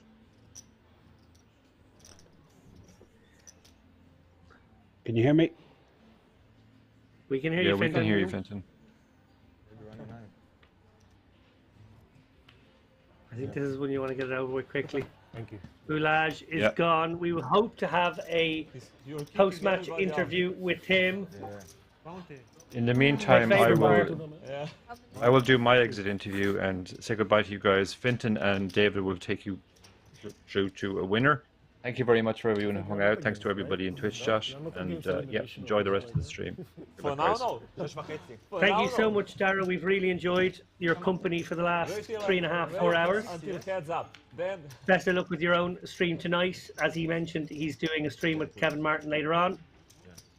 Maybe we'll be finished in time for that. It might go bing bang bong. But joining me now in the commentary box is my good pal And my commentary partner on many occasions this past weekend, Fintan Gavin. 7+. Or maybe not. Maybe he's just going to ignore me. Well, we look down at Lucas here with Big Slick in the cutoff, 11 million. His chip stack recently bolstered. He's looking in pole position now for a very big payday. I mentioned earlier, he's had a few results here in King's Casino in Rozvadov. A WSOP bracelet, no less. A Party Poker Millions result, no less. And is he about to add a circuit ring to his collection of Rozvadov wrist/hand candy? Dealer, how much did he pay you? How much did he pay you for the good cards? You need orange? Yeah, okay. Then orange is good. I need 160. And that's all, because I'm always giving big tips here, so they remember that. That's it, that's it.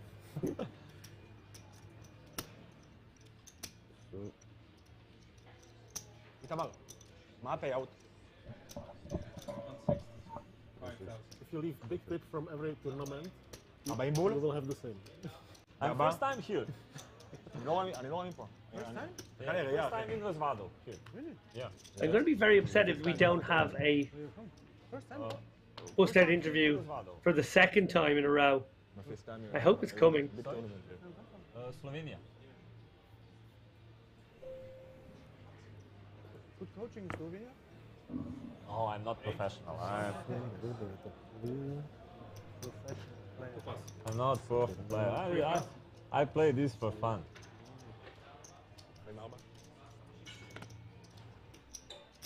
Thank you very much. Is it water? You play. Thank you. Battle of the Blinds now, Volkan Alkan. 4 raise. 425. He's going to raise up the King 6. Wait. A very quick shove by Beznik, who gets the fold.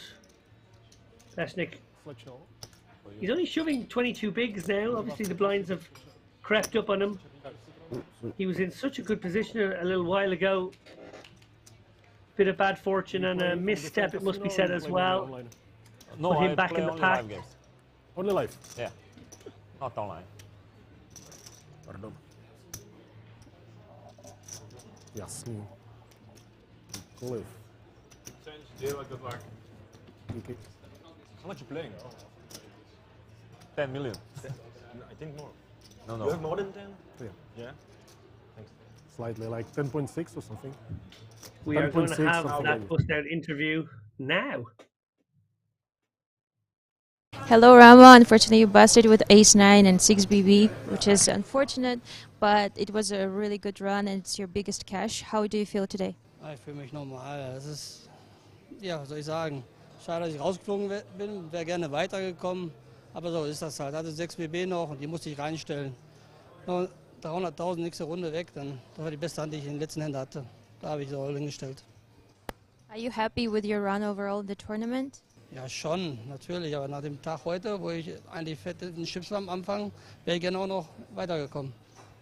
Congratulations and good luck for your future tournaments. Dankeschön.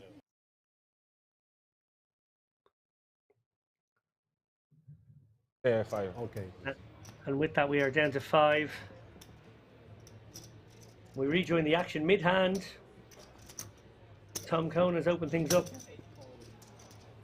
from the cutoff here with Jack 9. Lucas, easy defend with the Jack 8 suited. Both players have missed. Both players have backdoors. Backdoors galore. One feels the advantage lies with the pre-flop aggressor, Tom Cohen. He fires a small c-bet and gets the quick fold. Some good-natured banter here at the table as we see all these guys have locked up significant money now, approaching 50k in the bag. Sometimes that helps psychologically. Players have maybe like a target amount that will make them feel like it was a good day's work regardless. Once they get to that point, they sort of feel like, well, that's the thing I really wanted to buy.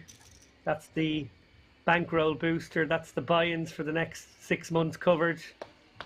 And with that, they just feel a little bit like the pressure's come off. When in reality, there's more money than ever to play for. But it's sometimes a psychological trick that can play into the way human beings think about such high pressure situations like final tables. Again, Tom Cohen. But he hasn't put a foot wrong today, it must be said. I still fancy him to take this one down. I gotta say, he's middle of the pack. He's played very, very well. We see him opening the Jack 10. It says under the gun. We know it's the hijack now. They're just playing five-handed. So, pretty legit open with... Oh, and he's in trouble. Did I speak too soon? Did I put the jinx on him? Tom Cohen, top pair, 10 kicker, up against top pair, top kicker, underrepresented by Nedelko, who just flatted in the big blind. I like the flat, by the way. I think it's really good to keep a few of these kind of strongish ace-X hands in your big blind defend range, because that's the seat we want to defend a lot from. So we really want to have some stronger potential holdings to balance us up. Here we see a bet and call. We may well see Tom go for value a second time. That's a card that might save him. Could certainly go check, check now. Queen will have connected with some of Nedelko's range. Tom does put the brakes on. And with the diamonds completing on the river, it may go check, check. Nedelko may be looking more like he has a 7 than anything else, but then it's hard to get value from a 7 on this run out. So Tom may well just decide to check. Now, quick bet, quick call. Nedelko, he under-repped it all the way. Certainly very happy to face a 2 big blind bet on the river. Jack 10. Okay, he's value counted himself there, but you know, he's gone for gangster value. He really wanted the 7 to call, maybe the pocket 8s to call. Those kind of hands. Probably feeling like it was a little bit thin now. But it's probably just about okay. I'm small. On balance, I do prefer a check back, I must say, but this is sort of part of the game now, where finding these really excruciatingly thin value bets is so important, particularly on rivers, where even a very small bet is potentially a significant enough bet. Even if you go small, 20%, 25%, that's an extra 5 big blinds. Could be hugely important later on.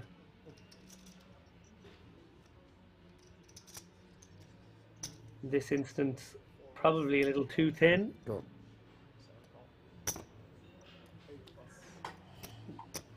Alcan opens up with the suited wheel ace. Gets flattered by Beznik, who has exactly 20 bigs. He's in the cutoff. It's a speculative one, it's got to be said. On the button would certainly be closer to a nice flat in the cutoff. I think it's a little loose, but it is the kind of hand that can flop very well. The problem is, when it flops very well and when it turns very well, you're not deep enough to really exploit that fact. 20 bigs, not a lot of chips. Now Volkan happy to put the ace-4 into his checking range here. He's got a hand that can probably get some more chips into the pot, but not too much more.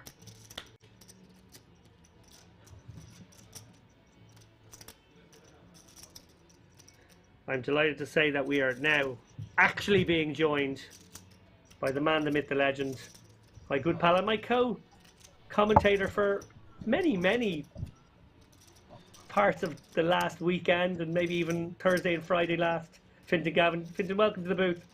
How are you, Dave? How are you? I am very Everything well, good? thank you, sir. Delighted you could join us for what will be a very fascinating endgame to this WSOP circuit event. This is quality stuff. I'm loving the action. I just tuned in there a few minutes ago. It was pretty cool. Yeah, we're down to 5 now, and it must be said the standard is very, very high. Lukas there in the 9 seat has played superbly well. Beznik in the, I guess we'll call it the 7 seat, maybe it's the 8 seat on our screen now. He got embroiled in an unnecessary pot, it must be said, about half an hour ago, which cost him a big chunk of his chips. He seemed a bit emotionally perturbed in the immediate aftermath, but has settled down since.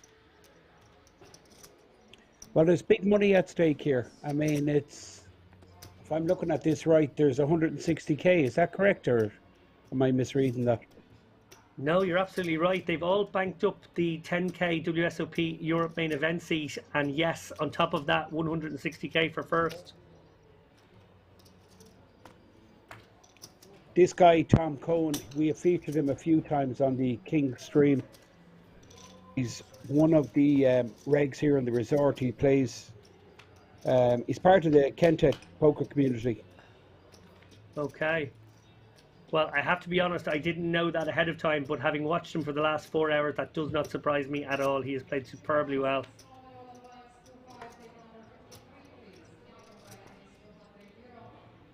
Now, really interestingly here, Tom, happy to play possum here. He knows Lukas is a barreler. Lukas, somebody who will fire out himself often. He does look for some value now with his ace-queen. I don't think Lukas can continue. Pretty bad turn card. He had ways to go on that flop, but as bricky a turn card as he could have seen, he's got just king high and the gutter. Looks like he doesn't want to give it to Tom, though. Looks like he might be plotting some larceny. Well, this looks like a check raise. Or no, he's in position against Tom. Tom is led out, right? That's right. So it went check, check, flop, and now Tom leading out, pretty happy, I assume, with his ace-queen. Now facing the check raise. Pretty nasty situation here. I don't think Tom can go anywhere on this street, and possibly not even to further action. So we'll have to see how things proceed. No question here, Tom has one play and one play only, and that's the call here. And assess what to do on the river. We have a stack pot ratio of about 1.2 to 1. Lukas could put him under all the pressure with a river shove if check 2. I can't imagine Tom betting out himself now on any rivers, given that he had the betting lead taken from him on the last street. So it's going to come down to Lukas here. He has to shut down. I mean, there's no way he can empty the clip here with that second 4. The only thing that makes sense here is if he wants to try to get diamonds to fold. Now, diamonds might be weaker diamonds than his, but they also could be king high diamonds. I don't think that's enough of a range to target. I agree with you, Fintan. I think this is a situation where maybe it's hard for him to, like, he has some showdown. If he's up against queen 10 of diamonds, he can win. So that's kind of like maybe your best spot now. He does decide that it was too dicey. I want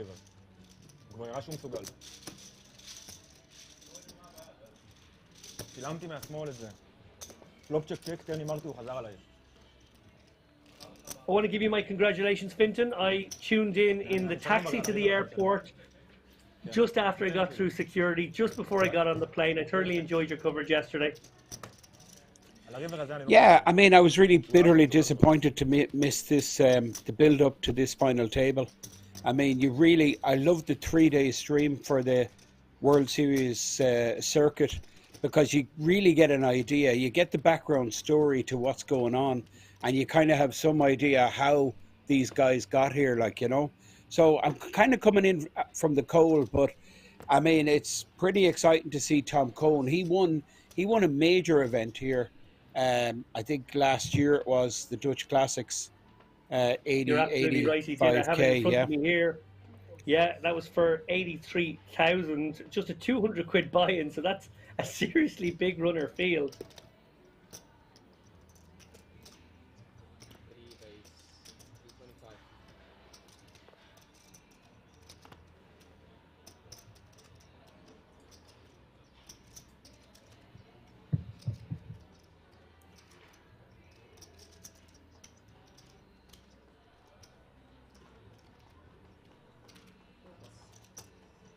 Cohen with the 8-6 suited.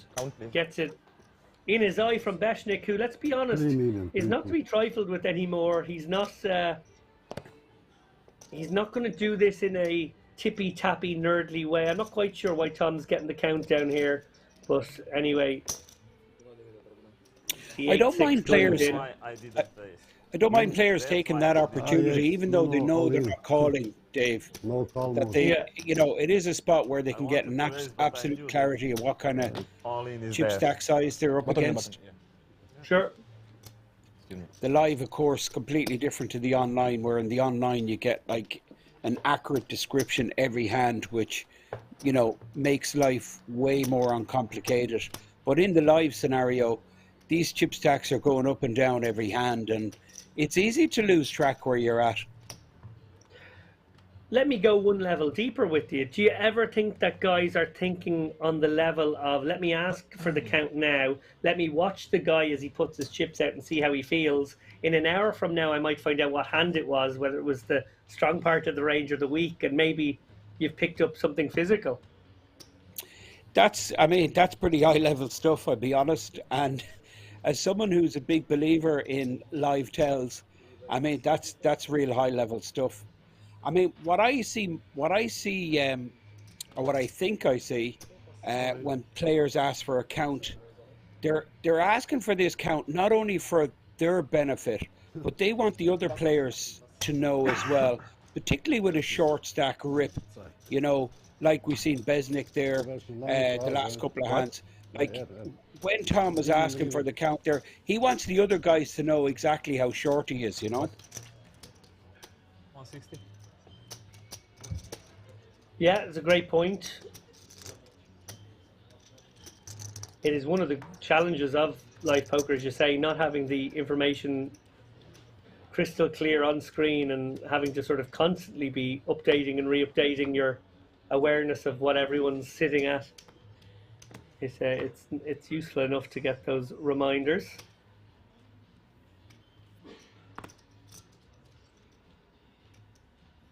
So they've all locked up. Sorry, Dave, go ahead. No, you're fine. I was just going to say we seem to be speeding through these hands now.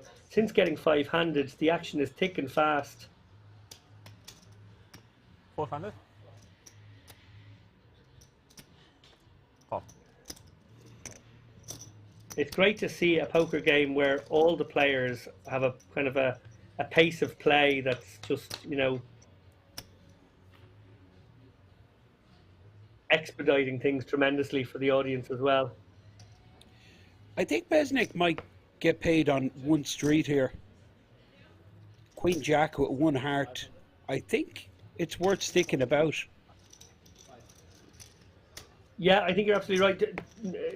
Nedelko has shown himself to be very unwilling to put chips in the pot without, you know, pretty nice holdings down the streets. But you're right, in a situation where he's got clean outs as he did there, I think calling flop is an easy one, but I think we'll see it. Well, it's an easy decision for Beznik to bet again.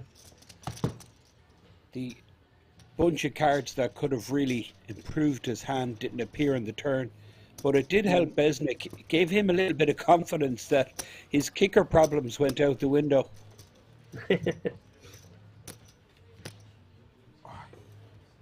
So, like, these guys have locked up pretty significant money for themselves. I mean, they're all guaranteed, well, including this seat, it's over 50k, isn't it? About 55k. Yeah. Well, we have a tiny lull. Tell me a little bit about this WSOP Europe that clearly everything is sort of building to. It seems like every single stream I do on here, every final table, there's 3 seats added, there's 5 seats added. This one had 12 seats added. It seems like it's really building up to being a very big prize pool come WSOP Europe. Yeah. You were selling it to me, I remember, back in November. Yeah, well, I mean, a couple of before, like pre-pandemic, like when there was, you know, King's management started feeding the main event. They slapped a 5 million guarantee on the main event, and they started feeding it via these weekly festivals. And there was a real buzz and excitement as to the size of the field. I mean, it really was like everyone was talking about it. The word on the street was it's just going to be super big. And of course, then the pandemic hit, and that was, game over, or the brakes were put on. But then when the World Series Poker Year Festival did take place then, which was December, it was kind of, the country was in kind of semi-lockdown and the borders weren't fully open. Some territories had restrictions, and it did go ahead, but it wasn't like, it wasn't what it could have been. And yet still it broke all records. It had the highest number of participants ever. So, I mean, what's going to happen? Like, I mean, I don't know who's like what level of players listening on the stream. But like, if there's one event, one big event in the year that you want to qualify for or you want to buy into, it has to be the World Series of Poker Europe main event. It just has to. And there's loads of reasons like for this. I mean, straight away, Dave, when you have this amount of live qualifiers, I mean, that's just going to add, okay, that's going to bring in a lot of seasoned pros as well, because they perceive that as real value, and it's just a snowball effect. So the numbers, I mean, there's a 5 million guarantee. I'm gonna step out of line here probably a little bit. I think it's going to be closer to 10 million by the time this comes around later in the year. That's a huge number. That would be the record by a long way for a European WSOP main, right? Absolutely. Oh yeah. Well, I mean, last the one just gone broke all records.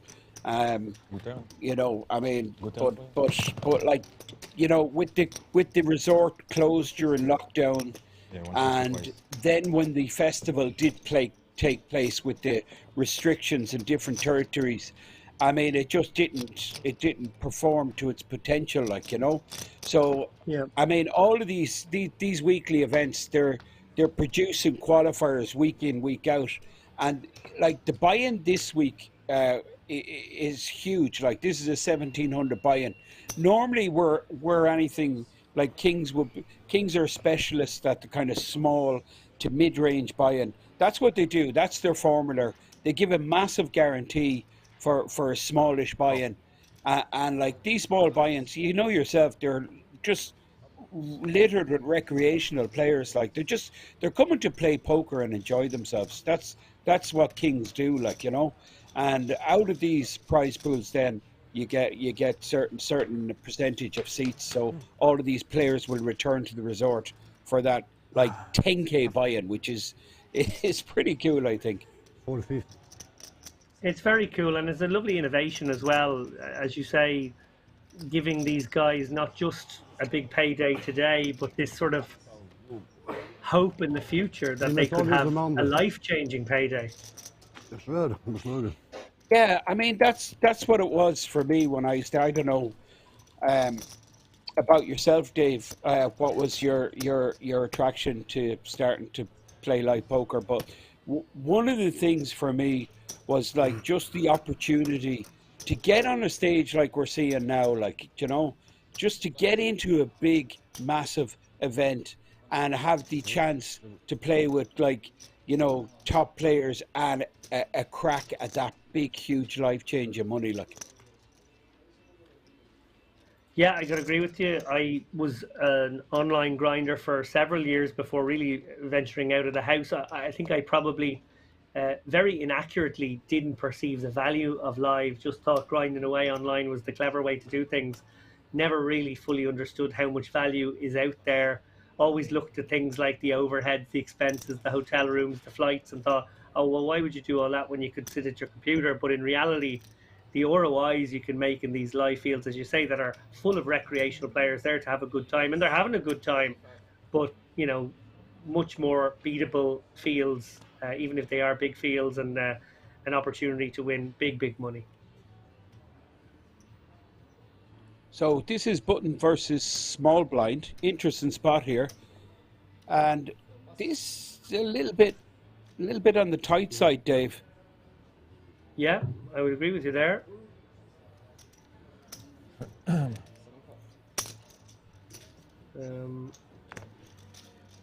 But Beznik, I think, will defend with the Queen 8. He has put in the additional money.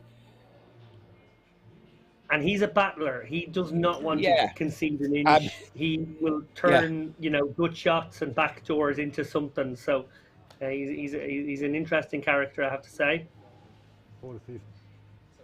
There Yeah, we go. I've watched Beznik before, and I mean it's just like playing against granite. He's like super tough, very very sticky, very stubborn. You know, he's just a hard guy to play against and pretty much unbluffable.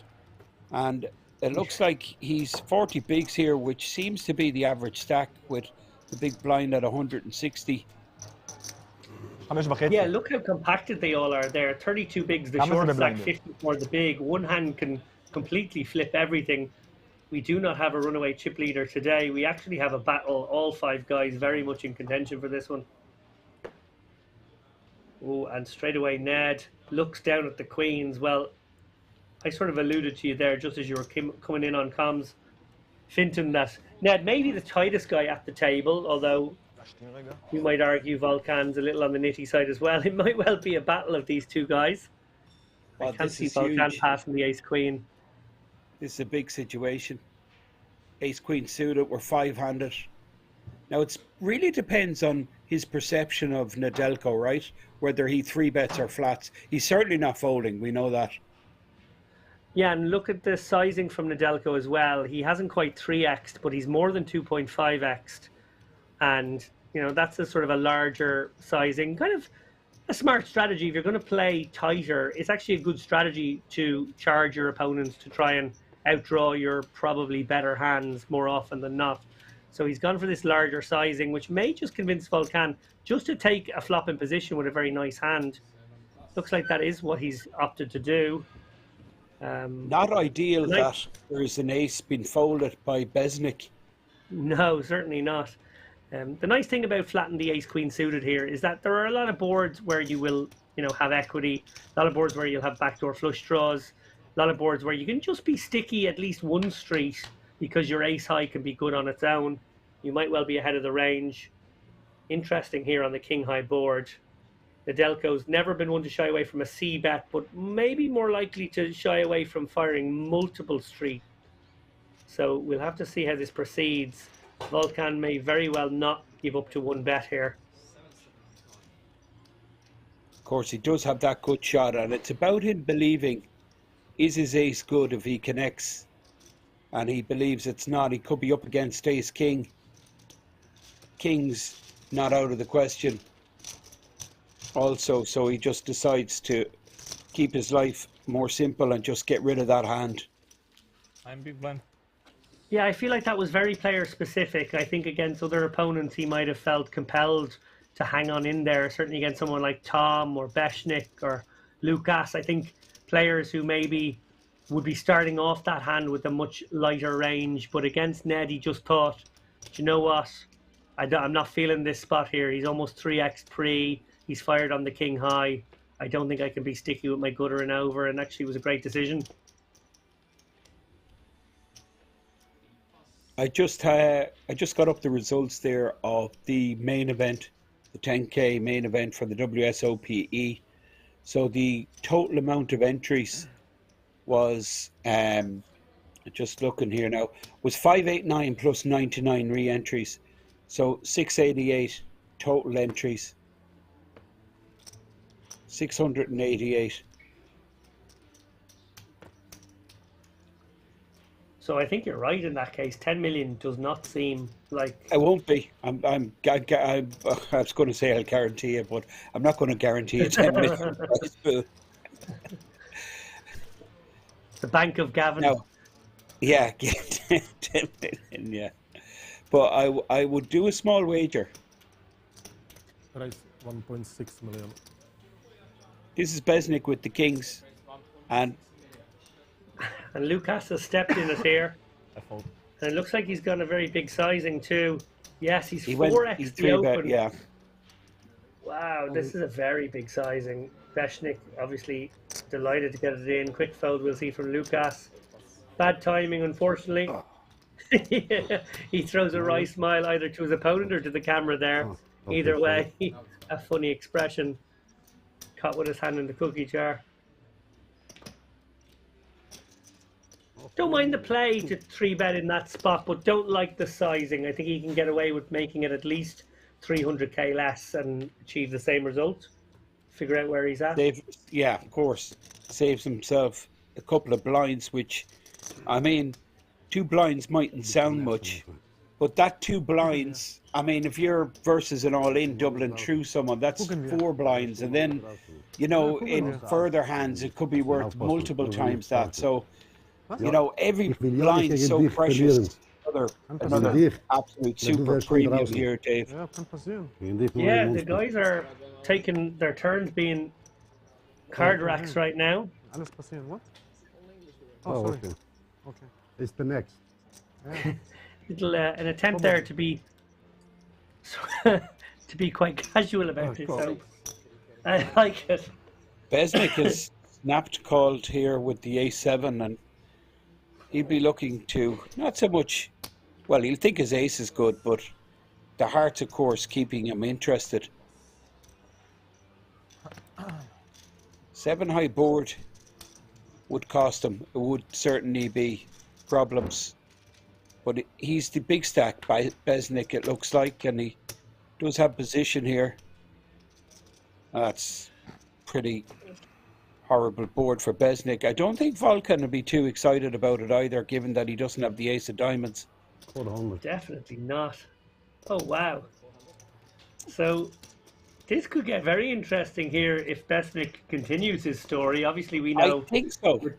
I mean, yeah, I mean, pre-flop, you kind of wonder how the hell is this guy going to win this hand, but I'm actually seeing a way that he could possibly win it, depending on how Volkan reads this bet. Check call is obviously the smartest way to proceed. Now, the second 4, of course, this won't be a problem, really. It won't be much concern. He wouldn't expect too many 4s in Beznik's holdings, given that he came in from the cutoff. 600. But some hand like ace of diamonds with a 4 wouldn't be out of the question.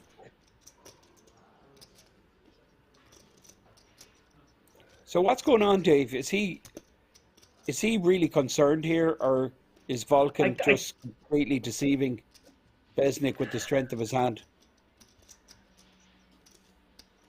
I think Volkan obviously is sort of preparing himself, particularly against this specific opponent, to call down. I think what you want to do is you might actually be genuinely hesitant, fearing the worst that the guy has the flush, but it also pays you well to appear hesitant because you want to maximize the number of bluffs that might stay in the range and fire again into you. So if you're going to pay them off on the river, you may as well keep as many of the hands you beat in, you know, and feign a bit of weakness here, as he has done. The Queen, I think this is a card Beznik will shut down on, I think.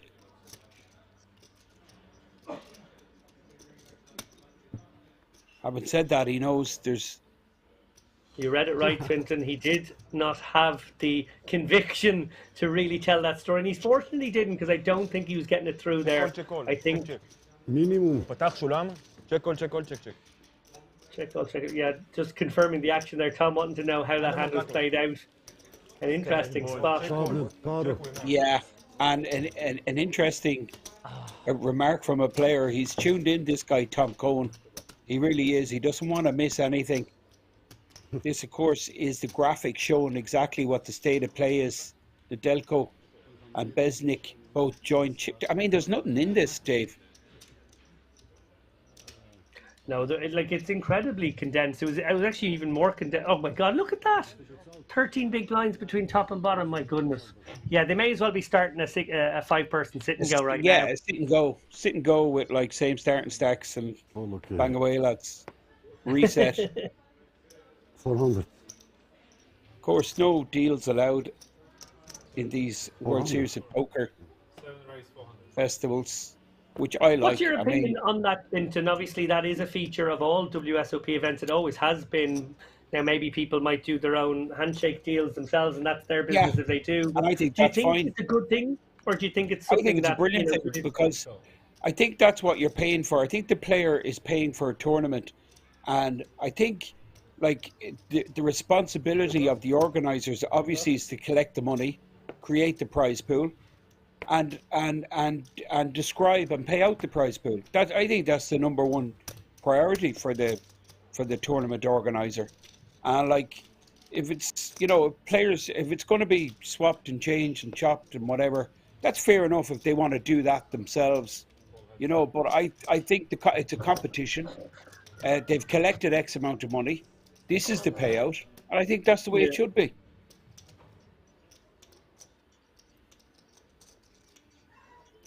Well, here we see now Beznik with the gutter overcard backdoor flush draw. Lucas has made 2 pair. There's no way Beznik's giving up on this pot too quickly. He will proceed with a call, if not a raise. I like this guy, Beznik. He fights you, and he fights you, and he fights you. And you had him nailed from the beginning, Fintan. He's exactly the kind of person, if I was up against him, I would be thinking, I'm going to play value hands against this man.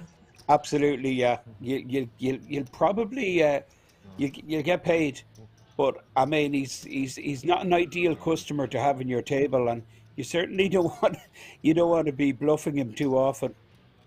No. Lucas counting out the chips there as if he was going to put them in, but he does. Yeah, uncomfortable enough spot for Zachodny now. 4 million in the pot, just 5 million effective. It's all down to this street, really. Beznik, does he continue? Well, he picks up. Look at that. I think Beznik may ship it all in here. He may just decide, no, he's going to carve off another. Is it just a straight 2 million there? Looks like exactly 2 million out of the stack.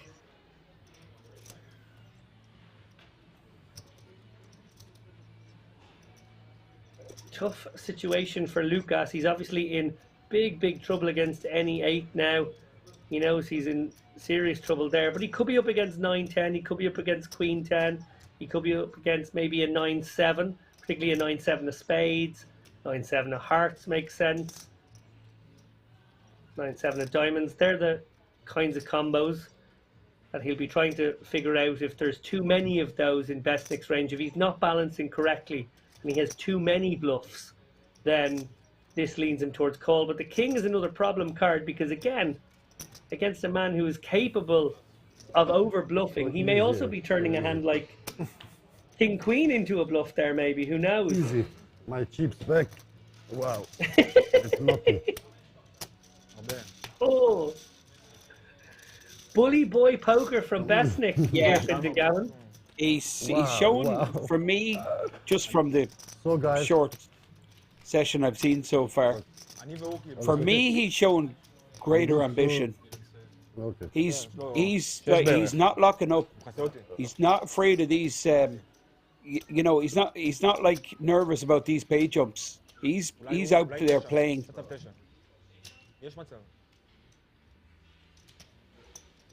This is 20, right? 20 step. Very interesting setup. Yeah, okay, thank you.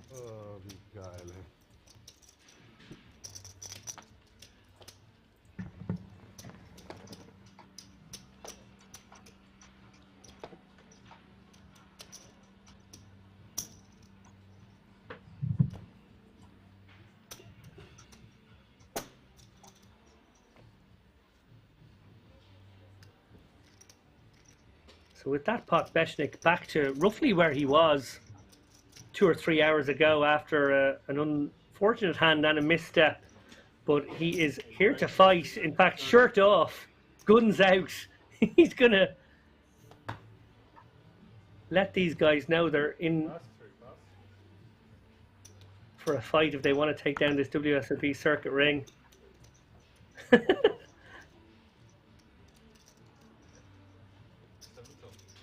Yeah, I mean, there is a sort of a physicality to this, isn't there, Fintan? There's a sort of a, take the shirt off, get the guns out. There's body language being exuded right absolutely. I mean, I'm just looking at the flag. Is that Albanian? Beznik. What country is? Gosh, you got me there actually. I think it's Albanian. I don't know. Of course, my geography is dubious at best.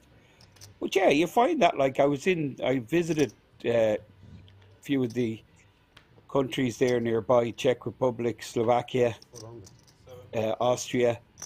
It's like a lot of guys go to the gym in these parts of the world. Well, you're spot on. Albanian flag. I just looked it up. So you top marks for geography there. Beznik picks it off. My God. Okay. Șoferul să-mi sagă. Talk to me. Boss shirt, and definitely looking to run the proceedings here in King's Resort. You talk to me or to your... This is a quality production. I absolutely love these bigger events. You look at me, you know. Easy. Of course, the buy-in 1700. It's the main event of the entire Spring Circuit Festival here in King's.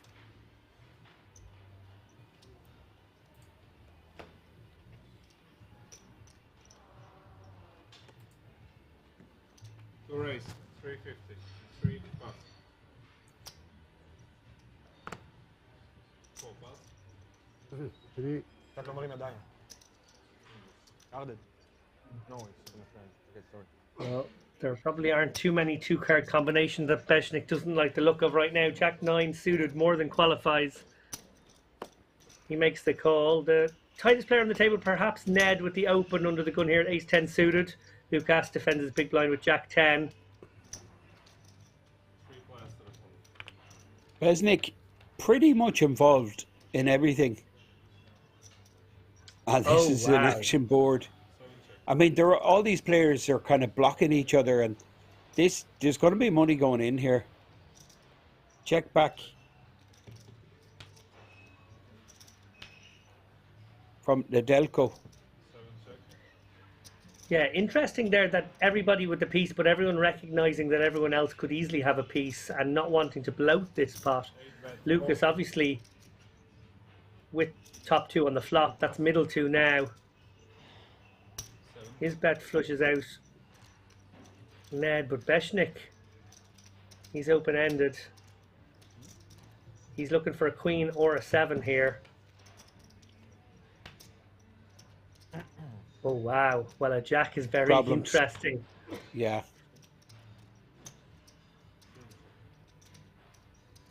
Given the dynamics at this table right now, I cannot foresee a world where Beznik doesn't pay off a very big bet here.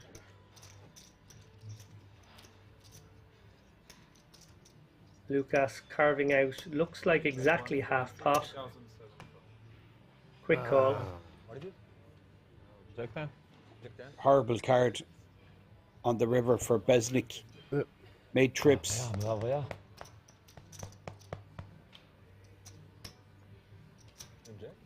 Clubs, brick. I can lose more with no place. And he's not wrong about that, Beznik. In a way, losing $1 million was probably the least of his worries. I think if Lucas had sized up to 1.5, 1.8 million, he was getting called just as quickly. So, yeah, he's that type of player, Dave. He comes across to me. I mean, trips for him there. I guess when you think about it, there's not really much he is beaten. Let's be honest, except a busted club draw or hands that are better than him. You know, straight obviously.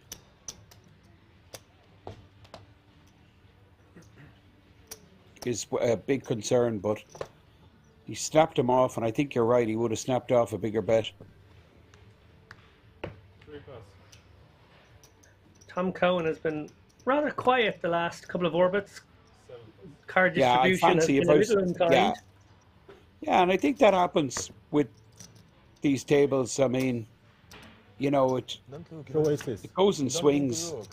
And I think you got to have the discipline, you know, just to sit back as well, pick your spots. Timing is crucial. There's no point in trying to desperately generate something when, you know, you just don't need to. He's super deep. He's still got 40 bigs. If I was to pick one, well, obviously I've seen him play a few times and was pretty impressed with him. But for me, Tom Cohn, definitely very capable, very creative. But let's see. It's interesting how it's going to unfold. Yeah, I got to agree with you there. I think Tom hasn't put a foot wrong. I think Lucas has played very, very well also. Lucas, probably the most experienced of the five. He's got the biggest amount of winnings on his Hendon Mob. He's been there a couple of times before in the winner's enclosure, in this casino, in fact. So he will certainly be fancying his chances too. But it's a really interesting clash of styles. I think that's what's most fascinating about this table and the dynamics right now. Tom, probably the most nuanced, deftest, tippy-tappy player who's sort of nerdling his way through the field. We've got Ned there, who's been a little bit tighter, but he's been playing tight aggressive and kind of, you know, good tight style. And then we have Lucas, who I think has been, you know, a little bit looser, but also very wily. And then Beznik sort of throwing in a complete curveball. He could just blast everyone out of here in 5 hands with the right runouts. One feels his aggressive style is capable of, you know, doing damage to both his opponent's stacks, but also his own sometimes. Abs, totally agree. Thanks. A little bit of an air of unpredictability, but super dangerous.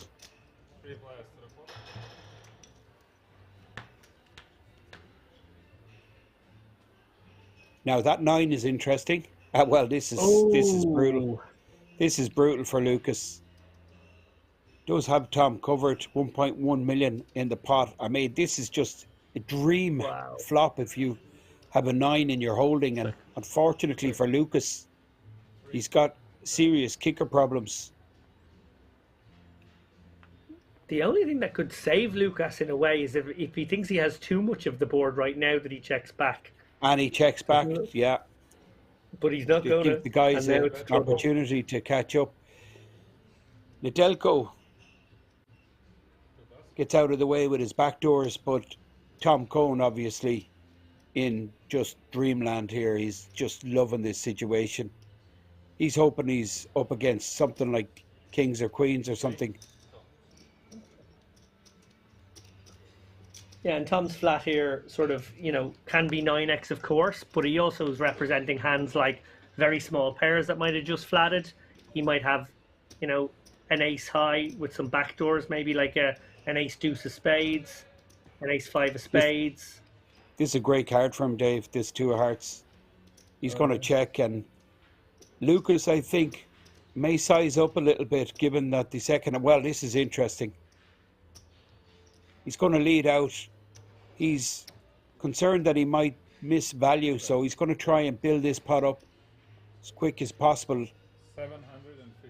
Didn't want to check and get the check back from Lucas, and this is really interesting.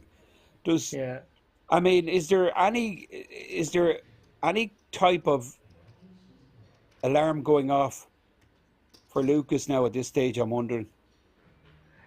Yes and no, I think. So from Lucas's point of view, I think he understands that Tom will balance out this turn lead with hands like ace 5, ace 4, particularly the ones that had backdoors, ace 5 of hearts, ace 4 of hearts, ace 5 of spades, that kind of hand. And that this too would be exactly the kind of card he would semi-bluff lead on, try and rep the 9, but also have the backup equity. So I think Lucas probably feels like there's no real reason to raise here.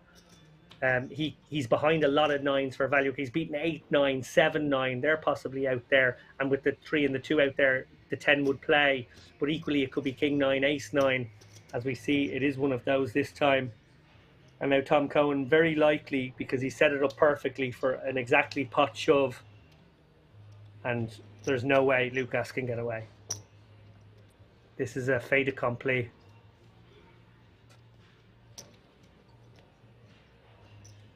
counting out his stack. He knows exactly how much is in that stack.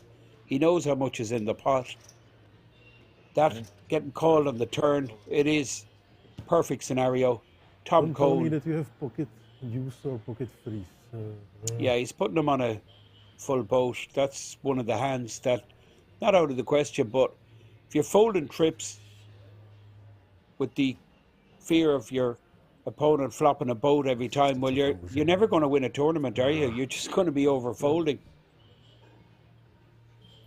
I think ace-5 of hearts, ace-4 of hearts, they will be the two hands that will loom largest in Lucas's mind as the semi-bluffs that might take this line. Defense big wall. He is beating some value. That's his problem right now. He's beating 9-7. He's beating 9-8. Wow. Huge. 10 million. That is sick. Knock. Chip leader. Tati balit ba turn? Tom Warrior. Cohn. Sick. It's a cooler. Yes, sick. It's a cold, cold deck. But brilliantly played by Cohen to make sure that he got his entire stack in by the river there. Really good poker. Set it up perfectly. Big shout out to all the Kenta lads. Big company of players who prefer kings as their destination of choice for their live poker. Of course, there's some difficulties in that territory with running live poker. Thanks. And kings is their preferred choice. How much do Tom you Cohn, have now? How much is left? regular visitor, 1 million. former winner. Okay, thank you. And that is huge. That is absolutely huge. 10 million pot. This guy can do it. He could go all the way, but who knows?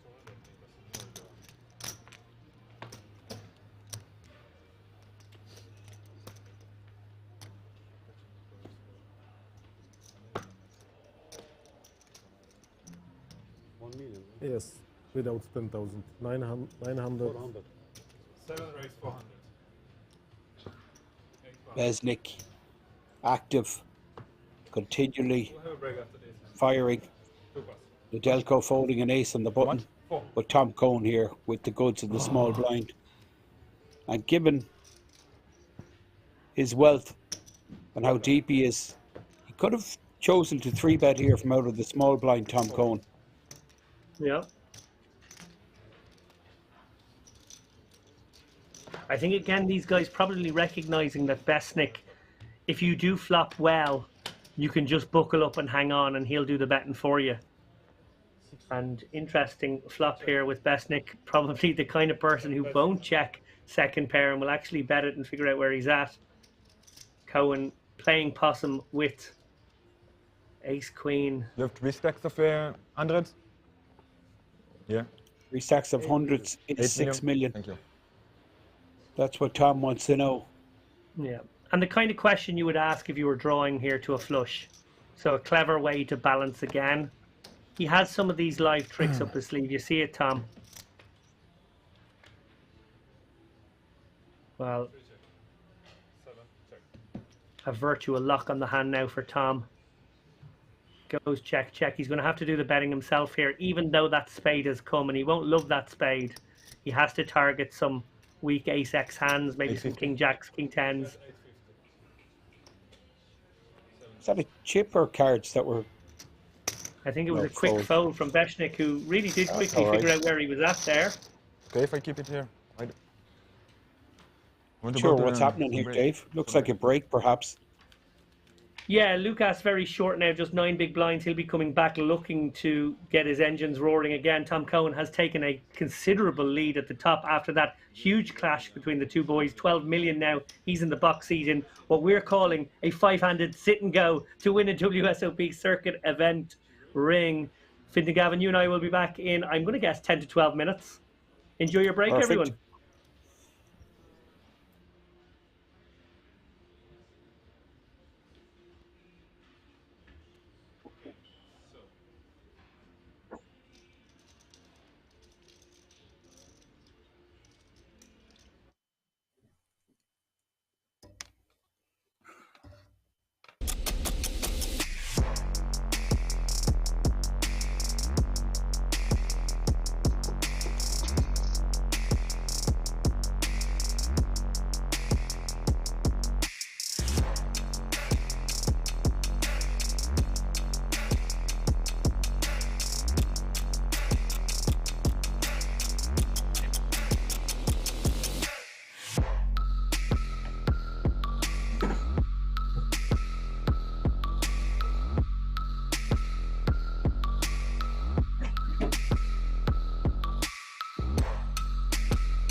was kind of wanting him to apply a little bit more pressure, but little did I know he was just waiting until the bubble was closer. And then he started changing gears, started to get a lot of respect. It was a real eye-opener to that.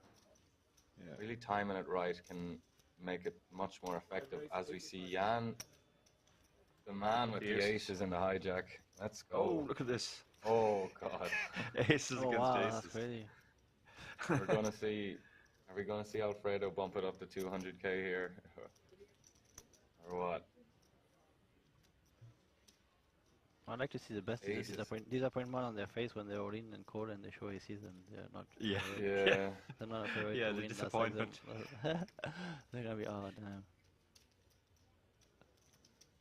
Alfredo's second time with aces today. He did look down at the black aces very early on in the stream. Yeah. 6 race. 205,000, 7 plus. But as we saw Connor joining in that $1 million event, bust the aces versus aces. Oh yeah, those years ago. Yeah, it does happen, and it is heartbreak. Yeah. Yeah, I bubbled one of the first EPTs I played aces against aces as well, and yeah, now they both think they've got the other guy. And there it is. There's the reaction. I have seen aces that lose. Yeah, I know. Yeah. And I guess because of the cards that have been discarded, Alfred is actually a very slight favourite. So I guess there's more spades and diamonds out there. Let's see, is there a sweat? Diamond. Oh. Diamond. Oh, that is a 6 sweat. Oh, wow, that's sick, yeah. No. Oh my god. I don't want to see this, honestly. Haven't you used enough? 70%. 20%, 21%, I think. Yeah. If there are no... I cannot help it. This is horrible if it happens. Oh, there it is. Oh, that's no, so sick. That's horrible. And a man. I wasn't joking when I said I was rooting for that guy. Yeah, no, I will believe you, Sven. That was horrible. Honestly, very friendly dude. Such a sick game. Redraw. And we're going to have the redraw, it looks like. We are down to 16. L'ho detto prima, ho detto c'è il pericolo di flash. At least it wasn't on the river. C'è il pericolo di flash.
He was dead by the river. Templar picks up another hand.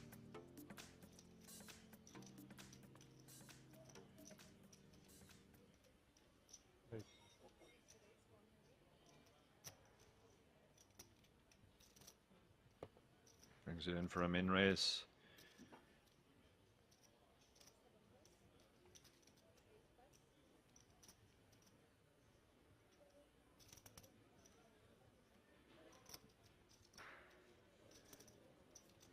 Seems like with these stacks we see a flat. Since they're quite equal. Yeah. Gregor's got a nice hand as well and has 22 big blinds. there's 6.5 big blinds out there already.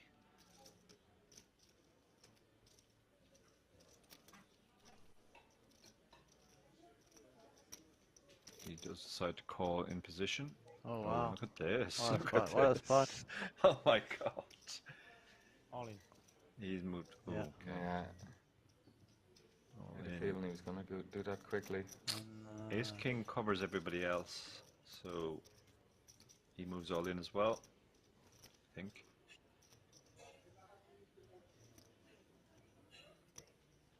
But if everyone folded Jack 10 suited behind, then your Ace King is looking. Because your opponent is gonna go in with like maybe Ace Queen plus and the pairs, and and so if he has pairs, you're most likely to. The Ace King is most likely to be at disadvantage when there's so much action. Yeah. And you can actually see just how much of a disadvantage it is. 70-30 in this case because of the other two players having aces. Yeah, that's really sick. The only one is left, yeah. Yeah. I still can fold because could have Ace King or Ace Queen also as a holding player, so. Yeah, and there's a lot of dead money in the pot. So Yeah, I still can fold, but it's just. Yeah.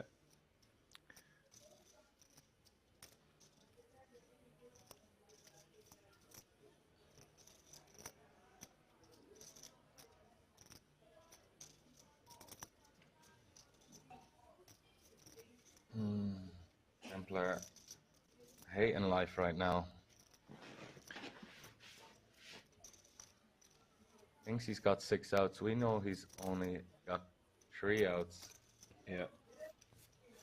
4, right? Oh, 3? Yeah, Four was outs. it dead king too? I don't know. I didn't The like graphic said there was a dead ace, but I didn't see the other ace being folded. There was two dead aces and maybe one dead king, I'm not sure. Yeah.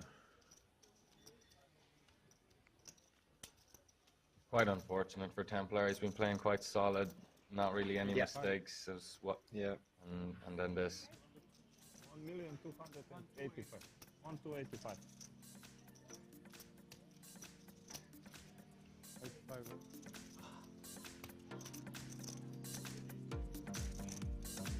I was hoping that when I saw Ace King that some of you had aces.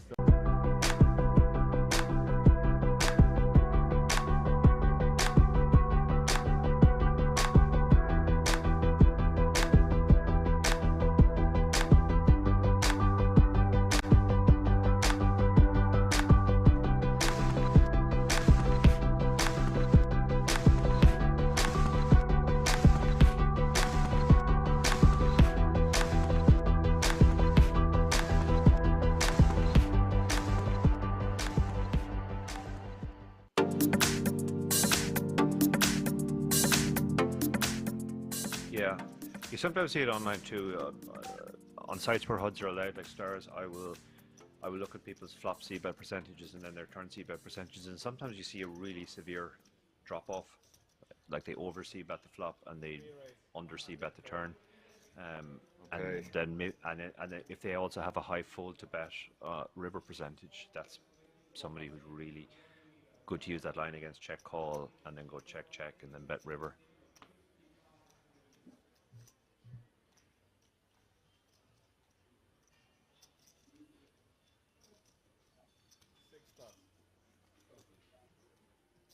So 14 left. They're going to be 12. trying them. Yeah. Next session, yeah. Yeah, and now Sven is going to be checking all of his strong hands on the turn and letting me bluff the river. Unless I remember this conversation, which is unlikely because I barely remember yesterday. Some action here. Yeah, look at this. We have a lot of kings in the mix.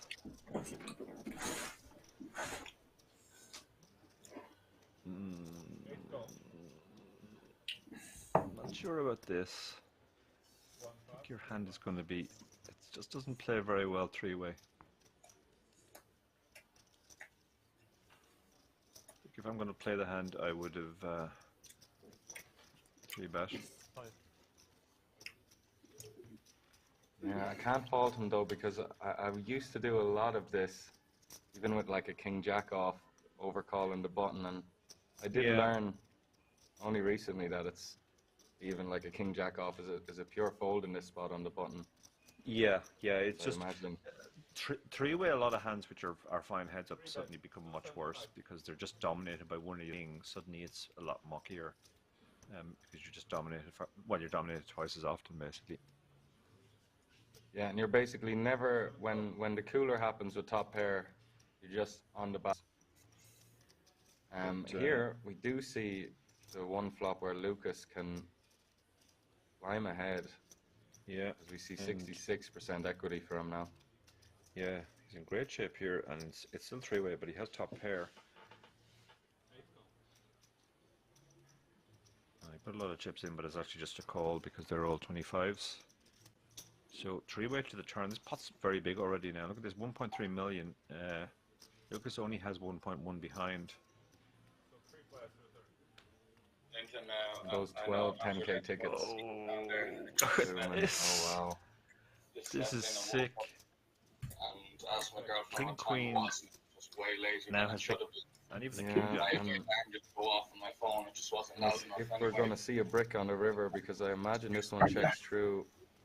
I didn't just turn off my phone and just avoid the gig. I wanted to. Obviously, today is the one day out of the three that I would have loved to do. It was the FT. It would have the most people watching and all of that. Anyway, sorry, and I went straight on, turned on the stream to see who'd be doing it, and I see Lapin and Dara are doing it. Hopefully, there wasn't a delay at the start. And anyway, probably the last time I'll get a commentary gig, but that's fine anyway, mate. I did really enjoy it, and not really good with the punctuality stuff, Fenton. I'm bad with it.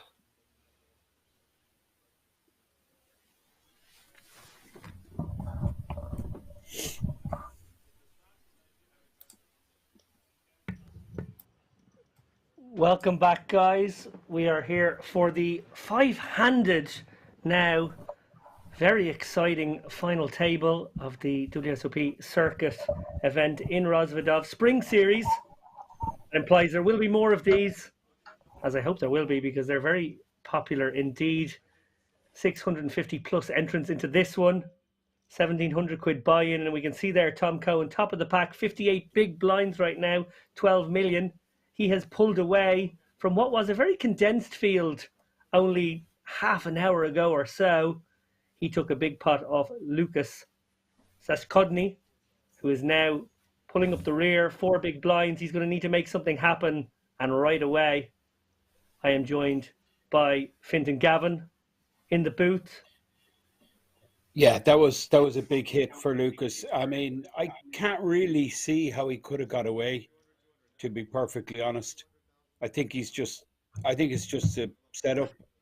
You flop trips like that, you think you're golden. Of course, his opponent Tom Cohn with the nut kicker, and Tom getting the full clean double up. Yeah, I got to agree with you 100% there. I don't think there was anything he could have done, particularly the line that Tom took. Sort of guaranteed he would get max value from exactly that kind of hand. I don't think Lucas will have a sleepless night thinking about it. I think it's just a pure cooler. And such is life at the poker table. Them's the breaks, but it's far from over here. Lucas has work to do, but the rest of these guys all very much still in contention for the top prize of 160k plus. Of course, they've already won a 10k seat to the WSOP Europe main event. Special promotion here by Kings. They've been sending guys into this main event 3 a week, 5 a week, 12 the next week for months and months now. Yeah, I kind of like it, Dave, because I mean, what it does, it just guarantees that, like, you know, instead of having just like top pros at these 10k buy-ins, which is usually what you get. I mean, you play any of these 10k events, I mean, it's just a who's who of the poker world. And there's no value. I mean, it just isn't, like, you know. But like with all these qualifiers, and now this is kind of the exception to the rule, because you're looking at a 1,700 buy-in. Like, but you know, week in, week out, you're talking like 2, 3, 4, 500 euro buy-ins and a bunch of qualifiers for each of them. So it really does create a super atmosphere. Guys qualifying for cheap. It adds a buzz to it. Of course, that attracts more of the regs, and then it's just, as I say, it's kind of a snowball effect, you know. Yeah, absolutely right. No disrespect to those guys winning the 2 and 3 and 400 quid events. It's some achievement to get through fields like that, but there is a significant step up from that level to the 10k level, as you said there. And those guys are obviously not lambs to the slaughter, but they will have to bring their A games if they want to compete with the big boys. Well, Joseph Gulas Jr., the current winner, he won 1 million, like 270k, something ridiculous. He qualified for, I think it was like a 200 euro event here in Kings. He final tabled, got a seat, and went on to win close to 1.3 million. I mean, it's just ridiculous stuff.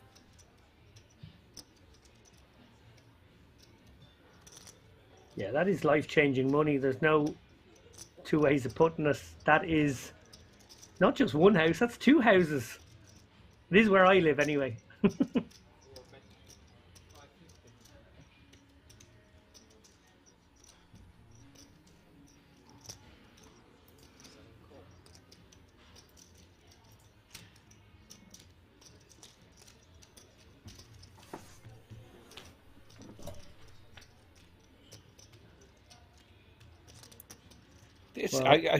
This pot got so big. 2.9 million pot. Beznik. I think he might get sticky here, Dave. Yeah, we've commented on this already, and you're absolutely right. He is so sticky, and he will be immediately thinking of all the missed draws. He'll be thinking of the 6-7s, maybe the 6-8s, the hands he can beat. But really, in this situation now, if he faces a bet, he should be able to piece together that he's almost certainly not good. But like you say there, he has been a little stickier, or maybe a little quick to call situations that require more thought. We'll have to see what happens here. If Volkan can price it right, he might keep a customer on the hook. Yeah, Beznik, he doesn't like getting bluffed. That's to a fault. And this could be a big test of character. 1,475,000. It's a big bet as well. He's counting out the chips. He's gone pretty much half pot. I mean, what is is already Volkan the a very type? bloated Yeah. pot. But is Volkan the type of player that would be leaning towards these bluffs? That's what I would like to know. Well, you've hit the nail on the head there. I think the simple answer is no. And I think that is what he must now piece together, and Yeah. he doesn't. Mistake, yeah. Oh. Left. He looks super disappointed, thinking to himself, runner. Got him, but really, I don't know. I think this could be a problem. Now, how will it affect him psychologically? That's the other question. When you call off light there like that and pay off your opponent, this can be a real challenging time, this next orbit.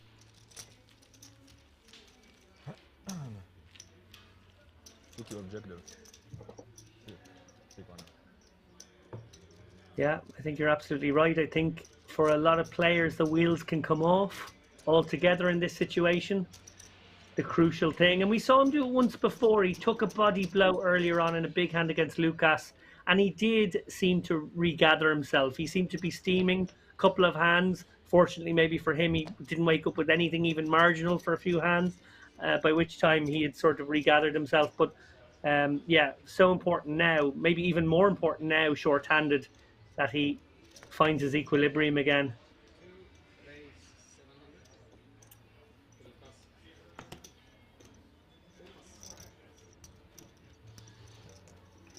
Queen 10 suited. Nedelko under the gun. Did he 7? This seems like pretty big sizing. 3.5x. We've seen close to 3x from Nedelko on many occasions. This is bigger again. We haven't seen the 3.5. Oh, wow. I guess it was just designed to cover Yeah. the short stack in the big blind. That So, you know, he he'd took less the- than 600 bigs. He'd less than 600k behind after posting. Yeah, it's an interesting one. He obviously didn't want to have to isolate in case he minned and someone called, and then he gave the guy room to raise, so he made it big enough that he would get it through most of the most. That was an interesting way of doing it, actually. Well, so far so good for the short stack Lucas. 1.9 million. This would be a real booster. It would give Lucas hope. Can he hold? Well, that brings more outs for Nedelko. 10 Jack Queen. Has to be avoided for Lucas to survive. Big moment. Oh, that's sore. Good luck, guys. That's sore on the river.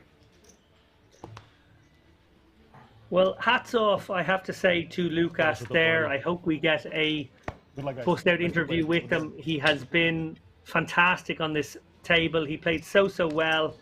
Like Fintan said there, you know, and just before the break, nothing he could really have done. He's getting his commiserations there from Andy Tillman, who I'm sure is wishing him well. A great result, a great finish. I'm sure he'd have taken it before he started. I'm sure he would not have taken it an hour ago. But after he dusts himself off, he will live to fight another day. And we are now four-handed.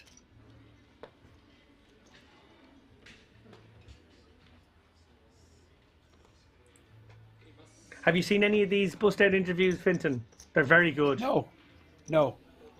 In fairness, like the production here is top quality in itself on the week-to-week basis. But they always, during these festivals for the final, they always push the boat out to get the extra cameras in, to get a presenter, and it goes out in Czech TV. I know, like it's broadcast on the mainstream TV. But then, like, well, here we go. Looks like we have the interview now. Yeah, 7.3. 25.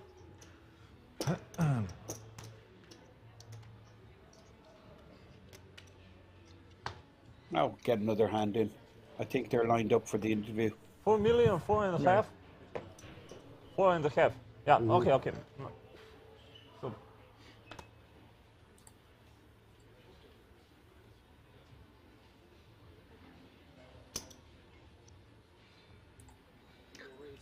So Vulcan obviously opening up the pocket tens here.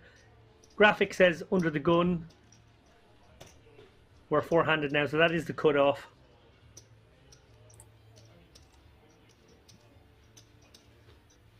And Nedelko, as is his wont, he covers himself up. You can only get a read if you can tell how his brow furrows, this man.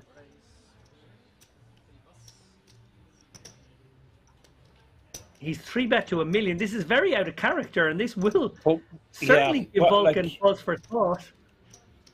What's the idea? Like, I'm not sure about this. What's the idea of this? And he has just decided it should be good enough to go all in. He sort of treated Nedelko like, you know, any other player at the table and immediately put it back in his eye. I've got to say, that is the standard move, and I like it.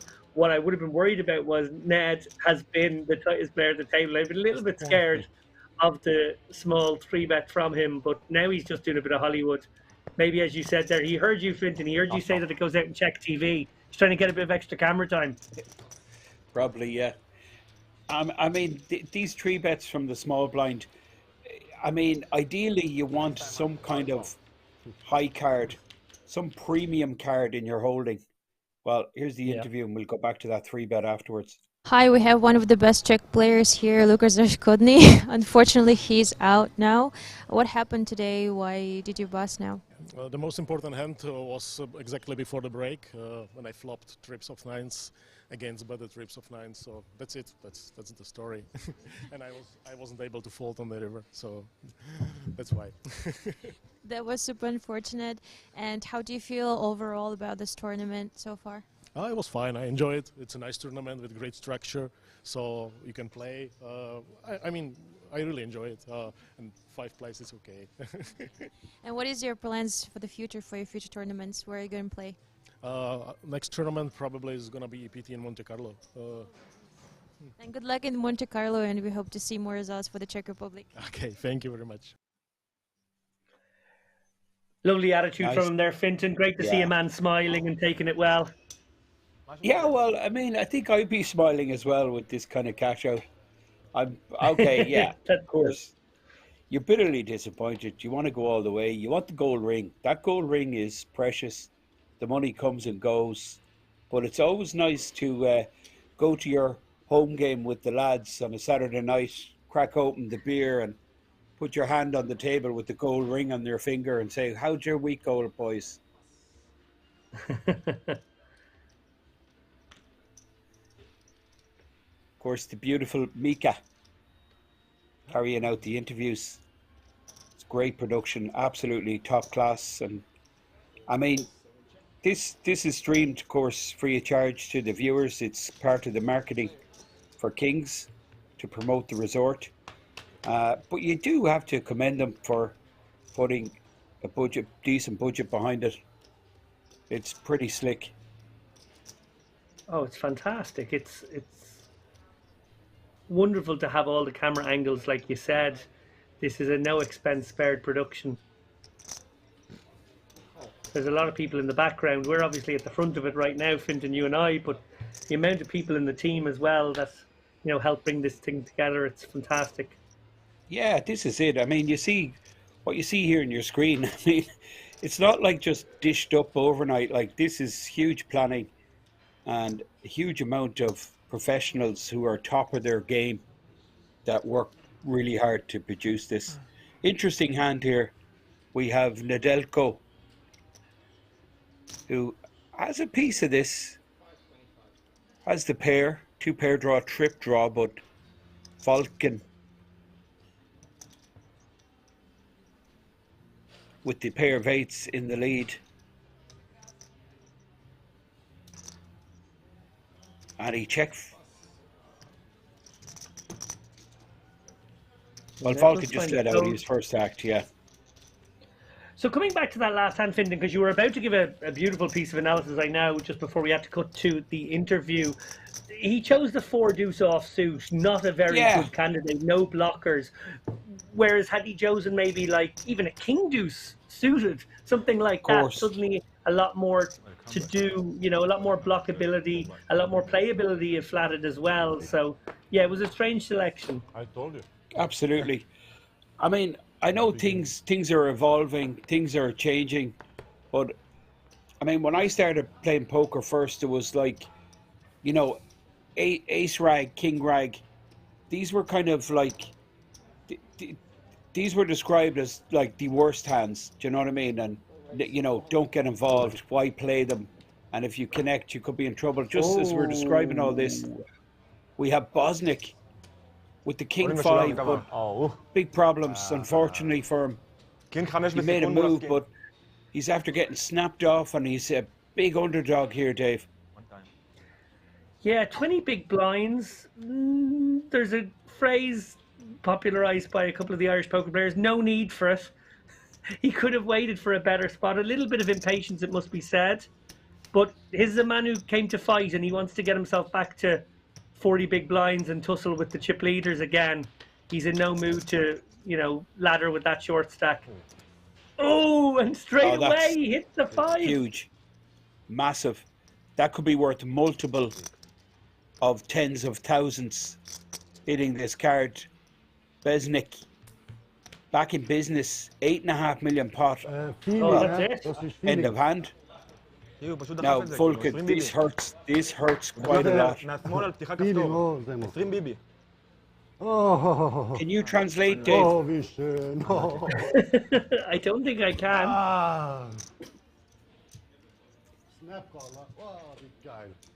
I did pass Albania in my Guy, leaving cert. very nice. Yeah, I mean, Yeah, Bonnie. probably not the worst gaat 3 misschien bet you're Libia ever going to voorkomen, see. zie ik. 20 big blinds, it does put a lot of pressure on kind of marginal hands like ace jack suited, even ace queen, I think, thinks about it. Wow. But ace king is an absolute snap, particularly, you know, with the player 3-betting. Beznik, most active here, I think, on the table. Oh, he sure is. And, you know, body blow there, you've got to feel for Volkan, he would have 15 million. He would be in an amazing spot, three-handed with, you know, 40% of the chips. Instead, he's basically at the back of the pack now with Ned. I know what's coming. Yeah, you know. Beznik, 42 bigs, and that is sweet. 5 on the flop. And then, like, absolutely total relief. 5 on the turn, giving him a lock. Beznik, second in chips. And it's, yeah, it's Action City here at the moment. 7s are going to open under the gun. Lay down. Beznik announcing the laydown with the 10-9. I love it. Yeah. Oh, this is an interesting one. If Cohen sizes this up from the big blind to something in the region of 1.2, 1.3, which feels about right, Volkan could go with his hand here.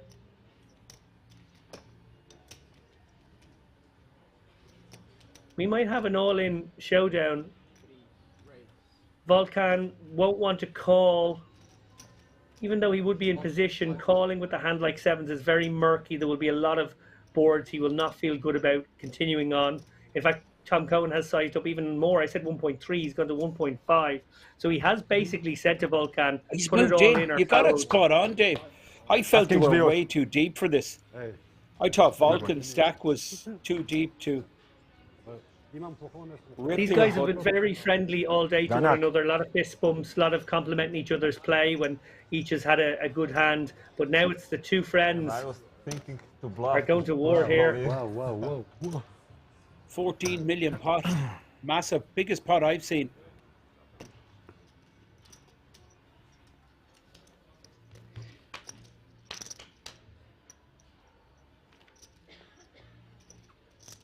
Seven's good. There is the backdoor straight possibility. Backdoor diamonds.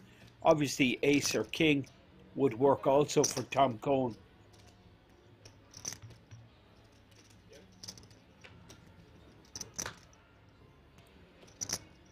Deuce on the turn.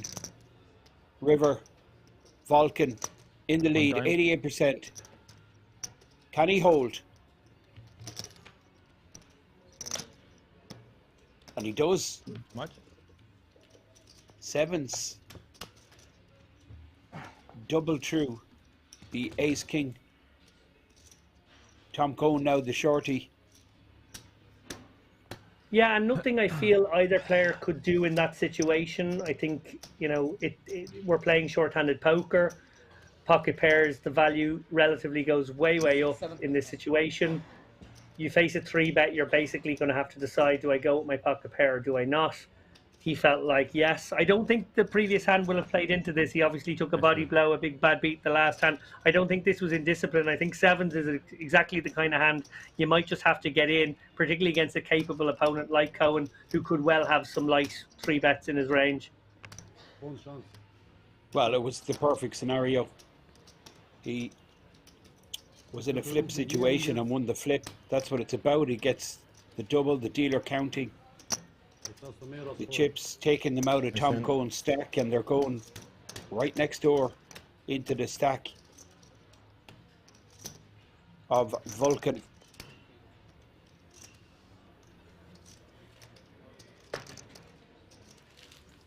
Yeah, it's pretty action-packed, Dave. I like it. Yeah, something tells me we're not going to be here for a very long, drawn-out Nurgle fest with each of these guys playing tippy-tappy poker against one another. Now with Beznik still in the mix, he likes to play big pots. And then of course we had that 3-bet with the 4-2 we were speaking about a little earlier from this man here you see in the screen, Nedelko. Yeah, and almost sod's law for Nedelko, it must be said. A man who's played extremely snug all day gets out of line one time and immediately runs into the tens. Volkan with the queens of the big blind gets a walk. Something tells me he's in a better mood right now with 14 million. Absolutely. I mean, that was just sickening. Ace King, you trap your opponent. You get the money over line. Of course, that's the goal. That's the target. Like, that's the whole purpose and point. Get your opponent's money over the line and have your opponent dominated. That's what it's all about. And Velko achieved that. But of course, it's not as straightforward. You got to hold. And that 5, of course, big bloody bow. Second 5, end of story. This man here got lucky, survived, doubled up. But Volkan then took a spin with the 7s and now is sitting on the biggest stack. Yeah, we were talking about the 3-betting from the small blind, Dave, with these type of hands that contain an ace or a king. And I was saying, you know, when I started playing poker first, it was like frowned upon to be 3-betting with ace rag. That was just like, you know, seen as a really bad move. But the mathematics are these are so powerful, these cards in your holding, that like it's a very profitable move long term. Yeah, in a game of wide ranges as short-handed poker is likely to be, particularly end game of tournaments, yeah, one big card is often going to be the biggest card of the 8 cards dealt as we see right now. There's 4 players, and yeah, if you do have the king deuce suited, it sometimes makes for a reasonable light 3-bet. You know, you can't always 3-bet with the goods. If you 3-bet with the goods, people can overfold to you and, you know, never pay you off. So you have to have some light ones in there. We see here a battle of the bottom pair versus open ender, and that's 2 pair now. Interesting that Volkan has opted to check this one twice. He may just decide to go for a river value bet, river bluff, I should say, but he won't get the opportunity against Ned, who obviously has made 2 pair and is finally going to reveal the strength of his hand. I was going to say that they made liars out of us there, Finton. The minute I said I don't think this is going to be a nerdle fest, and I think it's going to go bish bash bosh, we had 2 walks, but not that last hand at least.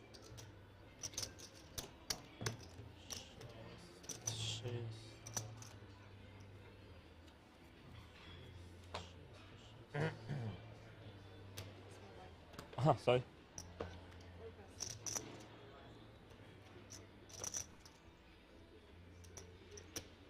Beznik rejuvenated here on the button with 7-6 suited.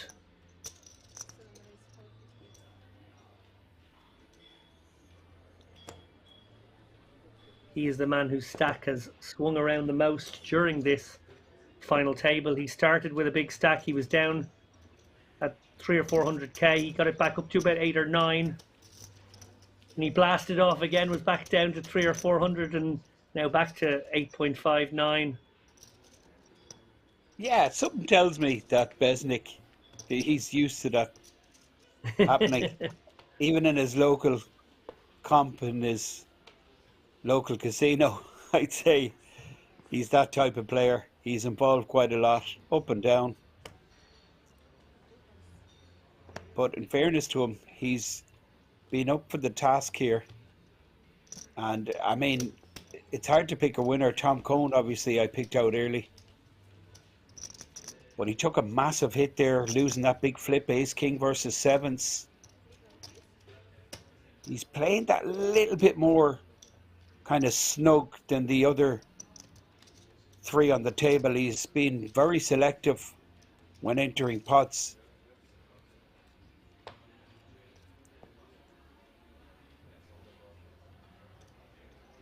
I've just pulled up Beznik's stats because I am fascinated to know how effective this style of his is. There are a smattering of cashes, some quite recently too. I love the name of this tournament he played last. The No Limit Hold'em Warriors main event was the That's last tournament he cashed yeah. in. That was actually created for him. Warriors of Liechtenstein, to give it its full title. So the Liechtenstein Brilliant. flag on his Enden mob. That's one that I'd say not too many people have. Well, yeah, there's a bunch of card rooms opening up all over Europe, but of course King's being so well established. Every week there's these massive guarantees, week in, week out. 6 figures and greater. I'm fairly confident that one was a hybrid event. I think it was probably UFC/poker. That's probably why he did so well. Yeah, I wouldn't fancy. I wouldn't mind playing Beznik on the table, but off table, I think I'd be avoiding confrontation. Yeah, absolutely.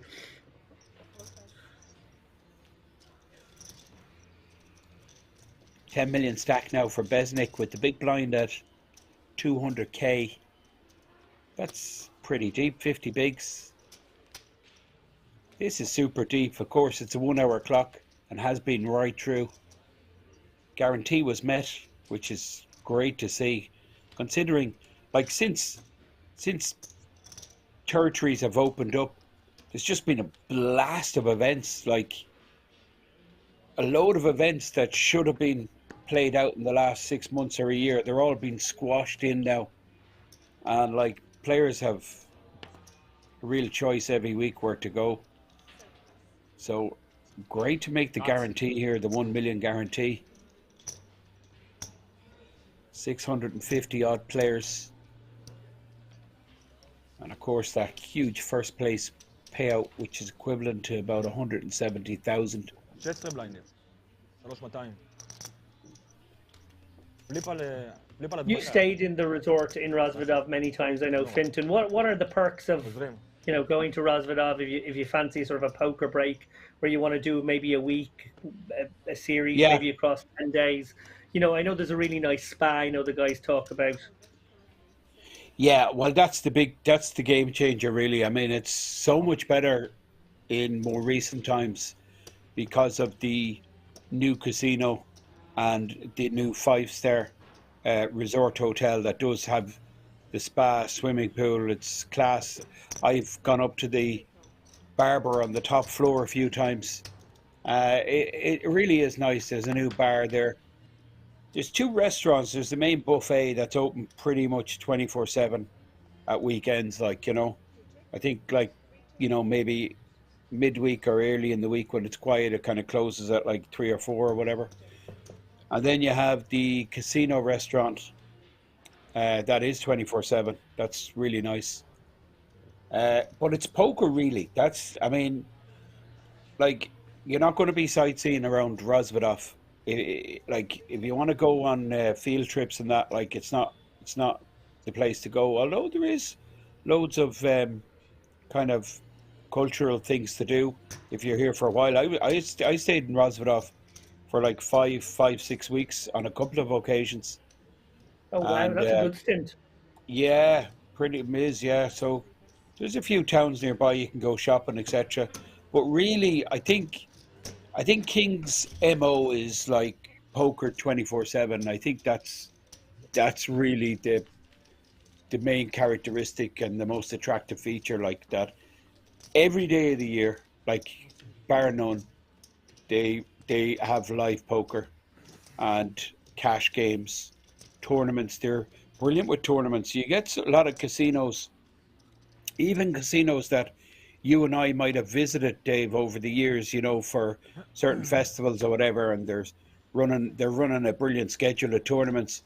Like when that festival's over and the tourists leave, the visitors leave, a lot of these casinos just go back to gaming, like live gaming and cash games perhaps, but like tournaments is a real part of the fabric of King's.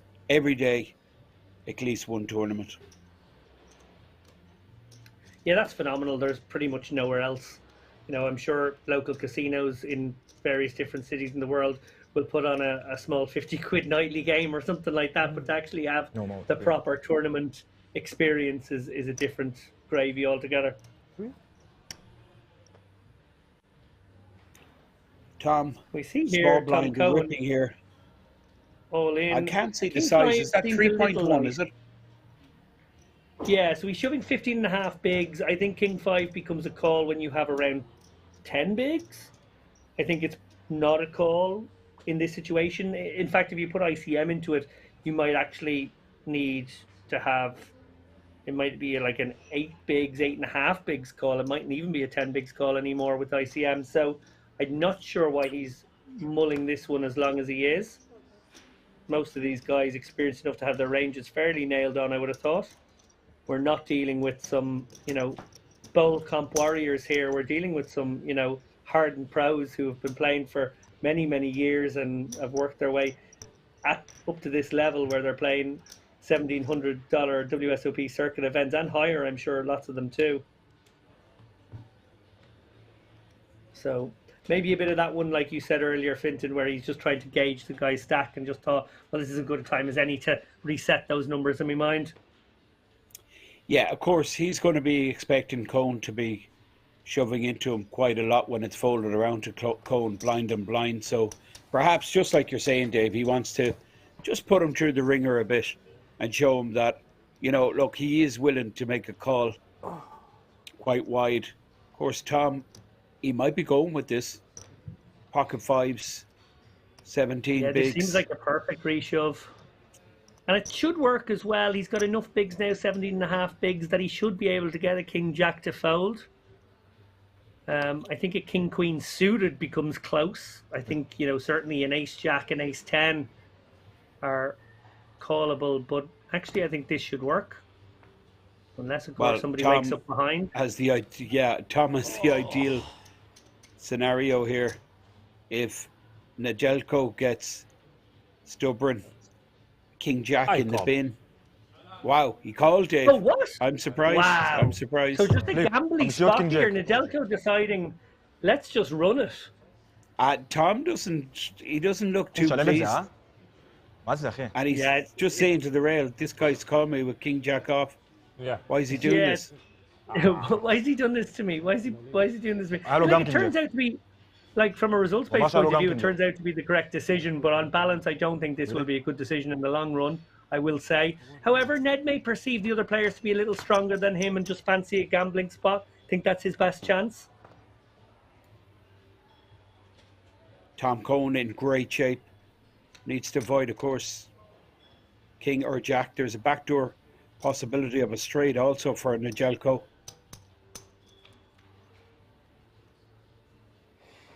Well, there's a fun one. Now, Queen added to the list. He needs to avoid King, Queen, Jack. Fives in the lead, going to the river. Fives hold. Not paint. There's no face. Well, that's a great scenario. 3.4. I think that's a huge. That was hugely risky. That King Jack off. I mean, you said before he made his decision, Dave, that you could even fold King Queen there. Yeah.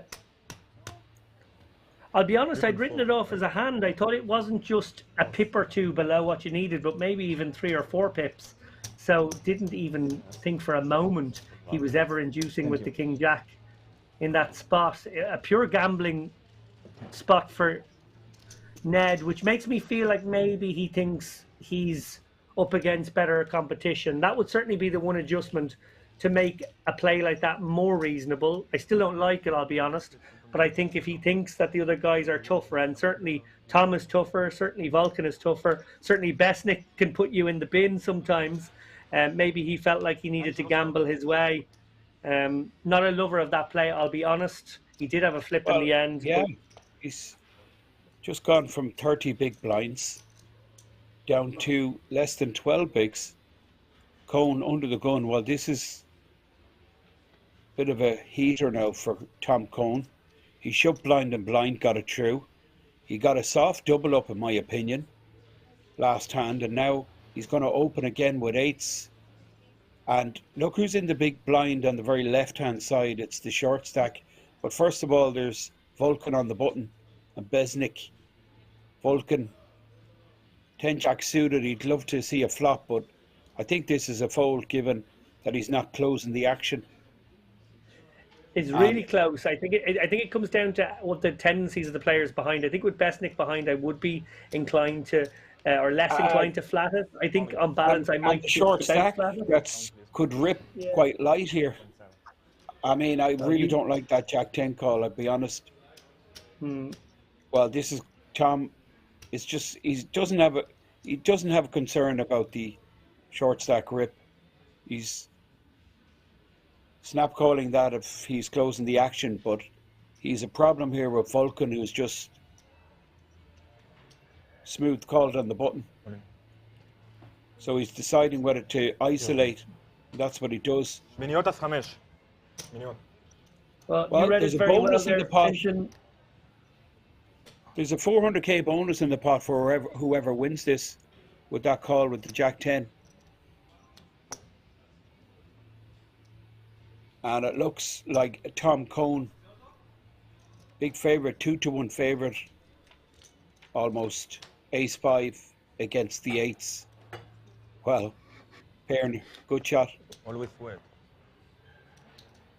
Ace 5-4, any of these cards will do. ב5. He's increased his equity by 2% on the 2-5-3 board. Cohn looks really composed. He looks very comfortable, Tom Cohn, with where he's at. Nedeljko is getting more uncomfortable as the dealer gets ready to peel the river card. It's not good. It's game over. Elimination for Nedeljko. I feel that King Jack, when he looks back, he'll probably reassess his decision with that King Jack off. Well, I mean, it looked like a 50-50 flip when the money went in, King Jack versus the fives. And do you know what I mean? It's a different scenario if he hits, knocks out Tom, he's the chip leader. But it Yeah, he damaged him decided greatly. to live by the sword, and he died by the sword in that instance. Unfortunately, that is the risk you take when you decide to gamble it up with a hand like King Jack in that spot. What I'm most interested by here now is, after watching about an hour of play today, I thought Tom Cohn was the man to watch. Darragh O'Kearney backed that up. He said he watched him all last night. He'd seen him play for most of the day and thought he was the man to watch. And the moment you walked in on commentary, the first name out of your mouth was, oh, look, there's Tom Cohn. I've watched a lot of his poker. He's very good. I don't usually get this kind of thing right, but I'm happy to see that Darragh and yourself have tipped him also. But look, who knows? I mean, he for sure for me, he looks. I haven't seen him make any mistakes, any obvious mistakes. Where I've seen mistakes from all other players on this feature table.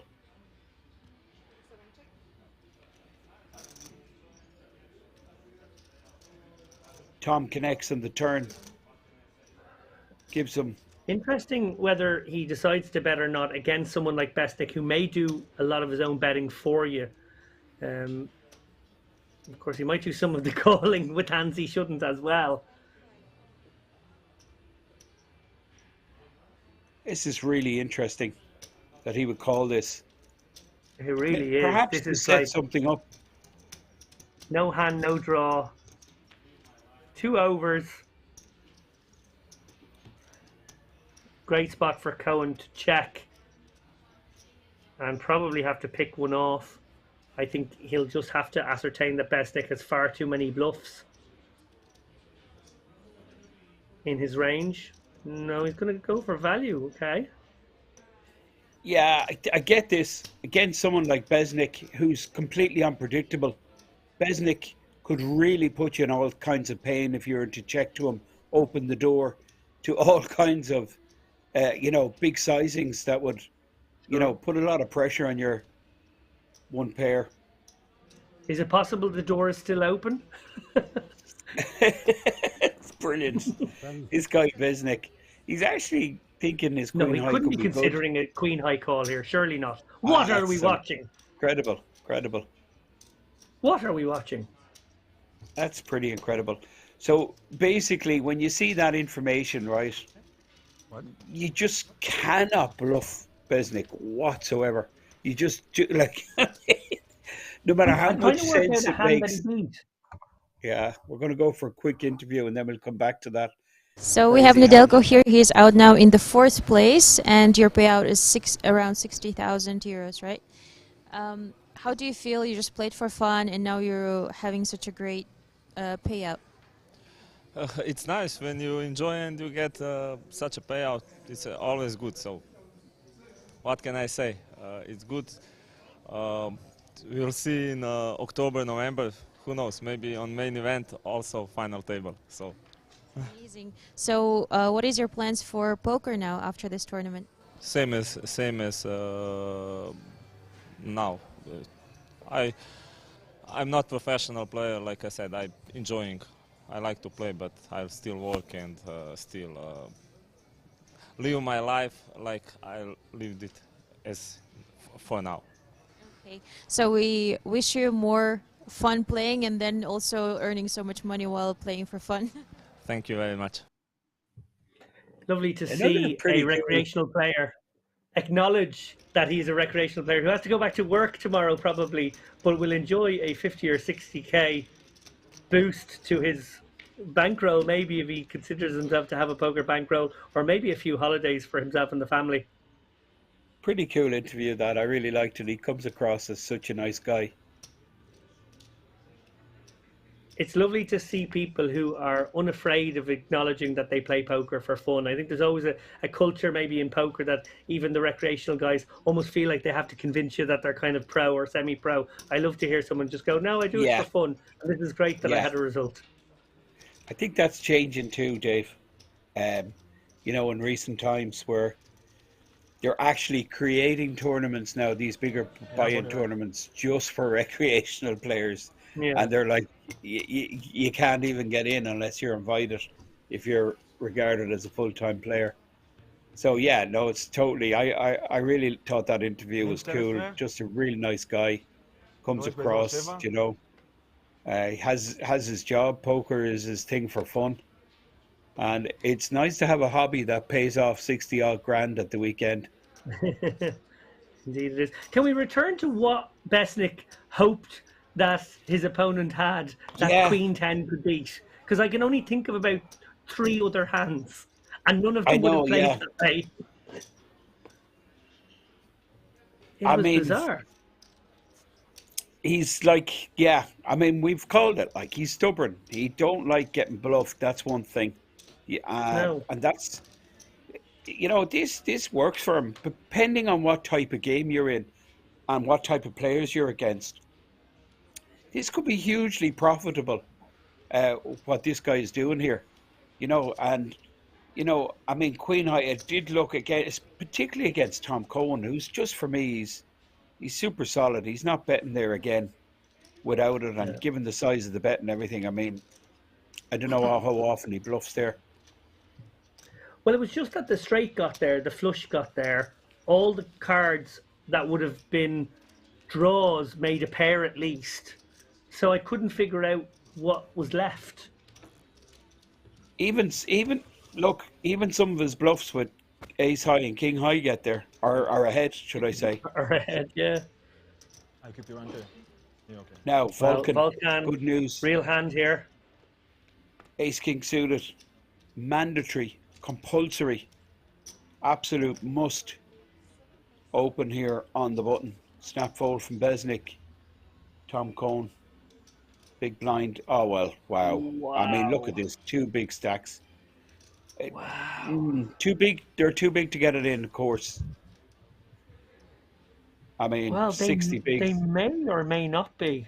Ooh, well. Like 60 bigs is a lot, and Beznik is looming, so neither player really wants to get it in unless they sort of have a lock on the hand. But Ace King and Ace Queen 3-handed is so huge. And remember, they got it in pre with, was it 7s? Ace King versus 7s. So yeah, this is going through Tom's mind. that Vulcan four bet ripped with sevens a couple of orbits ago. So I think you're right, Dave. I think this goes in. The more I think about it, because Vulcan's going to four bet, right? If Vulcan four bets to like the smallest possible sizing, which is like It's going for the 3.8. lad.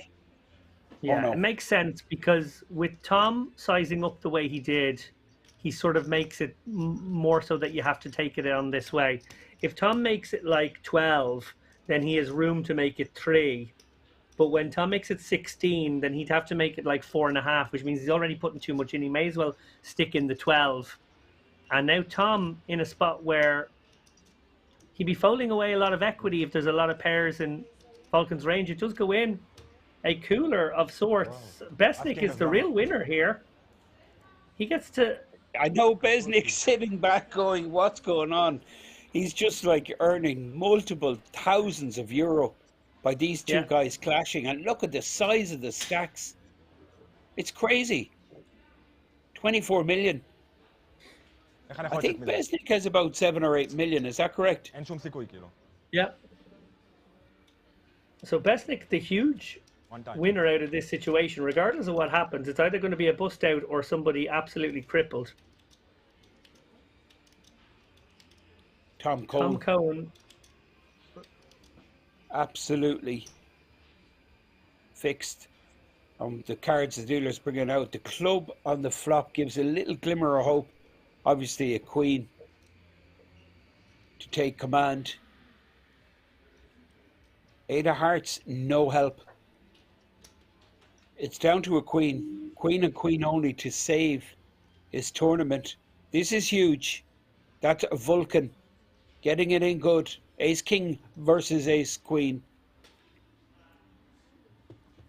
Jack in the river. And there will be a count. It's very close. Andy Tillman will oversee this. Yeah, if our graphics are right, that is the end of Tom Cohen's adventure in this tournament. He's going to bust out in 3rd place. It is, of course, possible that our graphics could be off by a blind or two, which could be significant here. It could leave him with something. You're absolutely right. Very important that Andy steps in these moments to be 100% sure. So they're matching stacks there. You can see what's basically happening is that they're actually matching up stacks. It's a quick way of doing the count. Rather than actually counting both stacks, they're just matching them up and they can see clearly that's what will be left. He is covered. Wow. Tom Cohen exits in 3rd. Beznik makes himself a very tidy ladder. I'm delighted to see Beznik heads up. I really am. It's great for the game. A player like Beznik. And he has the chance to win this. He's a big underdog given the chip ratio. If we had Dara O'Carney in the box right now, we would be talking about a concept known as ICM suicide or kamikaze ICM approach. One does feel like with the shorter stack there, it does mean that the range of hands you should be willing to commit with and certainly induce with, something like Ace Queen suited, should be under pressure and maybe not even part of it. I will say in defense though, Ace King and Ace Queen in 3-handed poker are super premium holdings. Yeah. You have every reason to absolutely. believe you are in good nick, but you could take a different route when there's a short stack between you when these ladders exist. This is obviously the only time there is any ICM left in a tournament with 3 people is when there's 3 people. As soon as it goes heads up, the ICM's out the window. So with that in mind, maybe Tom Cohen will reflect, look back and think there was a different way to go about that, what ended up being his final hand. But for now, we are now treated to a heads-up confrontation between Beznik Lalinovsky and Vulcan Alkan. Beznik needs to do some work, but by God, he is capable. He won't be afraid to get these chips in. Yeah, the thing is, heads up will probably suit Beznik. I mean, we know, like, you have to pretty much play any 2 heads up. And this, I think, will suit Beznik. Having said that, who knows? Vulcan has been all class so far. So it's going to be interesting to see how it goes. Just one note with Tom Cohn there. The ace queen was suited, of course, as well. So he just probably felt that it was just too big a hand, too big an opportunity. The tricky part is that he decided to 3-bet. Once he 3-bets, then getting 4-bet shoved on, it's a real waste of the hand. So I think either going for a much smaller 3-bet or just flatting. Actually, flatting would have been fine. Flatting's probably the correct ICM play, to be honest. I don't think the book will say anything other than that. So I think that's the misstep is if that he just flats pre. They probably play a 10 big blind pot. When you look at that run out that came out, neither of them would have connected. It would have been the smallest pot ever post flop. They play a lot more passive post flop, given that this gentleman sitting there with the short stack.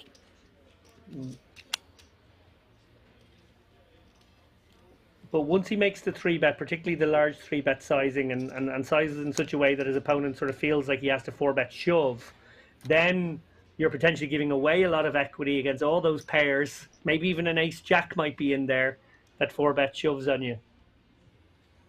Maybe a king-queen. There are hands that would do it like 2 and should do it like 2. So it's a tricky one. It's a tricky one. I think Tom put himself in a bad spot there on that. But we will focus now on what I believe is going to be a very entertaining period of poker, however long it lasts. Beznik 9-3 of clubs, and he connects. He makes second pair. He snap checks here, expecting Vulcan to fire, and Vulcan does oblige. Beznik, of course, going absolutely nowhere, but he ends the hand with a huge re-raise. I don't know about this raise, Dave. Yeah, he's really only getting called by better. Yeah, definitely a funky one now. Do we have an interview with Tom Cohen? Or did he demur that interview option? Not sure.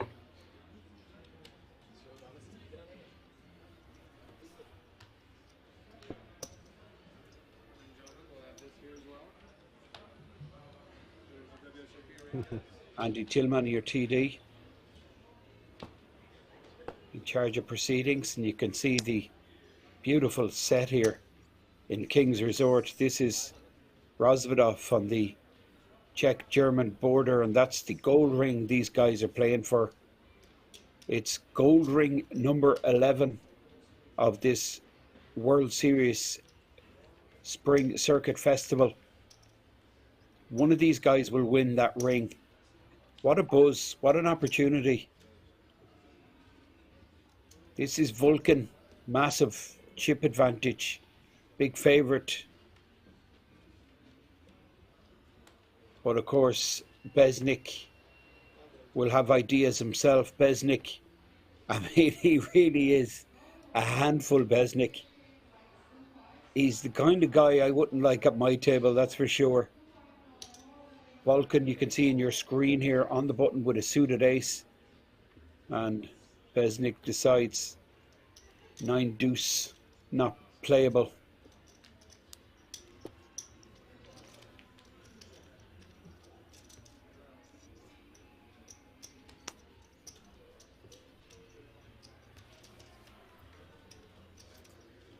Just a quick reminder of what's happening next week in the resort. We have the German Poker Days, which is always a massive festival, very small buy-in, 174 plus 25, so less than €200 buy-in with a 300k guarantee, and we're going to be streaming that next week. Yeah, it's crazy. So like it's 199. It's a Dunn Store special, 199, and you're getting a 300k prize pool. But again, just to underline, that's King's main feature. These small to medium buy-ins and humongous guarantees. And it's every week. It's not just like every quarter, every couple of months, every month or whatever. It's every single week here in the resort. There's just an outlandish guarantee. They really are crazy, some of them. And they're nailing them. Week in, week out, they nail them. And expect that German poker days to be even greater than the 300k. But back now to the heads up.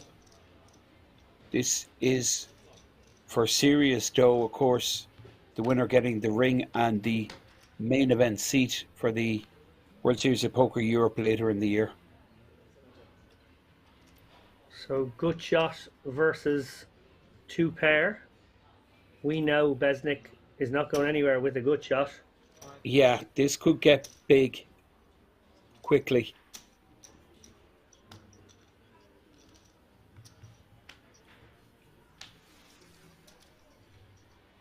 So heart draw gets there. Interesting spot for Volkan Alkan now. He knows he's a player who is willing to call fairly light. Well, that should be an action killer.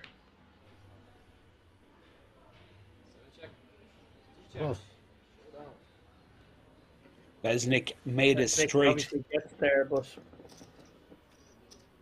an ugly way to do it with the 4 flush.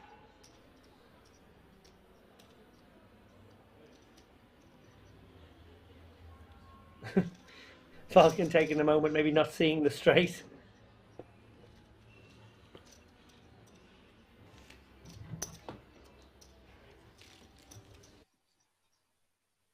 Oh, we are getting that interview. Excellent.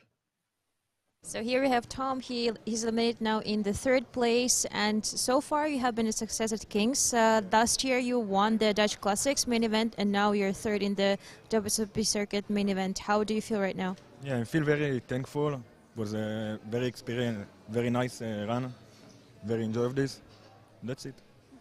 And how do you feel about the tournament and everything in your poker career right now? Feel really good. I have a good run in the last 1 year. It was a great tournament, a great structure, great opponents, and that's it. And what is your plans for the future poker tournaments? Where are you going to play? I'm going to come back here. Maybe go to Vegas. I don't know. Yeah. Nice. So good luck to you for the WSOP in Vegas and WSOP Europe here next year. Thank you very much.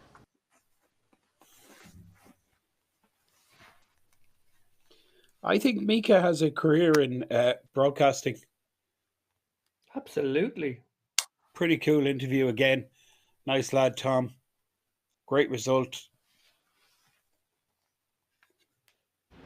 Yeah, very impressive with him all day. You said he hadn't made a mistake all day, and maybe he made a small one right at the end that cost him, but he was playing absolutely flawless poker up until that point. And we meet this one mid-hand, actually. Ooh, it's already getting spicy. Oh, Finland. wow. This is crazy. All the money over the line. Beznik goes with the Queen 9. Volkan snaps him off. Huge pot. Beznik says, okay, let's do this. I mean, you would never think they're playing for 170 odd K first place. Like they're super deep. 80 bigs or something each is the average. Hast mich schon mal ausgekauft heute. Hast mich schon mal ausgekauft, nicht nochmal. Volkan with the advantage. Big advantage. Ace 10. King 8, 6, 2 clubs. 10 of clubs in Volkan's hand. Club in the turn would be a bigger problem for Beznik. Would kill some of his outs. Volkan completely focused. Deuce of hearts. We're down to the river. Beznik hanging in by the fingernails. If he wins this, he's the chip leader. Can he connect Queen or 9?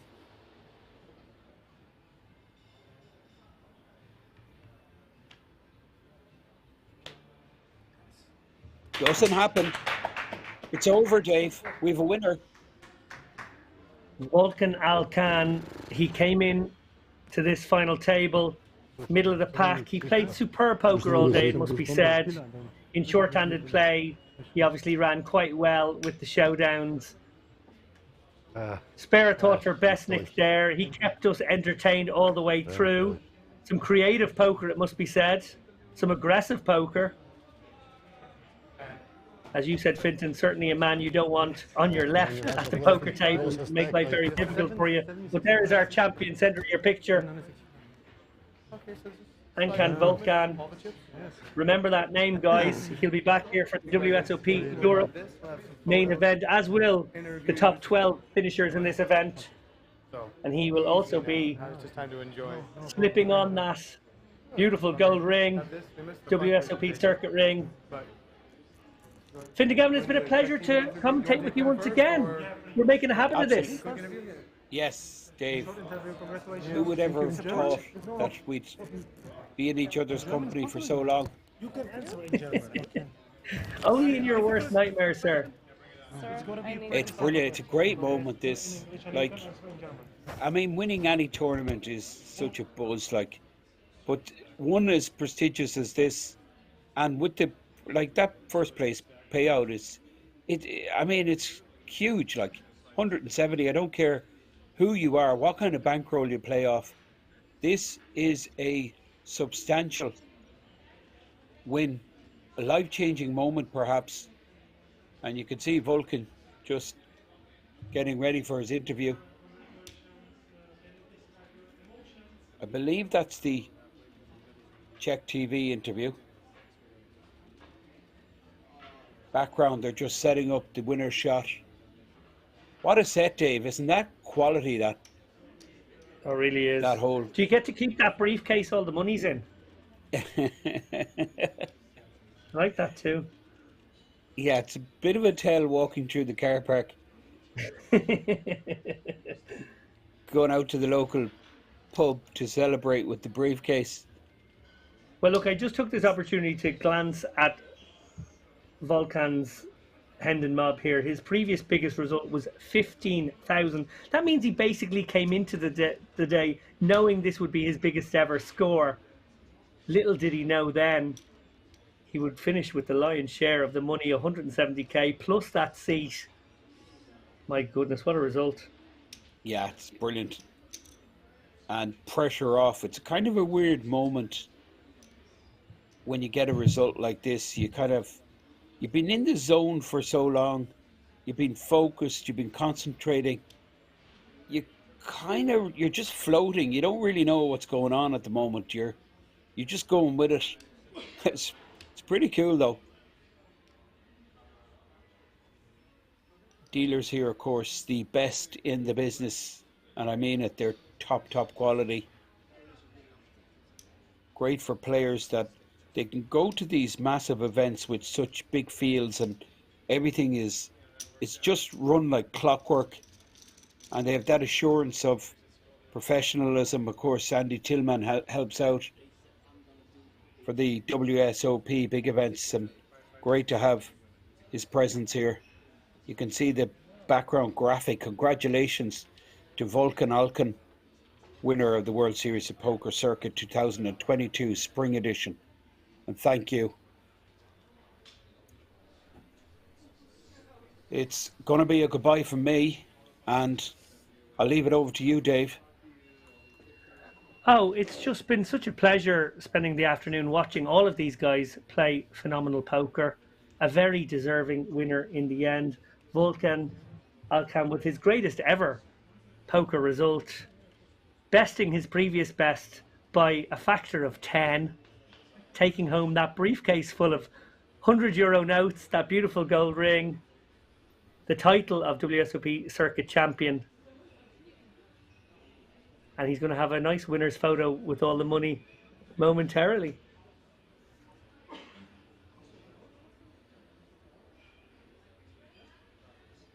So, back next week for the German Poker Days.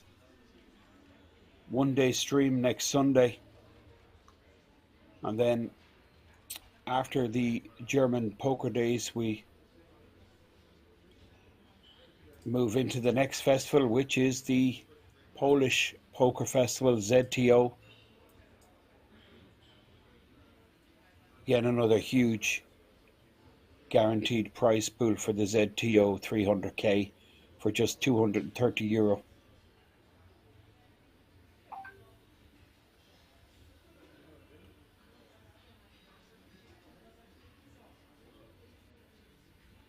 So that's it for me, signing out from King's Resort.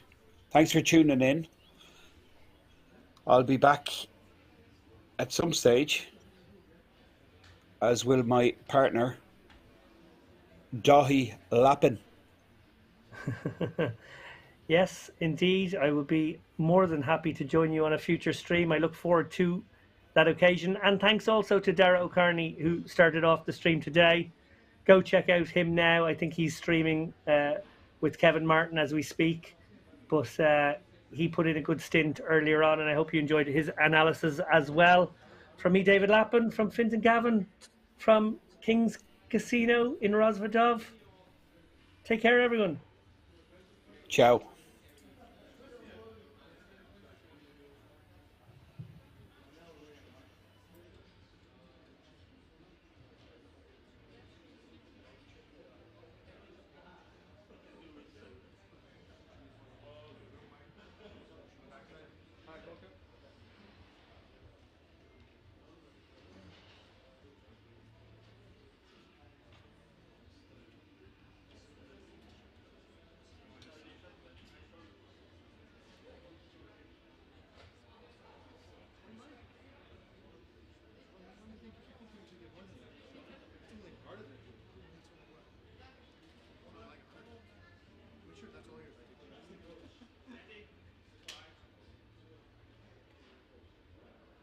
With our winner Vulcan. How does it feel to win your first WSOP Gold Ring? Ja, ich fühle mich super, schön, dass ich hier bin. Ich bin als Shortstack hier reingegangen ins Turnier, dachte nicht, dass ich so weit komme, aber ich fühle mich super, unglaublich. So now that you're enjoying it and you're taking it all in, and with the money and the ring, I mean, how much did you enjoy the tournament, not just the final table? Ja, ist ein gutes Turnier. Lohnt sich immer wieder hier zu spielen. Ein sehr gutes Turnier, gute Struktur. Eigentlich alle Events, sehr gute Strukturen. War ein super Turnier.